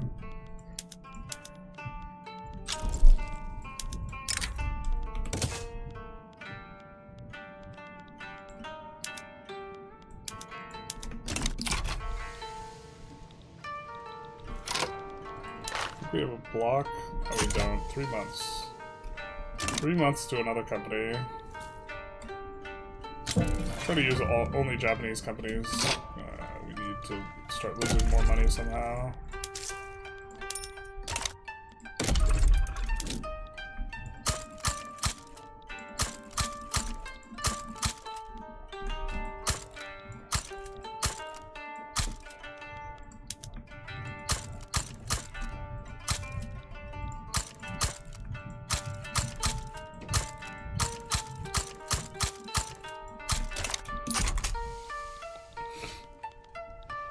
Gotta keep things going.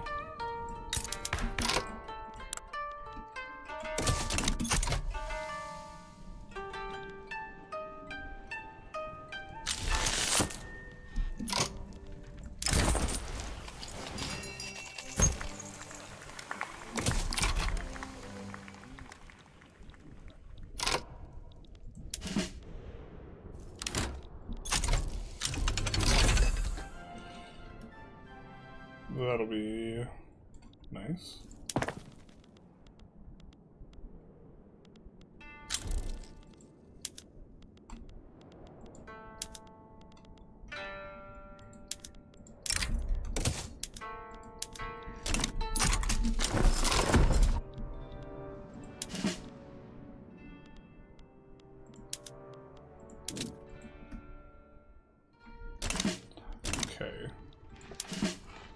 Then you, having the person who was commenting about moving ships around being a pain in the ass now, well, I agree it's a lot easier if you have like a fleet that is fast just for moving ships around, if that makes sense.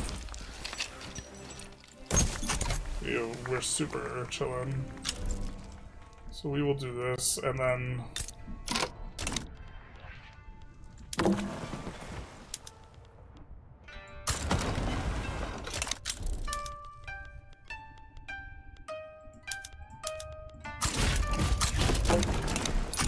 you got projecting power in there.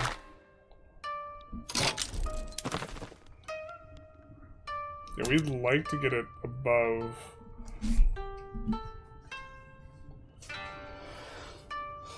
2,500. Maybe that'll take too long. We have a while to wait for it to decay down, and then we'll look to get the Suez Canal. Germany's formed. Nice, clean Germany. Wow. Nice looking Europe. Do they think of Australia resources? A little bit. Screening for the big hitters? Yeah, so you can, yeah, get some screening and make it so that the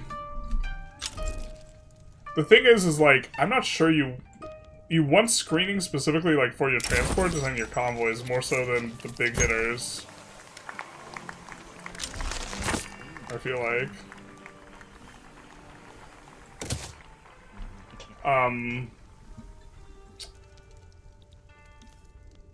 Because if you don't have anything that's vulnerable,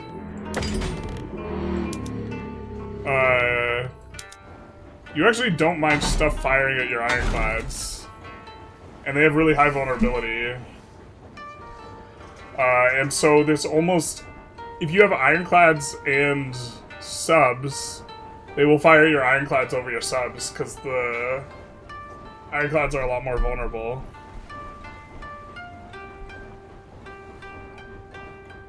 Right, so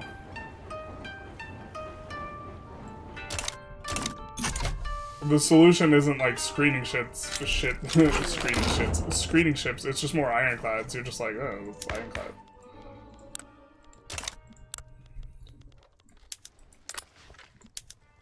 Corporatized unions.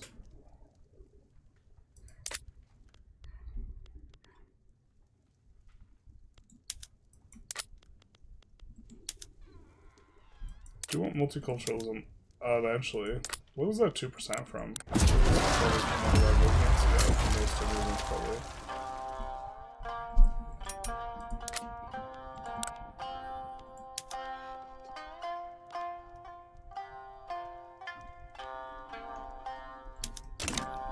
Social monarchies maybe themia.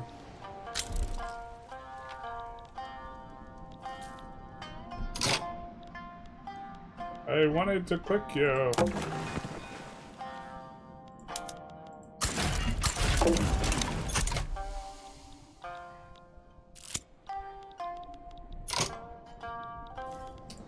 So these amount of boats, what are we getting up to? 33 a week. Headed to 3,500, and I think we need more than 2,500 to get to the next tier. Like 3 years of waiting. Sure.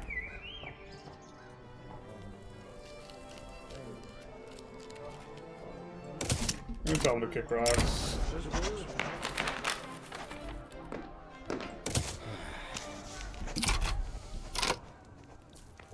I think we actually want to go Jetta coal.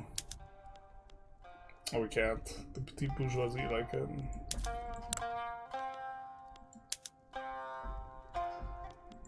Oh, this is better. Just kidding, the petit bourgeoisie don't like it. Nobody likes it. Alright, fair.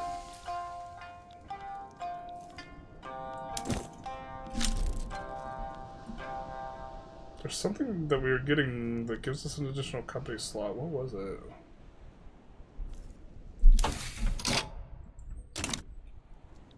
Or am I just crazy?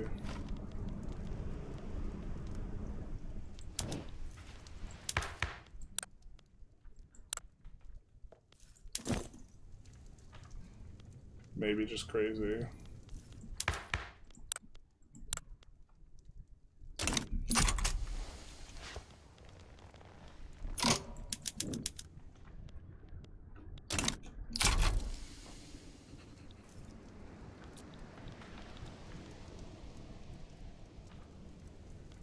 Small movement, but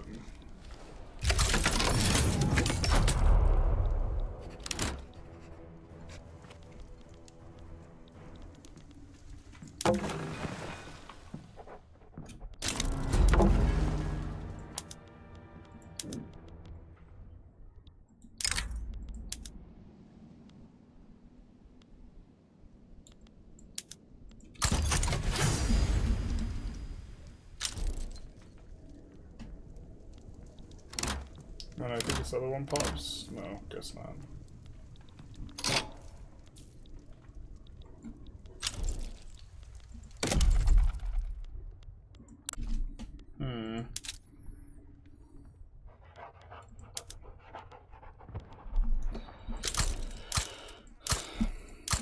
Guess we're gonna push EOS here.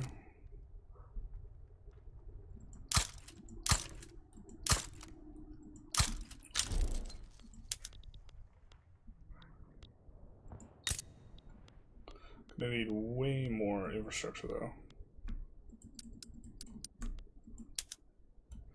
Yeah.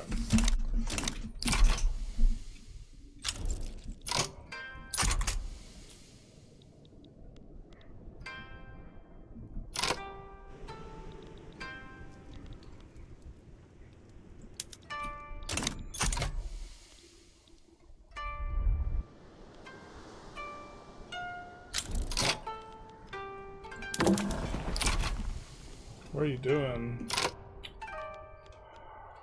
Why do you have to travel back to your home HQ to transport a fleet from here? It's sad. But this is why the transport is nice. Or having the fast transports. Would you like to see incorporated speed changes introduced to the game, like a totally new mechanic? It's probably low priority. Is there a valid reason to go for Manchuria other than historical RP? The resources in Manchuria are really good.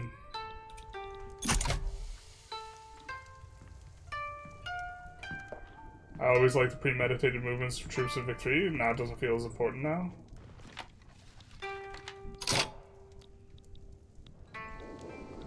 I'm not sure what you mean. I didn't play Vic 2, so I don't know. Vic 2 references.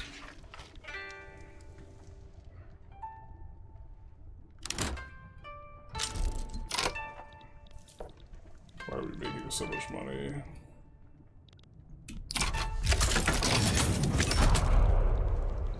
Felt like so gummy at the start too, and then just now just feels very strong.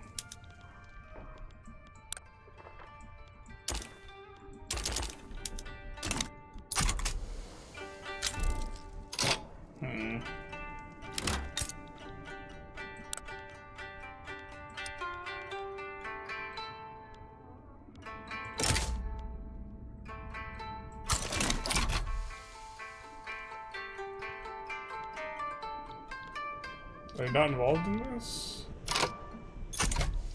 Alright. Oh my god, what happened?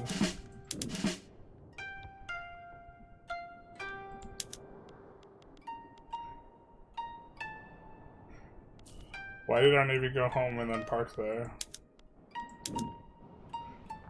Thought we used them for a landing. Over here. I guess not. We just went home. Yeah.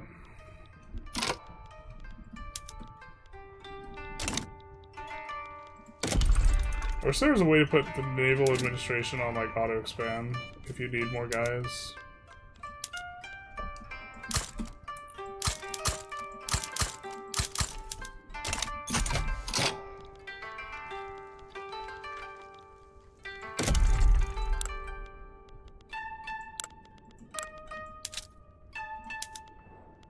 Not super lucrative.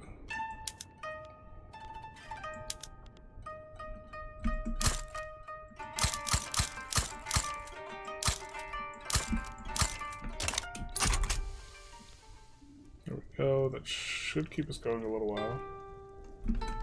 How the new interesting mechanics been worked so far? Good, I like them a lot. I think it's a major improvement.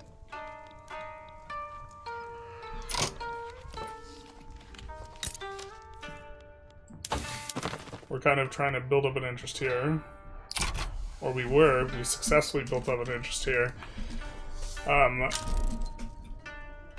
For the purposes of decreasing the amount of infamy we're going to take there, which is nice.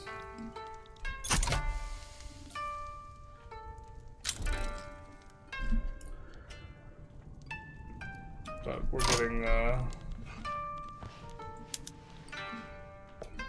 some stuff going on.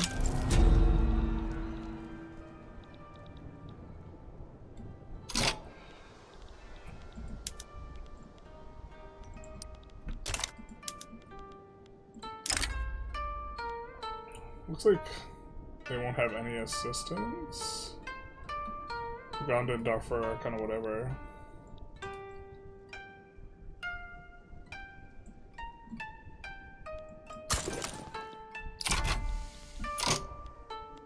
And so we're in prime position.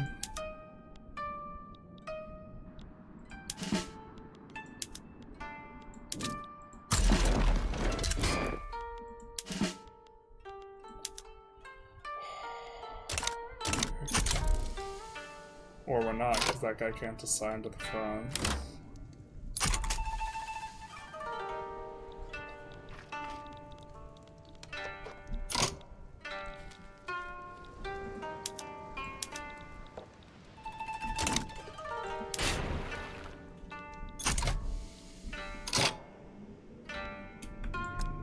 That at the front of the queue, get the letter.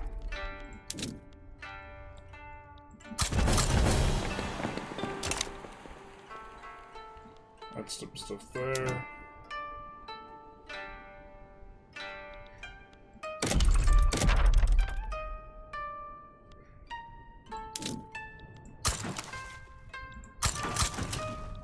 Do some of that.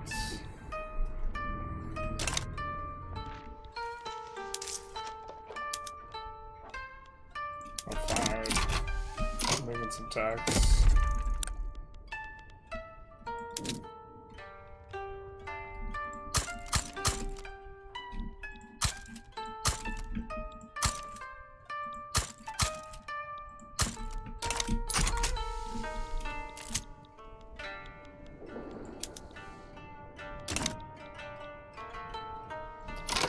Wish we could go multiculturalism. I have a very good way of doing it right now.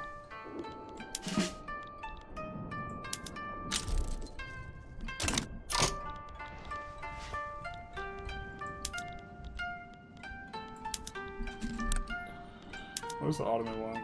War goals. Sure. The fear is that this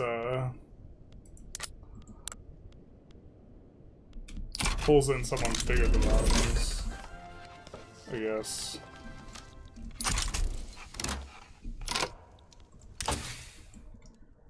Which actually maybe makes it a mistake.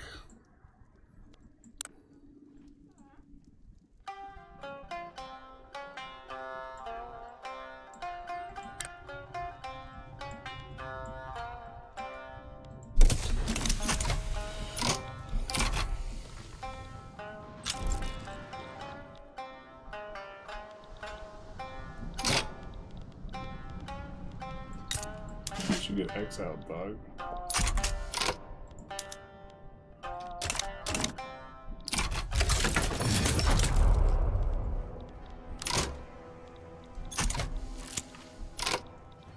looks like they backed down. Nice. Don't know why. We didn't even have additional war goals in there. Don't need these. Or this. Keep one, I guess.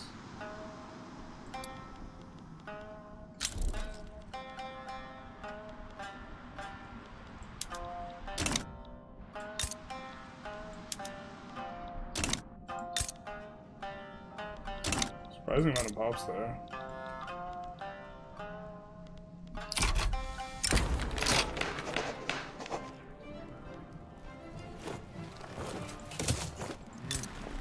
This canal is gonna be sick.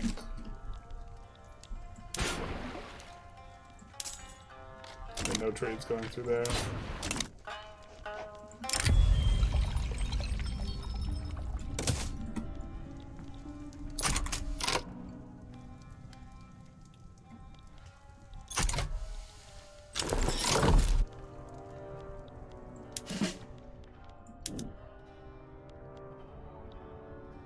Put down some of these things.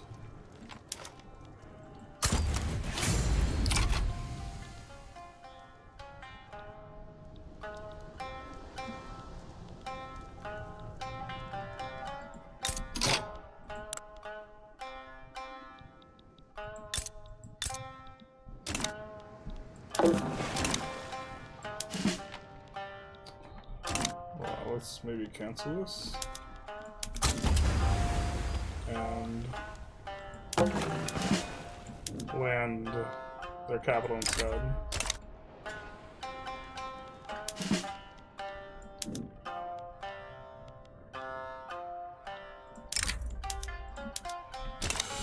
Oh, can't do it because they're on board the ship already. They have to not be on board the ship for us to use the ship. Ugh.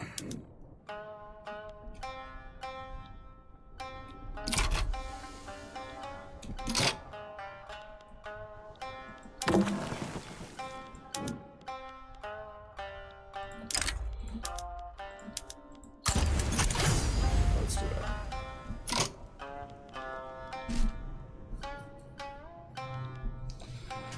Looks like they've been successful in putting that down.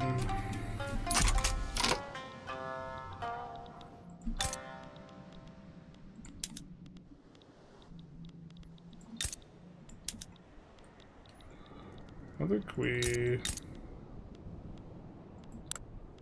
can incorporate that. God, if they built electricity. Incorporate build one thing of electricity there. I suppose malaria prevention actually will be a decent power spike, now that I think about it.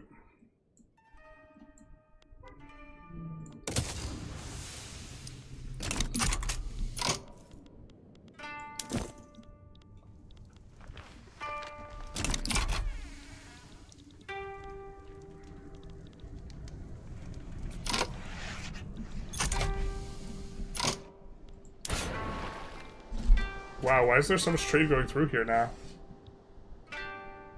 What changed?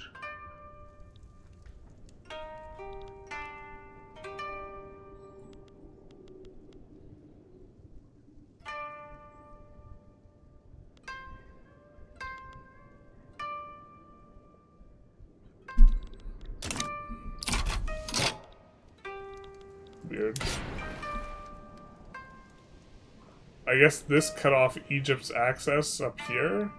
And so now everything that trades with Egypt whatsoever needs to go through here. That's super cute. That must be what happened. That must be what happened.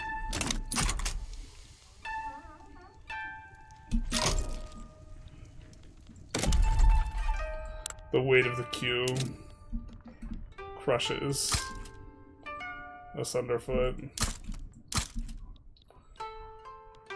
I think that that's probably too much. We don't have to use the construction though. Oh, we're out of convoys. Ramp up convoy production, I guess.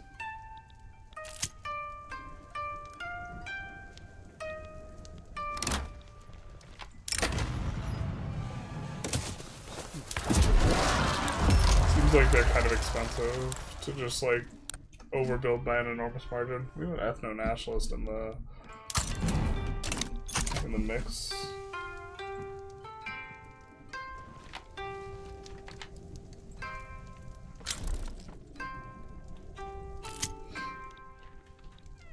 Are other people playing the DLC at all so far? Or just kind of checking it out?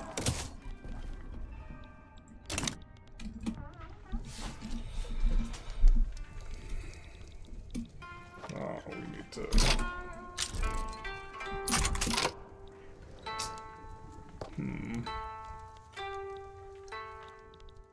Well, we need a slightly different strategy. We are auto-expanding a whole bunch of stuff, though.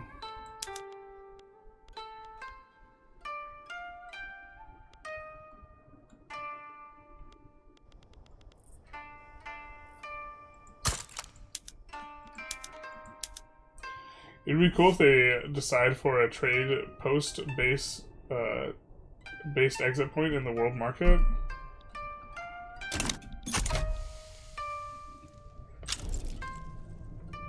I mean, I think that might be kind of getting it done now.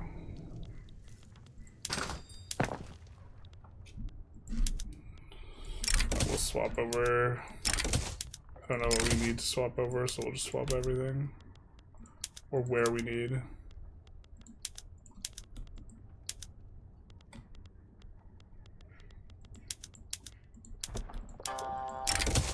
Place that as coffee.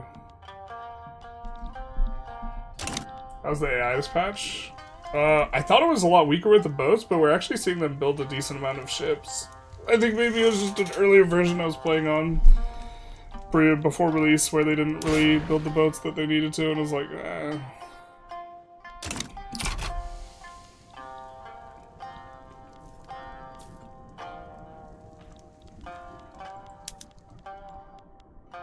It seems like they're kind of doing okay. I've seen people say that they felt that the AI is not making money very well. For context, here's kind of where the AI are at. And India imploded.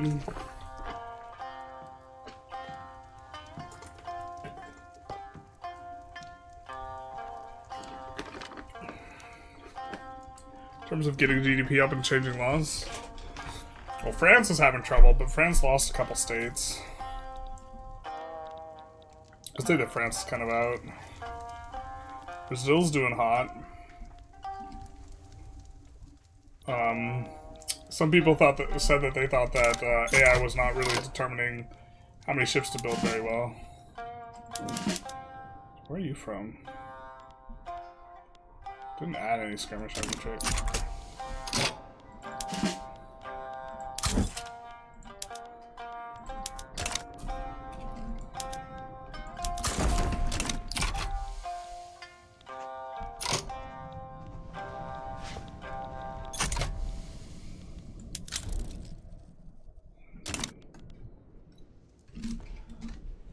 Trade never goes over the trade hub, or not?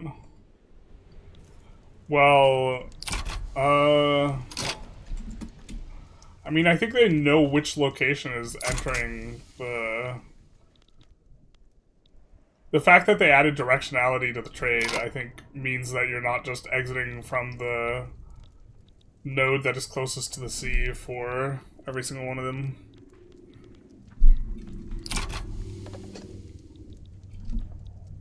We're very busy with these uprisings. Kind of regretting passing the law. We should have stayed with, oh wow. These guys aren't built for land-ins. There's so many more of them, though. It's like 10 to 1.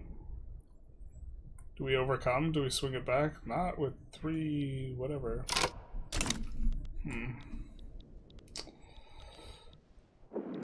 Hopefully, if we cancel this landing... Oh, did we succeed? It looked like we succeeded. Oh, this isn't even a landing, they're just pushing the front.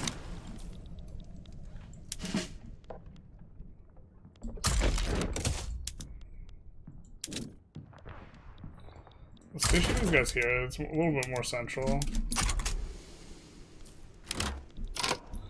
I have to do some logistics, shuffling guys around. I just can't keep up with this construction, man.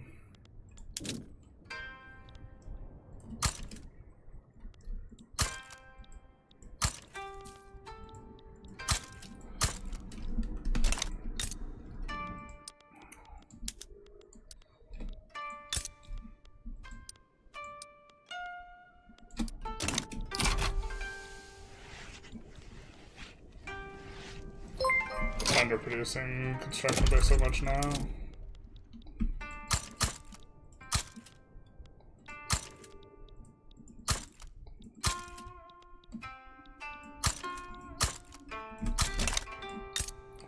Feel like the guy from Breaking Bad, Hector, just making faces at my construction.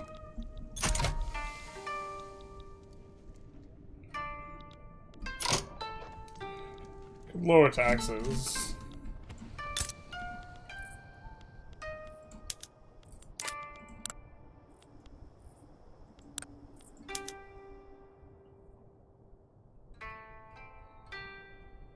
It's a qualifications issue of some sort.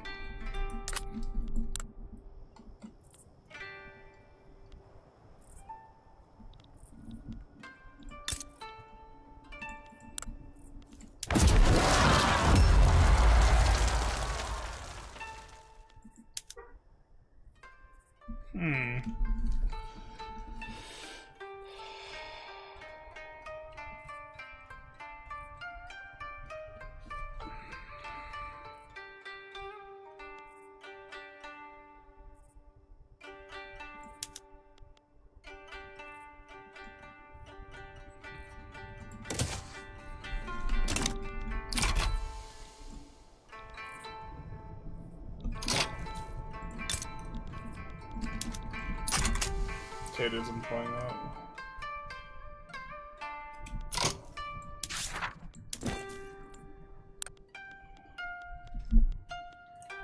And our companies are passing everyone's up. I wonder what percentage of our assets are overseas at this point. Not a super high percentage. 41 million. What's up? Hey Arcad, how's it going? Why is Brittany a green booger? I have no idea. I mean, the through the trade hub, just for the inland logic, it is sound, but the coastal station could skip without much compute.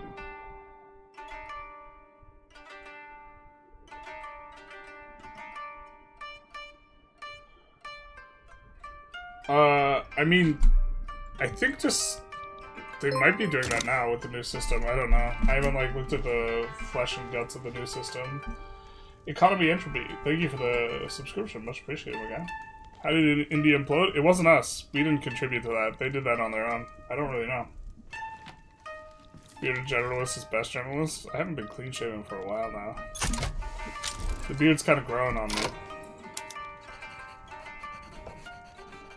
I think we won't negotiate with anyone. Didn't we... Bro, what's going on here? Okay.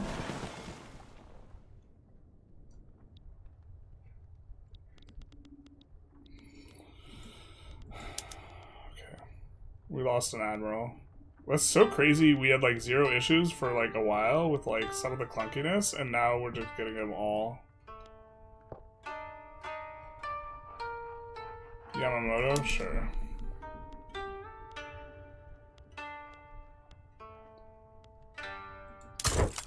I assume they fixed this, but doesn't feel very nice. So this guy was gonna head all the way back to the home HQ and not transport this guy.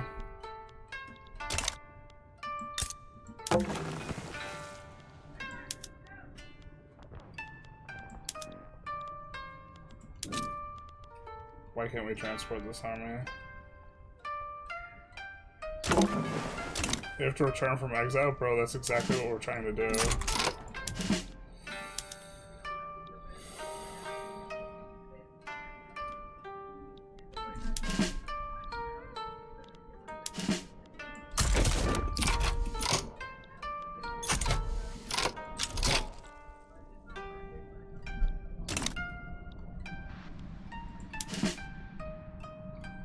Guys are gonna walk their asses back. What about this guy?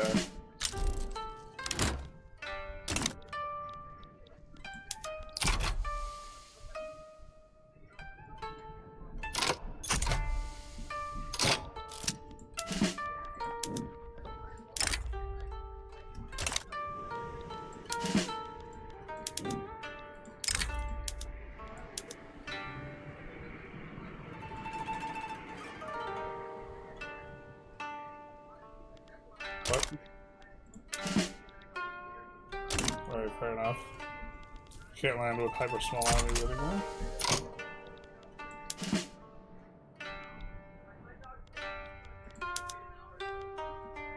Yeah, but this guy's completely trapped.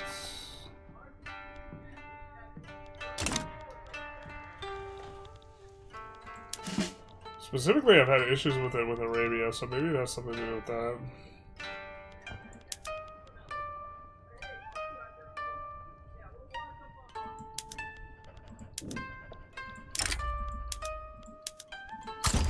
We'll try that.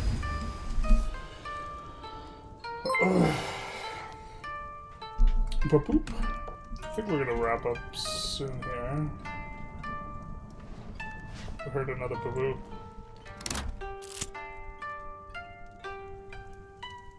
What was it? Where's Harvey Dent? Okay. Hey, thank you, Anonymous. $20. Love your content. Thank you so very much. Much appreciated, my guy. Thank you for the support.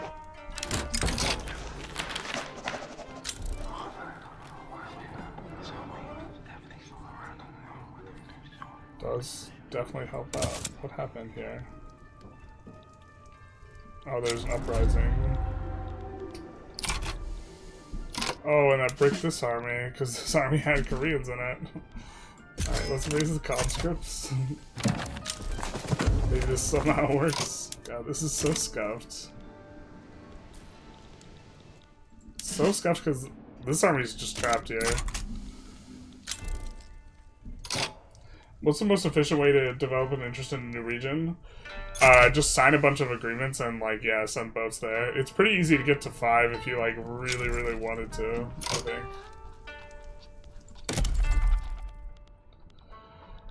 Oh, it's frustrating that we're not going to have this army for what we want.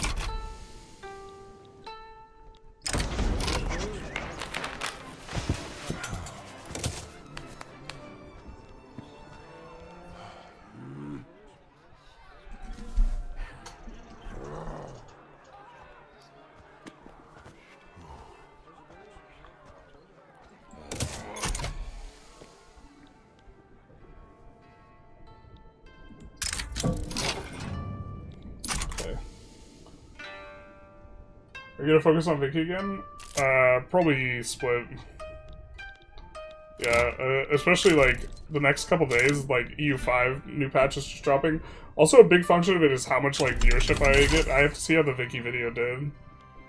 But as it stands, like when I've been trying to do Vicky stuff, I haven't been getting that many views. I think, like, in terms of what I want to play, I think I'd rather play, like, Vicky right now. Just in general. Like, get a few Vicky runs in, but, like, to some extent I'm beholden to, like, what people will watch. And I'm kind of taking a swing at Dominions, and I have, like, a dozen Dominions videos, like, recorded, and so I feel like I have to just, like, play whatever gets the most views other than that. I just can't release the Dominions videos yet because it's for an ongoing game and you don't want to like reveal information.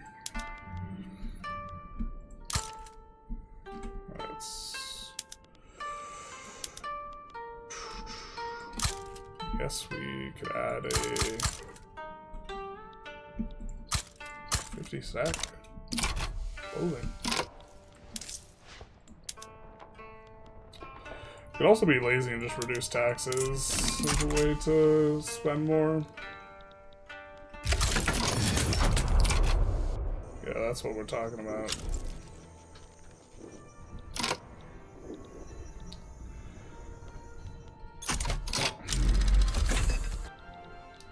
Having a hard time, like, keeping up with a lot of these things, though. Like, and a big part of this is, like, if our armies are getting bricked, it's pretty annoying from the perspective of trying to battle these rebellions.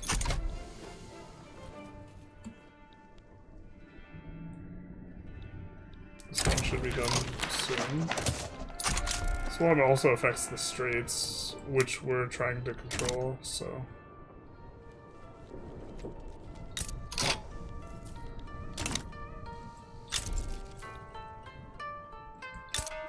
I don't understand how this can't get enforced on, to be honest. Oh, we are enforcing. I was like... So we already have their capital. We just don't have full control, so maybe we should have landed somewhere else. Even...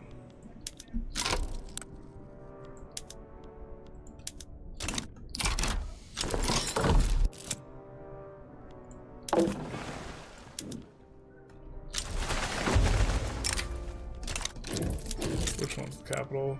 That one? Alright.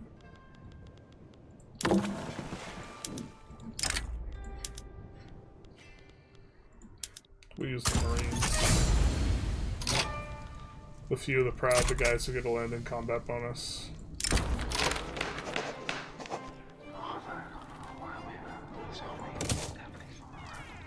Big easier roost though? Yeah. I also like, I really enjoy playing new games, and like that's something I wasn't getting with Vicky to some extent as well. But at this point, like, there's some things I want to try out in Victoria that like haven't really gotten an opportunity to. We could increase some of these government admins.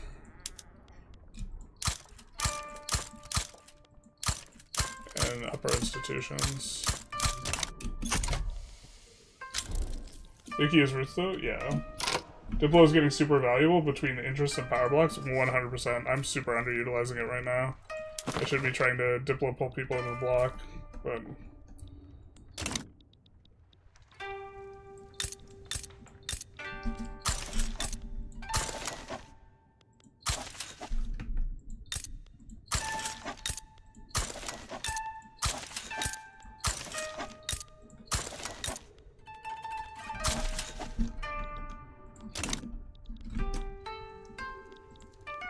this type of thing. I refrain from EU5 because I fear my CPU would melt, but if I can run Vic 3 with ease, how would EU5 late game be? EU5... you like have to use like mods almost to try and play through it. It's not super apocalyptically bad with mods, but let's try and negotiate with these.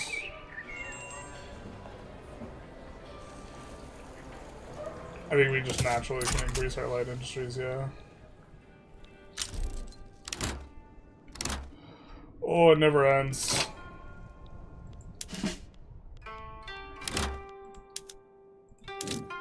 This is your... Alright.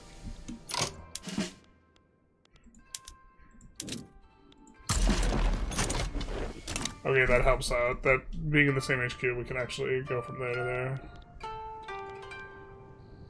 Oh, are we not capable of landing this?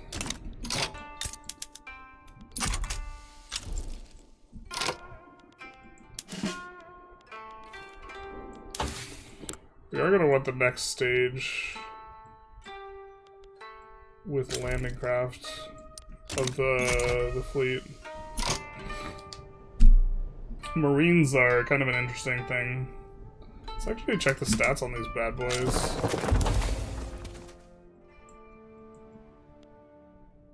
Assault Marines.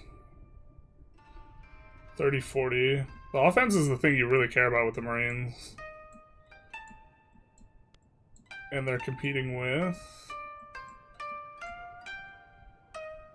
I think skirmish is 30, right? Or it's 25? Okay. So better than skirmish. The thing is like, you have more specialization here. You're gonna be considerably worse than the trench infantry. Oh, 30-40? Wait. And these guys have less defense than offense, right?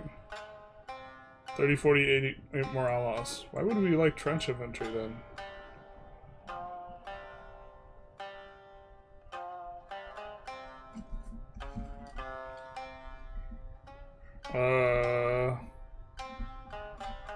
Why would we do this? Okay, 2 arms ammunition. 3 small arms.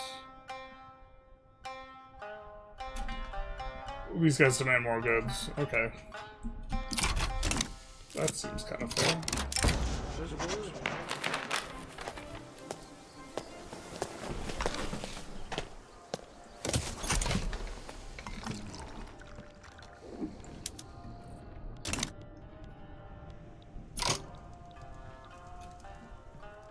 What do you think about the overseas troop transportation changes? I love the changes in terms of the supply demand and this type of thing.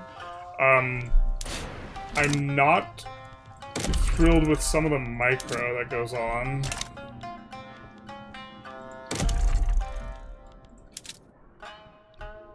It feels...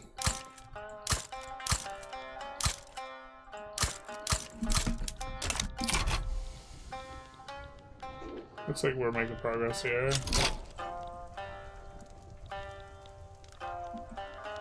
Yeah, we might need another fleet.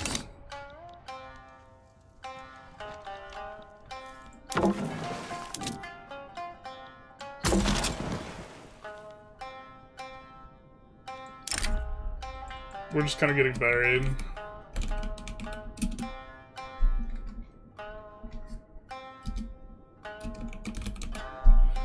Oh no, transport wins.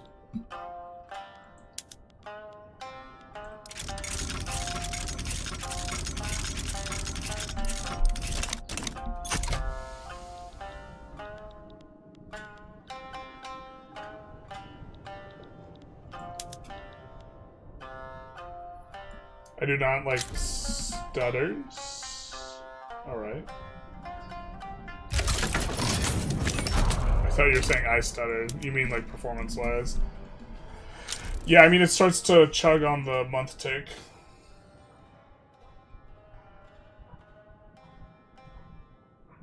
India falls apart due to lack of military support. Well, Great Britain has an army stationed there. When I played as Great Britain, I only used the army that was already stationed there, I think. And even, like, with that 30 stack of skirmish infantry, that was enough to keep things together. Part of the reason I used your code was on Vicky with my dollars. Part of the reason I used your code was to vote for Vicky with my dollars. On top of gratitude for your vids. Do they send you a breakdown with purchases of what your code was used for? No, but I'm inferring that stuff that is happening this week, I am inferring as Victorian. Stuff that's happening next week, I'm referring as EU5. But yeah, like, if it was inverted and I was getting way more views for Vic 3 than EU5, I would, like, probably swap it back to Vic 3 for at least a bit. I've also, like, played Victoria 3 for, like, almost half a total year.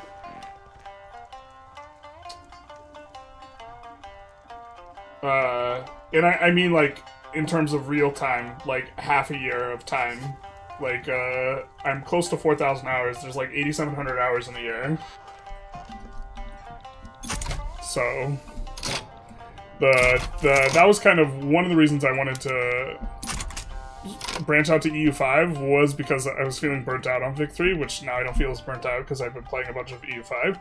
And then, like, 2 is because, the numbers, I just, like, I don't know, I would like to make enough money to, like, start a family and, like, do those types of things, and, like, I'm, like, not,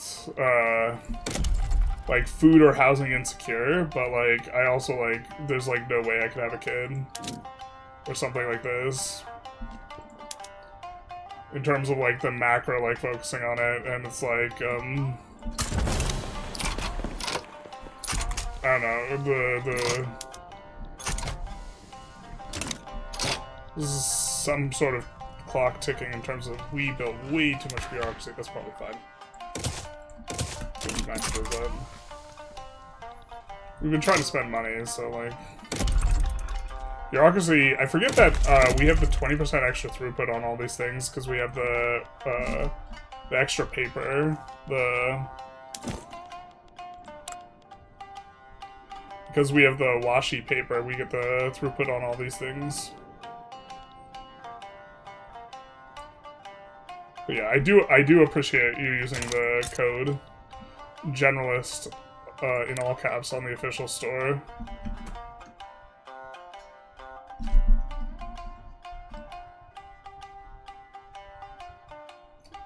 Can you go over the ship construction requirements real quick? Sure, let's take a quick look at ship construction. So, I think a really important thing to note is the merging of the private industry and also national queue with this type of building. But basically, as we add stuff to the queue, in terms of ship construction, it's going to consume a lot more goods. And this could even make the thing operate with negative balance. Or I think we pay for the goods so the balance stays fine. So you see ship construction is a lot right now. And part of that is we are kind of needing some convoys. Why don't we tone down the convoys and see what happens? Because then we won't be constructing as many convoys. And we're not fully utilizing the queue for ship construction. So we'll down this, and then you see the convoys get cut down significantly, as does the amount that we're paying, or it should. Here, let's let it wait a week. The amount that we're spending on ship construction gets cut in half, because the amount of convoys we were producing. And convoys, these add while we were building them.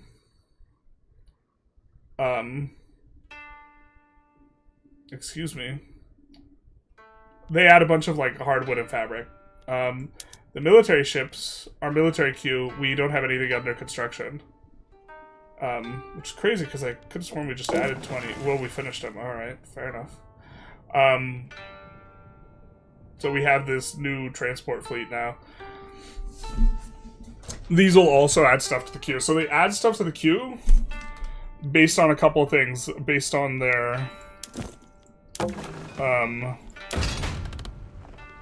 the add-ons you have, so you can see construction goods requires different goods, and then the maintenance goods also change, but when they are under construction they add these buy orders, and then you have to pay for those buy orders.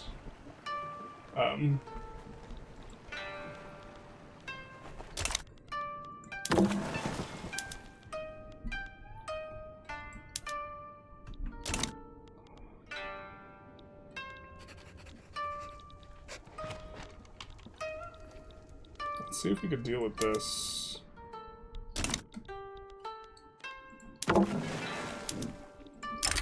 With something.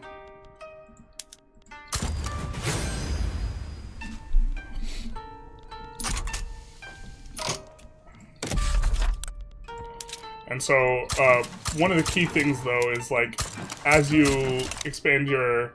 I think the numbers are maybe a little bit off. Like, stuff should maybe take a lot longer to construct. Maybe you should get less construction capacity in general. Because I feel like I let it idle a lot. Or I'm generally oriented towards supply ships type of thing. It's a pretty big chunk of it. Well, it's not that big a chunk of our economy, but yeah, the hardwood and fabric are in way more demand just generally. So hardwood, huge buff from the supply ships. I think we're on focused hardwood on almost everything.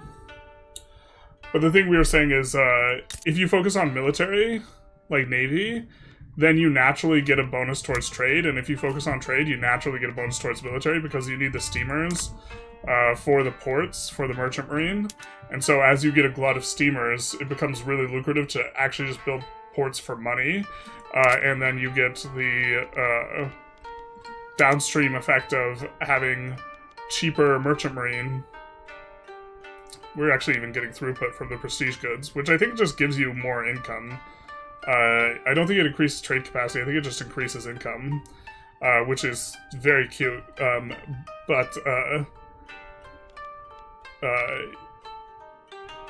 By getting better and better margins, you get to squeeze other people's margins, too, Or like if you're selling something for £30 and someone else is selling it for £25, but that person has to pay 15 in merchant marine and you only have to pay 5. What that means is that you actually can undercut them. You can undercut their trade center. And so what this means is that if you are an enormous producer of ships, merchant marine, this type of stuff, you get this downstream effect of being able to control global trade. So I don't think a lot of people care about the simulationist perspective too much, but Great Britain was really under-simulated in terms of what made Great Britain strong, because they actually weren't good at industrialization for like 80 years worth of the game. They were like in their decline at the game start, basically, as a leader in industrialization. Is that they started the mid-1700s before everyone else, but then they lost their advantage. What Great Britain had an advantage in during this century was freight and finance. They had a ton of capital with which to invest in things, and they basically controlled where the goods went, which meant they had access to markets that other people didn't, and they would lead on other markets in order to have unique and kind of monopolistic access to markets. And so even though they weren't as good at producing goods, they were able to dump goods to other people by forcing out competition, and the monopolistic power that was derived from them having a massive navy resulted in them being able to outcompete other nations. And that's like something that just like wasn't represented whatsoever. And this, in a sense, helps to represent that, because you can, with inferior goods, like with not as much output, outcompete people with trades, but also generating more interest gives you more trade advantage from having a bigger fleet. And so in terms of like subtle like elegance and every stuff interconnected, this is something that's absolutely spectacular for this patch, but this is like not, I think, that exciting for most people. You know what I mean? So micro's bad. It just sucks that they're trying to design a system based on macro decisions, but then here I am making the most mundane system micro, so it just works. Yeah, so the fleets are new. I assume the micro's gonna get better, but that's like, for me, that was a subject of like, I was pretty frustrated with like some of the early access, just because of like, because armies armies would just get like this guy. He's just bricked. Oh, he's not bricked anymore. He's not exiled anymore. Okay, so he's unbricked. So what is the land logistics center buildings? They split the manpower building and the goods building. This is so they can trace, back to like the home HQ, the land logistics building. And also have, so this is for this formation. They can trace it back to here so that they can make it take more supply ships in order to supply them. And then also so there is a localized place where the consumption is occurring. Like, it's a hook upon which you put a bunch of other things. Your naval recruitment centers keep failing to build? I think this is a known bug. Let's actually add a whole bunch more extra, because I keep on adding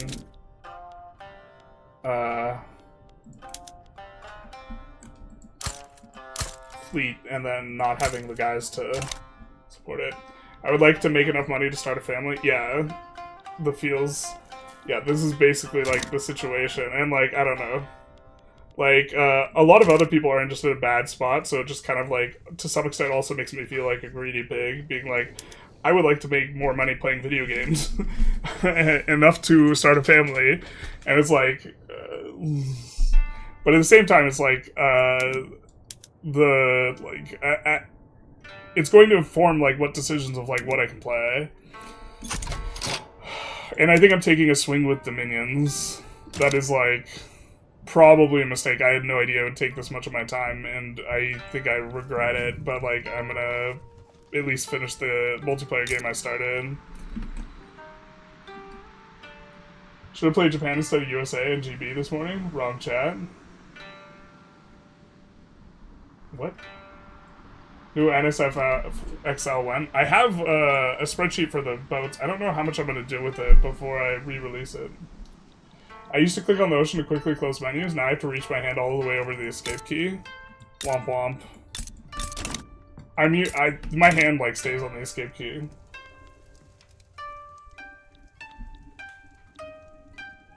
So you distribute your army in home states based on where they'll be operating? Yes. To some extent. Thinking about where stuff should be logistically is, like, way more important. Currently, the UI for, like, redistributing and doing this type of stuff feels a little bit clunky, though. But yeah, with Great Britain specifically, I was having armies, like, operating down here and just staying here, close to India and the Middle East. And this was really important before the Suez Canal got built. When the Suez Canal got built, that felt so good for GB, because GB is, like, operating in this side of things so much. Or that's how we were playing, and, like, it felt rough, because having to go all the way from here to, like, over here felt terrible, and then, like, don't want to be too vulnerable, and the fleet was slow as hell. Like, this is a major change that we made, is that, we made our transport ships, like, fast speed. We ain't got time for it. We was just spending too much time with, like, low infamy, basically, and it's like, no, we shouldn't be doing this. Type of thing. Hey, Medium Sean, thank you for the $10. Much appreciated, my guy. You playing video games helps me play video games. I appreciate the support. Thank you. Yeah, that's the... Yeah, I'm to some extent I'm providing a service, but, like, internally, like, from my perspective, it feels like I'm just, like, getting to play video games and get paid to do it, which is, like, kind of what's doing, but, like, I also make, like, significantly less than minimum wage, so,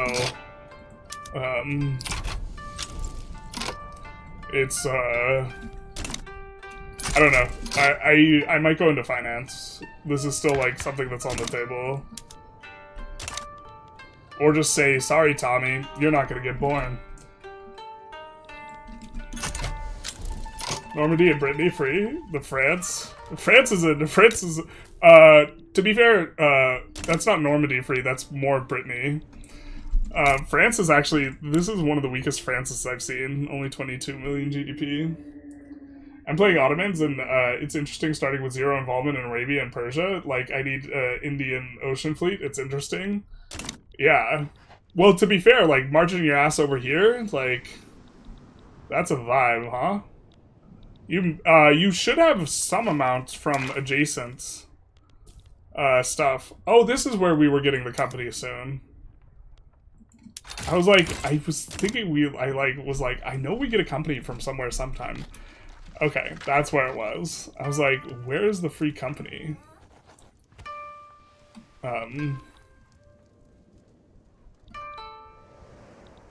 We're taking care of that.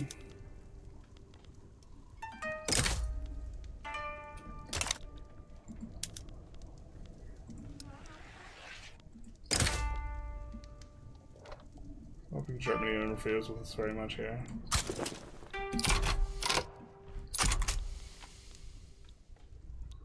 We should have let them finish their revolt. Jambi. I can't fully understand naval and land logistics works. What determines where they build? I think where you station the HQ is part of it, but I, like, do not know in a hyper-definitive way, but I believe you care about what HQ you're coming from. And that, a logistics center gets placed within the HQ that you're assigned to, so change home HQ matters. And then within that, a logistics center gets purchased or built, and that's where all the local buy and sellers happen. But then from the logistics center, I believe, is where it's traced, so you need more transport ships if you're not near the logistics center. There's a reason that EIC was not directly controlled by London. We had our own standing army. Sailing around Africa took a while, yep. Yep. I love the polka dots. That's my favorite thing ever. One of the reasons I never changed the occupation like thing is because I love seeing the polka dots from Japan. Canal's way bigger game changers, which is fantastic. They're double way bigger game changers. They're bigger because, like, actually getting faster stuff through the canal feels meaningful and significant, but also,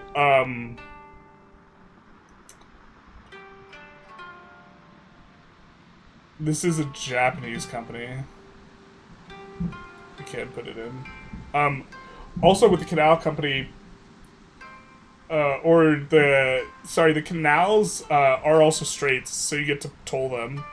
So they actually generate a ton of revenue because you control the toll. I think we wanted Mitsui next.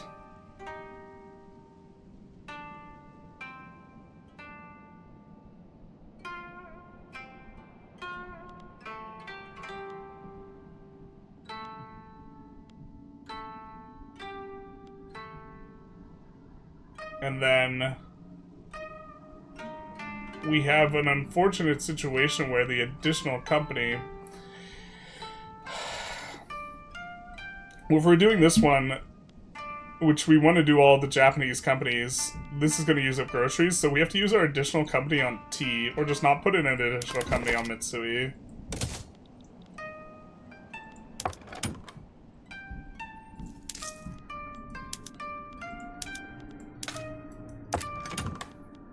But we'll just give them investment rights, I guess, and no additional company. So that should help out. That'll make dye and silk much better as well, obviously.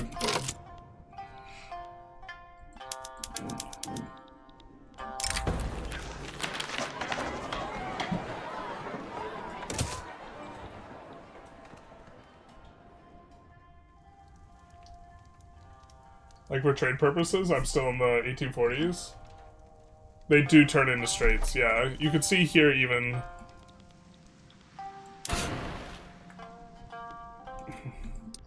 Not sure we should be able to build this right now.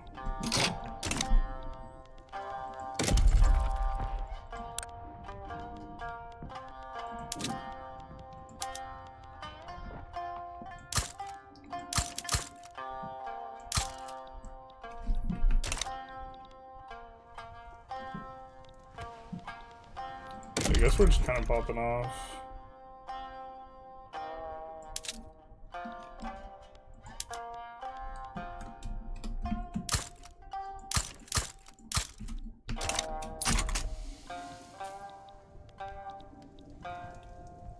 Tea and Mitsui now seems really good. Is tea, like, also in the Iko's Cray Cray category?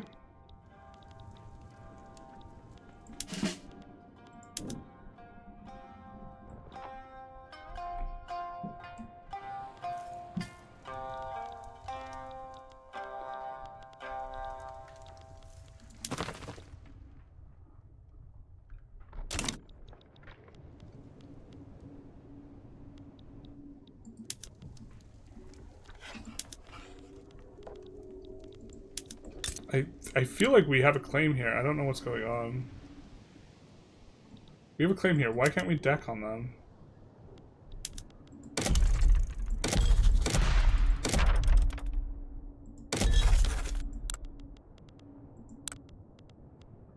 We want return state.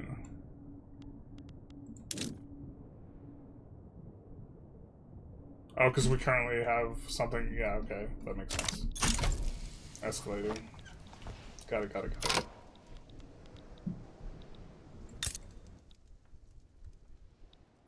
Zombie backs down because we're a silly Billy and didn't realize that.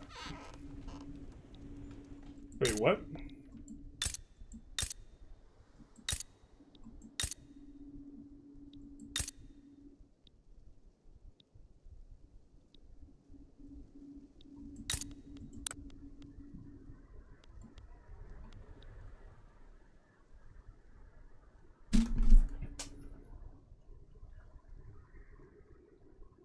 So the Rev became Giambi after Giambi backed down and was annexed by us. That's kind of... Oh... I regret everything. This is what hell is. Alright. Yeah, but okay, we could return state. 6.8k.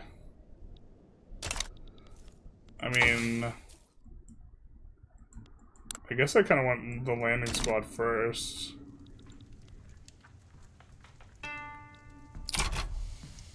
And we want to be at peace for a hot second.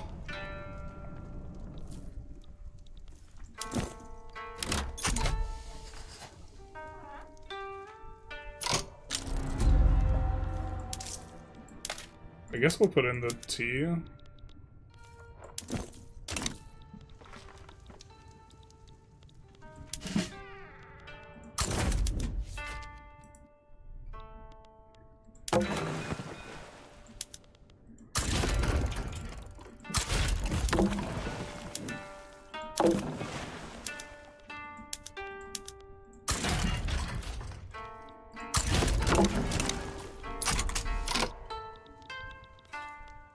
Right, let's not get distracted.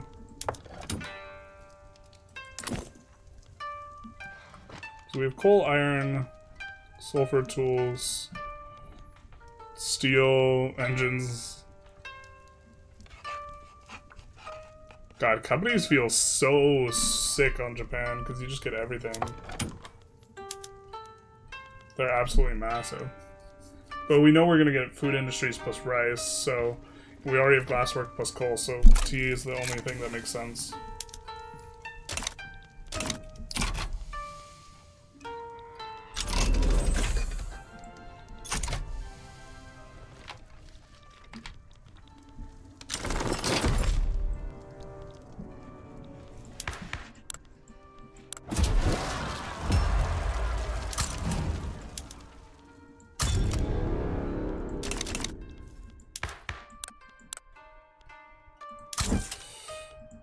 Yikes, man.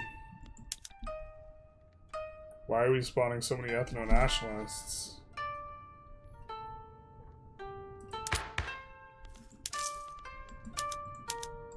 Play video games to get away from the ethno-nationalists.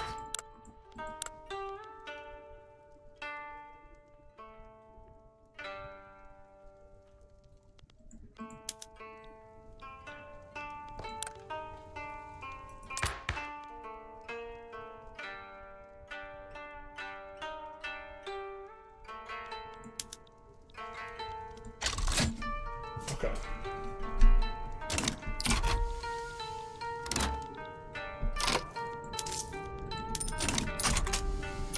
Losing 1 million. Maybe we'll start finally accumulating.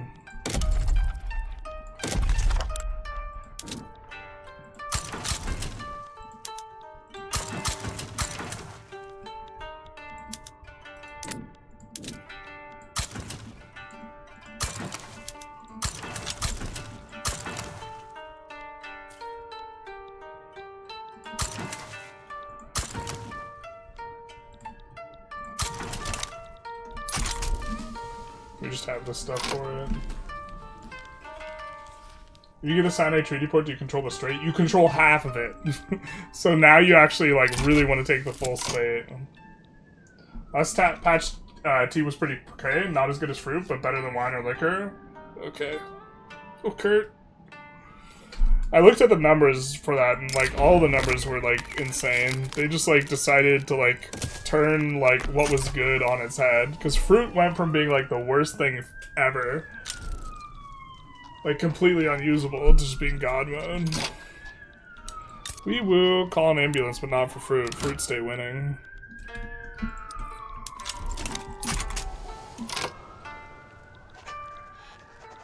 What truce look like with this guy?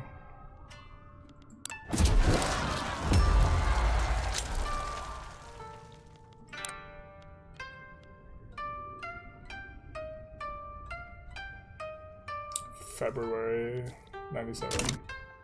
Brazil? Bro, what are you doing? Okay, I mean, that makes sense, yeah.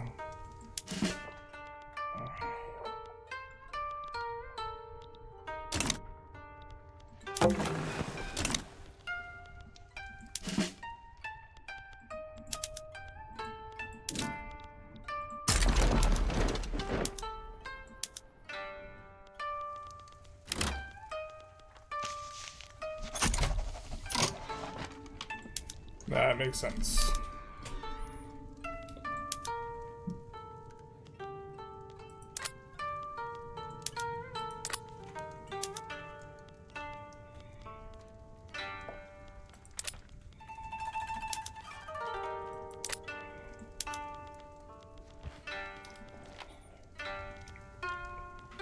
It's also expensive.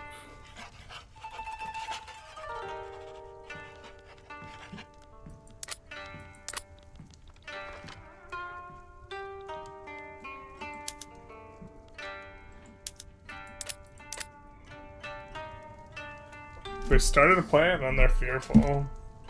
Interesting strategy.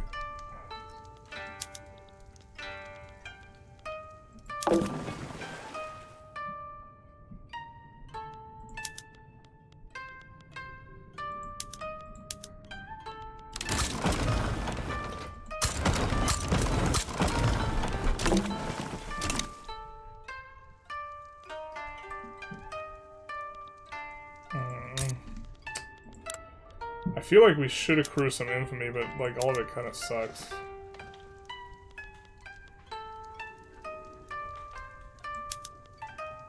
I guess transfer this is kind of okay. Interesting that it's cheaper to send it to the subject because the subject has a higher interest there.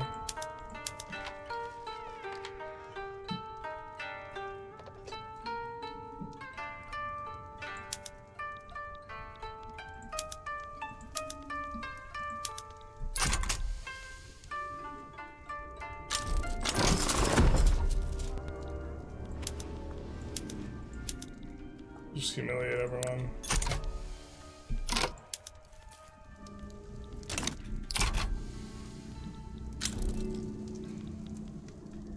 We had such a good relationship with Brazil, and then they made a power block and decided they wanted to be annoying. So I'm glad we made this secondary fleet. That means that we can handle a lot of the...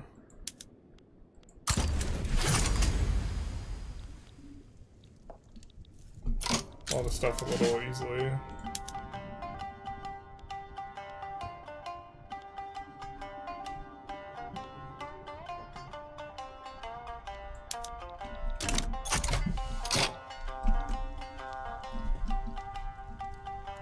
Balkan region is boring, nothing happened in 60 years. Do they undo, like, the madness that was the Austria patch? Finally getting taste of DLC in the other window right now. Confused though. Can subject not use the ship designer? I'm not sure what you're asking. Oh. I think everyone should be able to use the ship designer. Or you're playing as a subject and you can't use the ship designer.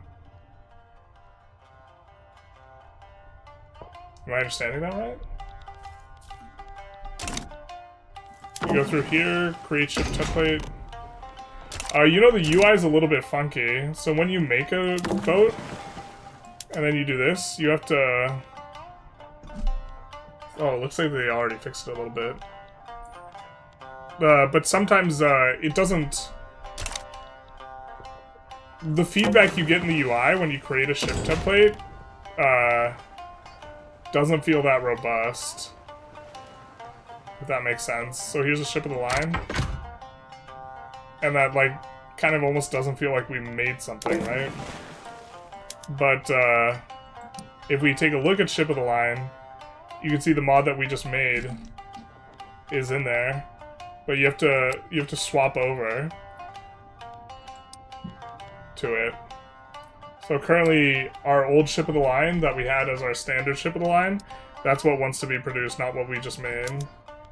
But we could delete that.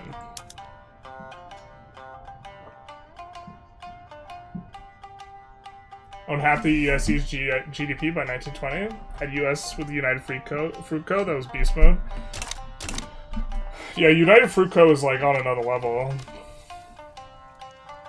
Peru, Bolivia, owning none of Peru. Do be like that. Cruisers are intended for cruising operation. Torpedo craft use torpedoes. Pew pewers pew pew. Thank you for coming to my TED Talk. Haters, they hate.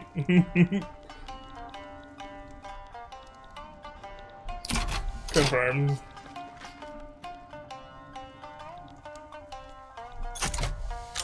What's taking so long to transport?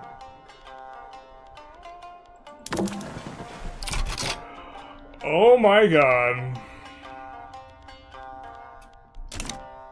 They got bricks. See, this is like something you can like lose the war over. I have no idea why that order got bricked as well, or why they headed all the way back there. Shout out to the loud car outside. So yeah, that part I'm a little bit less enthusiastic about. I don't know. No one's tried to land us in forever. I don't know why I'm even thinking about.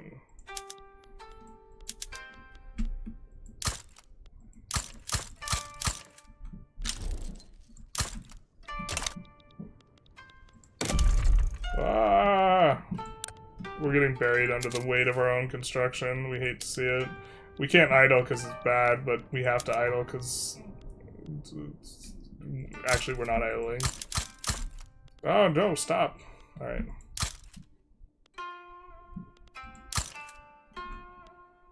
We did not mean to add 10 there. We want to drop a 50 stack. Too much to ask? God.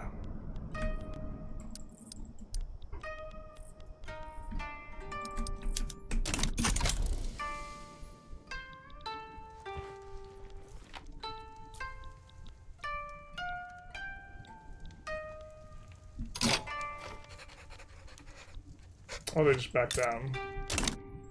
I mean, I guess that works. And we should be at peace again soon then. After what seems like forever.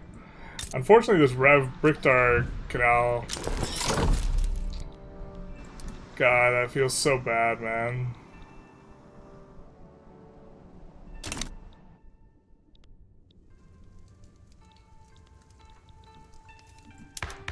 Rev breaks your canal.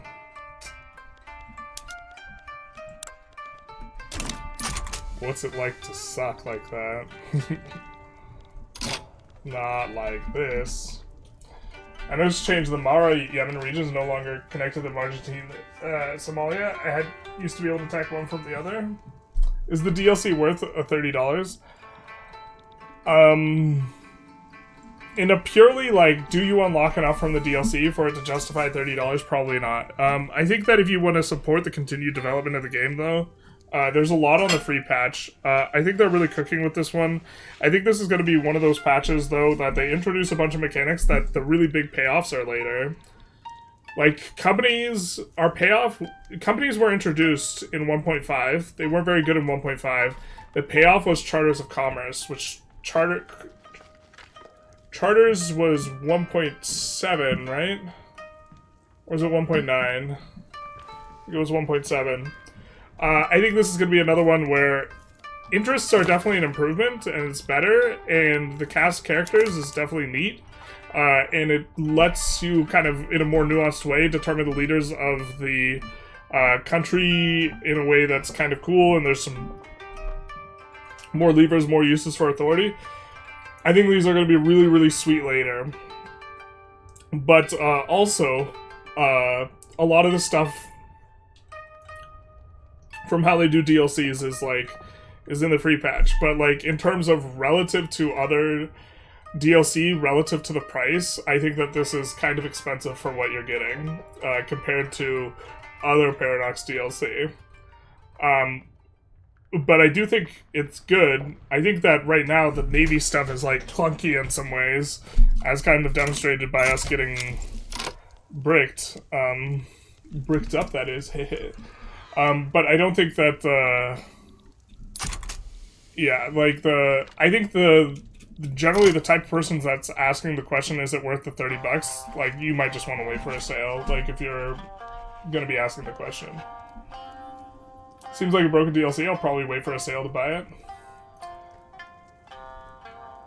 it. Usually, almost every time, like, the week it comes out, it's like, there's issues. And usually they resolve it within a week, but also, like, you could wait for a sale type of thing. I would not, yeah, technically I have, like, incentive to try and convince you to, like, buy it immediately, but, like, I like the DLC, but, like, if you're on, like, a budget and, like, this type of thing, I'm not sure how must-have to play it is. I think you get, like, the boats without it. You just don't get the ship designer. Does the ship designer add that much? We can start having to use labor-saving PMs, actually, here. Let's get in on it.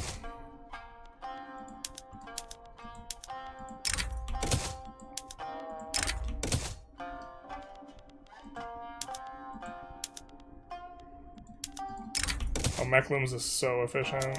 We're just gonna do the most efficient ones first here.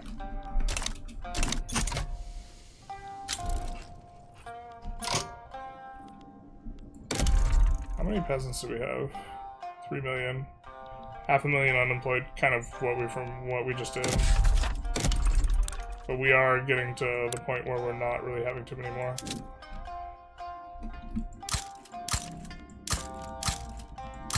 Let's do some of that action.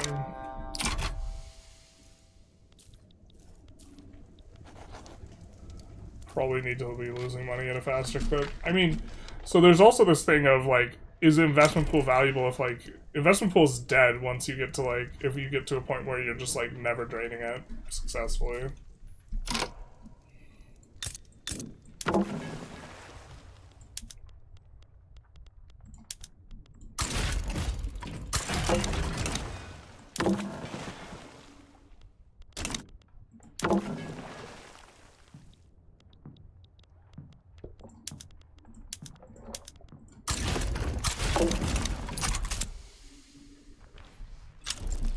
Let's get these kind of headed back. Just notice AI stances on region where they have an interest. It's cool. Funny to see that Luxembourg intends to conquer Western Europe. One step at a time, dear boyo. I actually didn't even notice that. Let's take a look.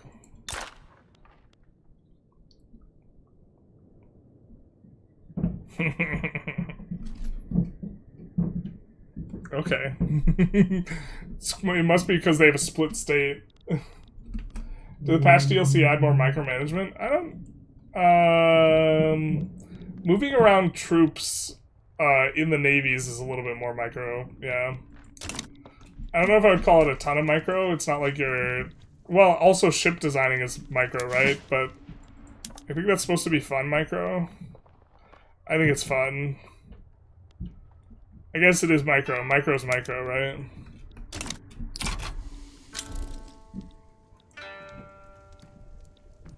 I was a sucker for boats, man. The guns was my crack. So I'm definitely interested in this DLC. I'm buying after Commonwealth and Band game. Nice, nice. Yeah. I think if you're on the fence, it's maybe more of a wait DLC.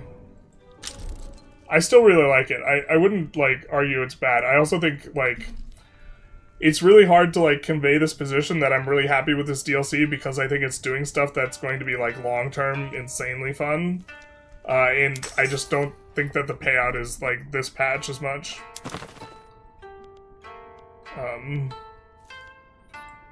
I'm tremendously excited to see what the Morgan Road mod does with this. Which is, like, another angle, is, like, when the ability to mod new things is introduced, like, but, like, the core game doesn't fully utilize the framework, it's difficult to evaluate. I guess I'll figure out the whole boat Diplo, but then the whole volume, because it's all top nations narratively. Xthur is so good, just buy the DLC and use all the extra mechanics there. Yeah, so Realms of Xthur is probably going to, like, utilize some of these mechanics too. Especially, like, the boats. You're gonna have airships and shit. 50 bugs a year? 50 bugs or 50 bucks? Yeah, you save 20% if you buy the... I think we're gonna look to wrap up because we've been live for 5 hours and we're... not, have under 150 viewers, but That's another thing, is like you can get the year's worth for 50. If you're asking though if it's worth it and you're just not super slam dunk on it, you probably shouldn't buy the season pass thing. Or in general, I think that I think people make, in terms of people's mistake as a consumer, I think people are more likely to overbuy season passes than underbuy them. But if you know, like, you're all in, on, like, the Victoria 3 stuff, then it is cheaper. If you meant $50 a month. But I think we're gonna do one last plug of our creator code if you are interested in getting the game. Which is that, we do have, if you buy off the official web store, using code Generalist in all caps, you will not get a discount, but this will send 12% of the sale my way. I think this also sends more money to Paradox if this is something you care about. My understanding, and I need to confirm this or verify this, my understanding is that games purchased through Steam, developers pay 30% to Steam, and so by buying it through the web store, 12% goes to the content creator, 18% goes to ostensibly to the developer. Now, with that said, there's other content creators who make videos for Vic3 that are going to have codes, so if you want to support someone else, feel free to ask around, this type of thing.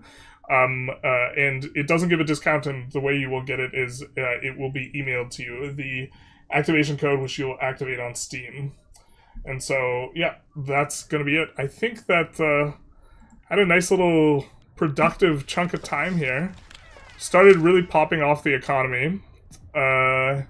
Probably didn't prep it as well as we should have. We probably should have more Chinese states by now. Someone was commenting on the distinct lack of Chinese states. We probably should have made more of a attempt to make this something we went for. And just conquering a big chunk of China is, like, generally really effective strategy as Japan. You can see we are getting kind of a bit more from migration as time goes on here, though, but it's been fun kind of playing with the new companies that they have for Japan and some of the new Japan content, more so than focusing on running it up as quickly as possible. So, in kind of a good spot here, I'd say. I have like 2k hours in Vic 3, so there's no way I'm not buying the pass. CK, check it every once a couple of years and buy what's cool. Yeah. In general, I would... If people are on the fence about pass buying, I would generally discourage the practice, because I think that your affective desire to play the game, people procrastinate, okay? And people procrastinate, and they never plan on procrastinating. One of the reasons why is your affective prediction of what you will feel like doing when you go to do the task is clouded by your current sentiment. And generally when we make a plan to do something, we feel enthusiastic, we feel good about it, and then when it comes to actually doing it, our affect is going to be different. But we project the affect we have now onto the future self, erroneously. And similarly, I think people are very likely to project onto themselves a version of themselves that they are now, where consuming XYZ product in the future feels or sounds like a good idea. Like, this is a cognitive bias. And so generally, I would say that the season passes are probably about however, it is 20% off. And so that beats, like, an investment rate or this type of thing, if you know you're, like, in for a year. So that would be the way to do it. Can we use codes to buy future expansion passes? My understanding is my code's going to expire in September unless they renew the program or this type of thing. So, for all Paradox products up until then, you can use the code. After that, I don't know, we'll see. It probably also depends on how many people use the code.